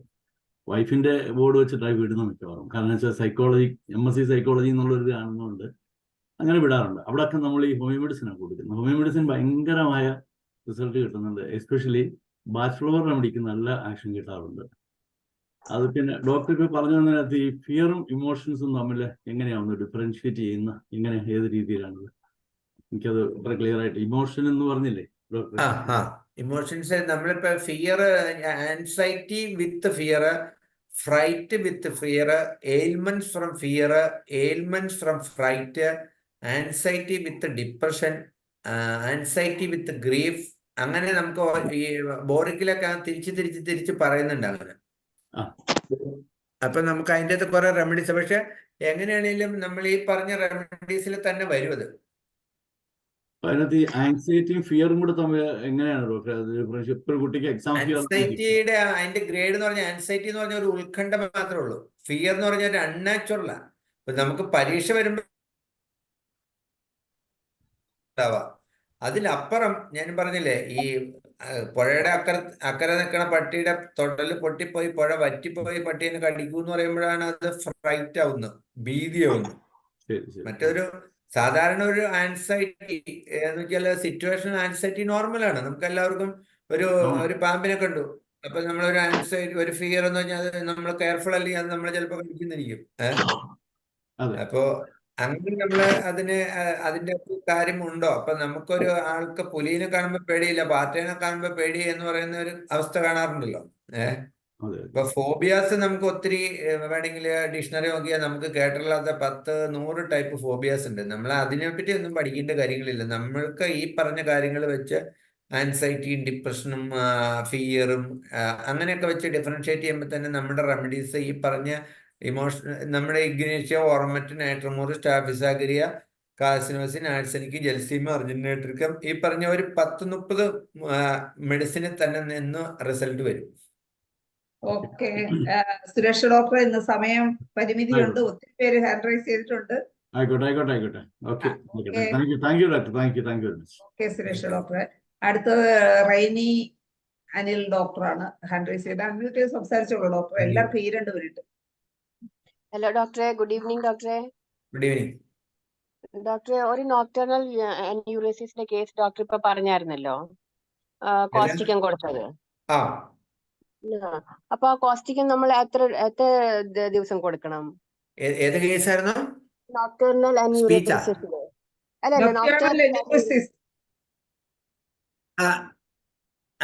അത് നമ്മള് അത് ഞാൻ അസോസിയേറ്റഡ് സിംറ്റം അല്ലേ പറഞ്ഞു അതിന്റെ കൂടെ. അത് ഏത് കേസായിരുന്നു? അത് ലേണിംഗ് ഡിഫിക്കൽട്ടി ഇൻ ലേണിംഗ് ഡിഫിക്കൽട്ടിയാണ്. ലേണിംഗ് ഡിഫിക്കൽട്ടി ഉണ്ട്. അതിന്റെ ഡോസ് ആണ് ഉദ്ദേശിച്ചത്. ഡോസും പിന്നെ എത്ര ദിവസം കൊടുക്കണം ഡോക്ടറെ? ഞാൻ കൊടുക്കുന്ന രീതി കോസ്റ്റിക്കം 1000 1, 5, 10, 15, 20 അത്ര ദിവസം കൊടുത്തിട്ട് ഒരു 25 ഡേയ്സ് കഴിയുമ്പോ വരാൻ പറയും. 25 ഡേയ്സ് കൊടുക്കണം ഇല്ലേ? അപ്പൊ അല്ലെങ്കിൽ എന്നെ കുഴപ്പമില്ല, ഒരാഴ്ച 2 ആഴ്ച കൊടുത്തിട്ടുണ്ടെങ്കിൽ ഇവര് വന്നിട്ട് മാറിയില്ല എന്ന് പറയും. അപ്പൊ നമുക്ക് ടെൻഷൻ, നമ്മൾ മരുന്ന് മാറ്റും. മാറിയില്ലെന്ന് പറഞ്ഞു, അതുകൊണ്ടാ ചോദിച്ചേ. 25 ഡേയ്സ് ആകുമ്പോ നമുക്ക് അത് വർക്കൗട്ട് ചെയ്ത് വരുന്ന സമയം വരും. അപ്പൊ നമുക്ക് അതിന്റെ ഒരു മാസത്തെ, അപ്പൊ ആദ്യം നമ്മള് ഈ ഹോമിയോപ്പതിയിൽ അത് ജസ്റ്റ് ഒന്ന് മെൻഷൻ ചെയ്തു. അപ്പൊ നമ്മള് 2 ആഴ്ചത്തെ മരുന്നിന് നമുക്ക് 800 രൂപ ആവട്ടോ ഒന്ന് ആ പേഷ്യന്റിനോട് പറയുകയാണെങ്കിൽ, അപ്പൊ നമ്മള് 1 മാസത്തേക്ക് ആവുമ്പോ 1600 ആവുന്ന അവര് കാൽക്കുലേറ്റ് ചെയ്യണമല്ലോ. അങ്ങനെ പറയണം നമ്മള്. 1 മാസത്തേക്ക് 1600 എന്ന് പറഞ്ഞാൽ അവര് പേടിച്ചു പോകും. അതിൽ ഭേദം ഒരാഴ്ചത്തേക്ക് 400 രൂപയാവും എന്ന് നമ്മളൊന്ന് മെൻഷൻ ചെയ്യണം, നല്ലതാ. കാരണം അല്ലെങ്കിൽ ഒരാടെ 1 മാസത്തേക്ക് നൊക്ടൂർണൽ ഇങ്ങനെയുള്ള സംഭവം ഇൻവോളണ്ടറി മിക്ചറേഷൻ ആണല്ലോ. അപ്പൊ അതിന് നമ്മള് 1600 രൂപ മേടിച്ചു എന്ന് പറഞ്ഞാൽ ഉപേക്ഷിച്ചു പോകും. അത് പ്രശോഭനൻ ഡോക്ടർ അൺമ്യൂട്ട് ചെയ്ത് സംസാരിച്ചോളൂ. പ്രശോഭനൻ ഡോക്ടർ ഇല്ലേ? മറിയാമ്മ ഡോക്ടർ അൺമ്യൂട്ട് ചെയ്ത് സംസാരിച്ചോളൂ. എനിക്കൊരു സംശയം, കോൺസെൻട്രേഷന് വേണ്ടി ഏത് കൊടുക്കാന്നുള്ളതാണ്. എനിക്ക് ഇന്നലെ ഒരു കുട്ടിയെ വന്ന് ക്ലാസ്സിൽ ടീച്ചർ പഠിപ്പിക്കുമ്പോൾ ശ്രദ്ധിക്കുകയില്ല, പകരം ബെഞ്ചെ കൊട്ടിക്കൊണ്ടിരിക്കും, അല്ലെ അടുത്തുള്ളവരെ തോണ്ടിക്കൊണ്ടിരിക്കും, ഒട്ടും തന്നെ ക്ലാസ്സിൽ ശ്രദ്ധിക്കുകയല്ല ഈ കുട്ടി. അങ്ങനെ കോൺസെൻട്രേഷനും അത് കോൺസെൻട്രേഷൻ അല്ല, അത് അറ്റൻഷൻ ഡെഫിസിറ്റ് ഹൈപ്പർ ആക്ടിവിറ്റിയാ. പിന്നെ അറ്റൻഷൻ സീക്കിങ്, മറ്റുള്ളവരുടെ ശ്രദ്ധ പിടിച്ചു പറ്റുക. അറ്റൻഷൻ സീക്കിങ് ആയിട്ടുള്ള ക്യാരക്ടേഴ്സ് ഉണ്ട്. കാരണം അവന് റെക്കഗ്നീഷൻ കിട്ടാത്തതുകൊണ്ടാണ്. അപ്പൊ നമ്മള് അതിൻ്റെ അകത്ത് നമുക്ക് അർജന്റൈട്രിക്കം കൊടുക്കാം, ആഴ്സനിക്ക് കൊടുക്കാം. ആഴ്സനിക്ക് അർജന്റൈട്രിക്കം ഒക്കെ ആയിരിക്കും കൂടുതൽ വരുന്നത്. അറ്റൻഷൻ സീക്കിങ്ങും പിന്നെ അറ്റൻഷൻ ഡെഫിസിറ്റ്, ഡിസ്ട്രാക്ഷൻ. പിന്നെ അത് ഈ കുട്ടി മറ്റുള്ള കുട്ടികളെ ഉപദ്രവിക്കുന്നുണ്ട്, ഒരു നോട്ടി മിസ്ചീവിയസ് ലെവലിൽ ഇച്ചിരി കൂടിയ ലെവലാണെങ്കിൽ ടാറന്റുലയൊക്കെ വരും. ഡിസ്ട്രക്റ്റീവ്നെസ് കൂടുതലാണെങ്കിൽ ടാറന്റുല വരും. അല്ലെങ്കിൽ നമുക്ക് ആഴ്സനിക്ക് തന്നെയൊക്കെ റിസൾട്ട് തരും, ആഴ്സനിക്ക് അർജന്റൈട്രിക്കം. പിന്നെ നമ്മൾ ചിലരിപ്പോ നമ്മുടെ റെസ്റ്റ്ലെസ്നെസ് എന്ന് പറയുന്ന റെമഡീസ് കുറെ ഉണ്ടല്ലോ, അക്കണൈറ്റ്, റെസ്റ്റോക്സ്, ആഴ്സനിക്ക് ഒക്കെ വരും. അപ്പൊ അതെന്നാണെങ്കിൽ അതിന്റെ കുറച്ച് സിംറ്റംസ് ഒക്കെ ചോദിച്ചിട്ട് നമ്മൾ ഏത് റെമഡിയാന്ന് ഫിക്സ് ചെയ്യാം. ക്ലാസ്സിൽ ഏതാ ക്ലാസ്സിൽ പഠിപ്പിക്കുമ്പോ എഴുന്നേറ്റ് നടക്കും. അതാണ്. അപ്പൊ ഈ ഇറിറ്റബിൾ ആണ്. അപ്പൊ അത് ഇറിറ്റബിലിറ്റിക്കുള്ള നമ്പർ 1 റെമഡിയാണ് നെക്സോമിക്ക.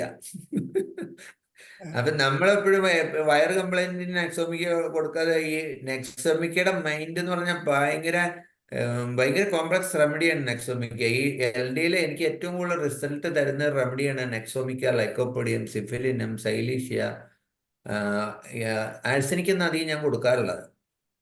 ആഴ്സനിക്കേക്കാളും റിസൾട്ട് നമ്മൾ ട്രയോ റെസ്റ്റ്ലെസ് എന്നൊക്കെ പറഞ്ഞ് പഠിച്ച മെഡിസിൻ ആണെങ്കിലും നമ്മുടെ മനസ്സിൽ കൂടെ ഇത് അക്കോണൈറ്റ് കൊടുക്കുക, ആഴ്സനിക്ക് കൊടുക്കുക, റെസ്റ്റോസ് കൊടുക്കുക, അതൊന്നും ആയിരിക്കില്ല മിക്കവാറും വരുന്നത്. ഇച്ചിരിയോടെ ഒന്ന് ക്രിട്ടിക്കലായിട്ട് ചിന്തിച്ച ഈ പറഞ്ഞ റെമഡിയിലേക്ക് വരും.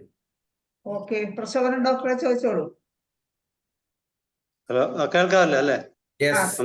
നല്ല ക്ലാസ് ആയിരുന്നു സാർ. എനിക്കൊരു ഇതുള്ള ഒരു പേഷ്യന്റ്, എൻ്റെ ഒരു പേഷ്യന്റ് കാര്യമാണ് പറയുന്നത്. ആ പേഷ്യന്റ് 2 വർഷം മുമ്പ് എല്ലാം പേടിയായിരുന്നു. ഇപ്പൊ കത്തികളൊക്കെ കണ്ട ആ കുട്ടിയെ എടുത്ത് ഒളിച്ചു വെക്കും, എല്ലായിടത്തും ഒളിച്ചു വെക്കും. വേറെ നീഡിൽസ് അങ്ങനെയുള്ളതൊക്കെ കണ്ടാൽ ഒളിച്ചു വെക്കുമായിരുന്നു. അത് ഞാൻ കുറെ നോക്കി സൈലീഷ്യ ഞാനത് കേട്ടിരുന്നു. ഞാൻ സൈലീഷ്യ ഹൈ പൊട്ടൻസി കൊടുത്തപ്പം ആ കുട്ടിയുടെ ഈ സ്വഭാവം മാറി. കത്തികളൊക്കെ ഒളിച്ചു വെക്കില്ല, നീഡിൽസ് ഒന്നും കണ്ട. ഇപ്പൊ ആ കുട്ടി എന്ന് പറയാൻ പറ്റില്ല, 23 വയസ്സുള്ള ഒരു ഹോസ്പിറ്റലിൽ വർക്ക് ചെയ്യുന്ന പയ്യനാണ്, PRO ആയിട്ട്. ആ കുട്ടി പോയി കഴിഞ്ഞാൽ അവന്റെ ഷർട്ടിന്റെ ബട്ടൺ അവന്റെ മൂക്കിൽ പോയി ശ്വാസം മുട്ടും. എനിക്ക് ശ്വാസം മുട്ടുമെന്ന് പറയും. അവസാനം അവന് നിവൃത്തിയില്ലാതെ അവന്റെ അച്ഛനെ വിളിക്കും, ഫോണിൽ വിളിക്കും, അച്ഛൻ ഇനിയും എന്റെ ബട്ടൺസ് മൂക്കിൽ പോയി ശ്വാസം മുട്ടും. പിന്നെ അച്ഛൻ എന്തെങ്കിലും പറഞ്ഞ് സമാധാനിപ്പിക്കുമ്പോൾ അവന് കുറച്ച് സമാധാനം.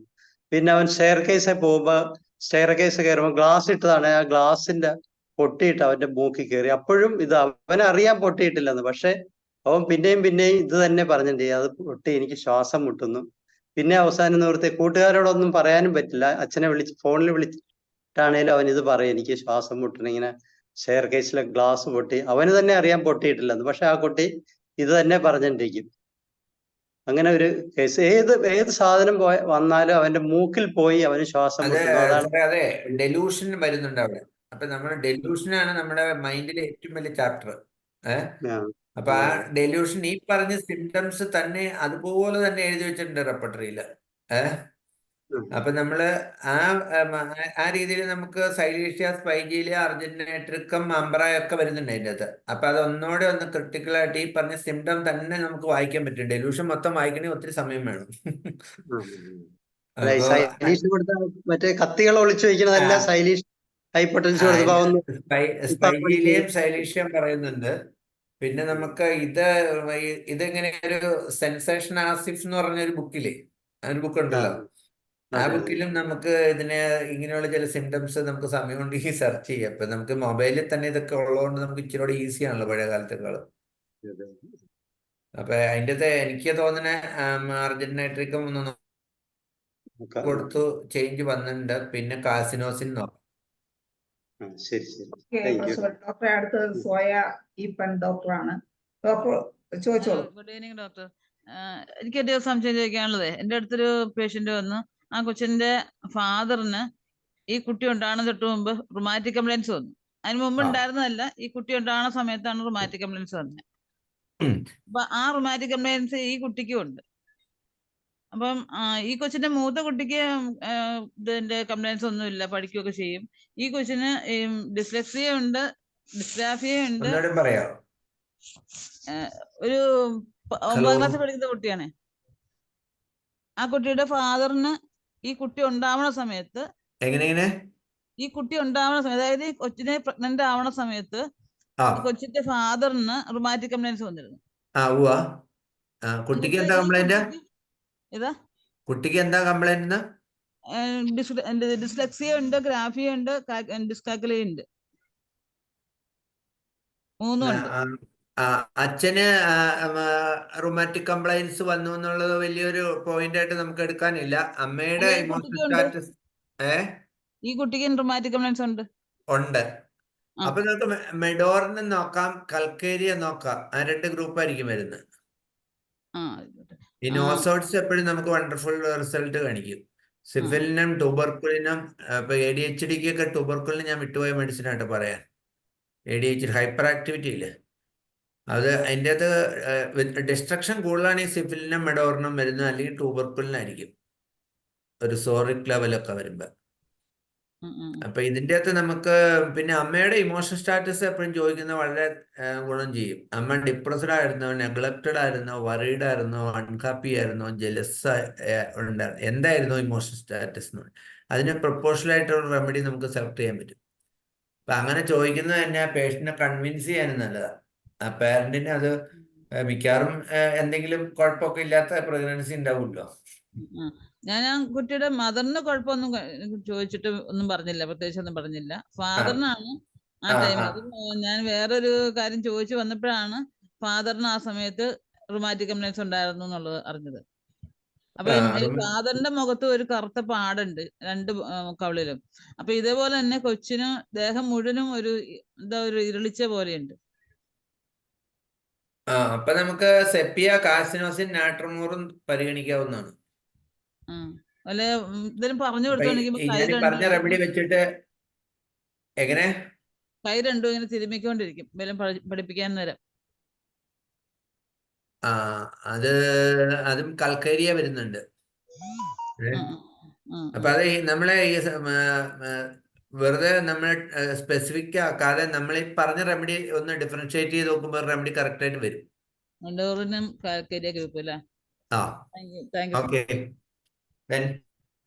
ഓക്കെ, എല്ലാവരുടെയും അത്യാവശ്യം ഹാൻഡ് റൈസ് ചെയ്തവരുടെ എല്ലാം സംശയങ്ങൾ കഴിഞ്ഞു എന്ന് വിശ്വസിക്കുന്നു. അതുപോലെ നമ്മളെ സമയം ഏകദേശം വൈൻഡപ്പ് ചെയ്യാനുള്ള സമയമായി. പ്രശോഭനൻ ഡോക്ടറെ, നമ്മുടെ ജെയിംസ് ഡോക്ടർക്ക് നന്ദി പറയുന്നതിന് വേണ്ടി ഞാൻ പ്രശോഭനൻ ഡോക്ടറെ ക്ഷണിക്കും. പ്രശോഭനൻ ഡോക്ടർ പോയുണ്ടോ? സാറിന്റെ ക്ലാസ് ഞാൻ ഇപ്പൊ 3ാമത്തെ ക്ലാസ്സാണ് കേൾക്കുന്നത്. ഓരോന്നും വ്യത്യസ്തമായിരുന്നു. വളരെ നല്ല ക്ലാസ് ആയിരുന്നു. ഇനിയും കുറെ കൂടെയൊക്കെ ഞങ്ങൾക്ക് അറിയാനുള്ളത് കൊണ്ട് ഡോക്ടർ ഇനിയും വരണം. കുറെ ഡോക്ടേഴ്സ് തന്നെ അറിവ് കിട്ടുമ്പോൾ കുറെ ആൾക്കാർക്ക് അതിൻ്റെതായ ഗുണം കിട്ടിക്കൊണ്ടിരിക്കും. ഇനിയും വരണമെന്ന് പറഞ്ഞുകൊണ്ട് IFPHന്റെ പേരിലും എൻ്റെ സ്വന്തം പേരിലും ഡോക്ടർ നന്ദി രേഖപ്പെടുത്തുന്നു. ഓക്കെ, നന്ദി ഡോക്ടർ പ്രശോഭനൻ. എന്തായാലും ജെയിംസ് മണിത്തോട്ടം സാറിന്റെ ക്ലാസ് വളരെ നല്ലൊരു ക്ലാസ് ആയിരുന്നു. കഴിഞ്ഞ ദിവസം പറയാൻ കഴിയാഞ്ഞ ടിപ്സ് കൂടി സാർ ഇന്ന് പറഞ്ഞിട്ടുണ്ട്. എന്തായാലും ഇന്നത്തെ മലയാളം സെഷൻ ഇവിടെ വൈൻഡപ്പ് ചെയ്യാൻ സമയമായി. നമ്മുടെ ജെയിംസ് സാറിന് ഒരിക്കൽ കൂടി നന്ദി പറഞ്ഞുകൊണ്ട് ഇന്ന് ഈ സൂമിലുണ്ടായിരുന്ന എല്ലാവർക്കും ശുഭരാത്രി നേർന്നുകൊണ്ട് ഇന്നത്തെ സെഷൻ ഇവിടെ വൈൻഡപ്പ് ചെയ്യുന്നു. നന്ദി, നമസ്കാരം.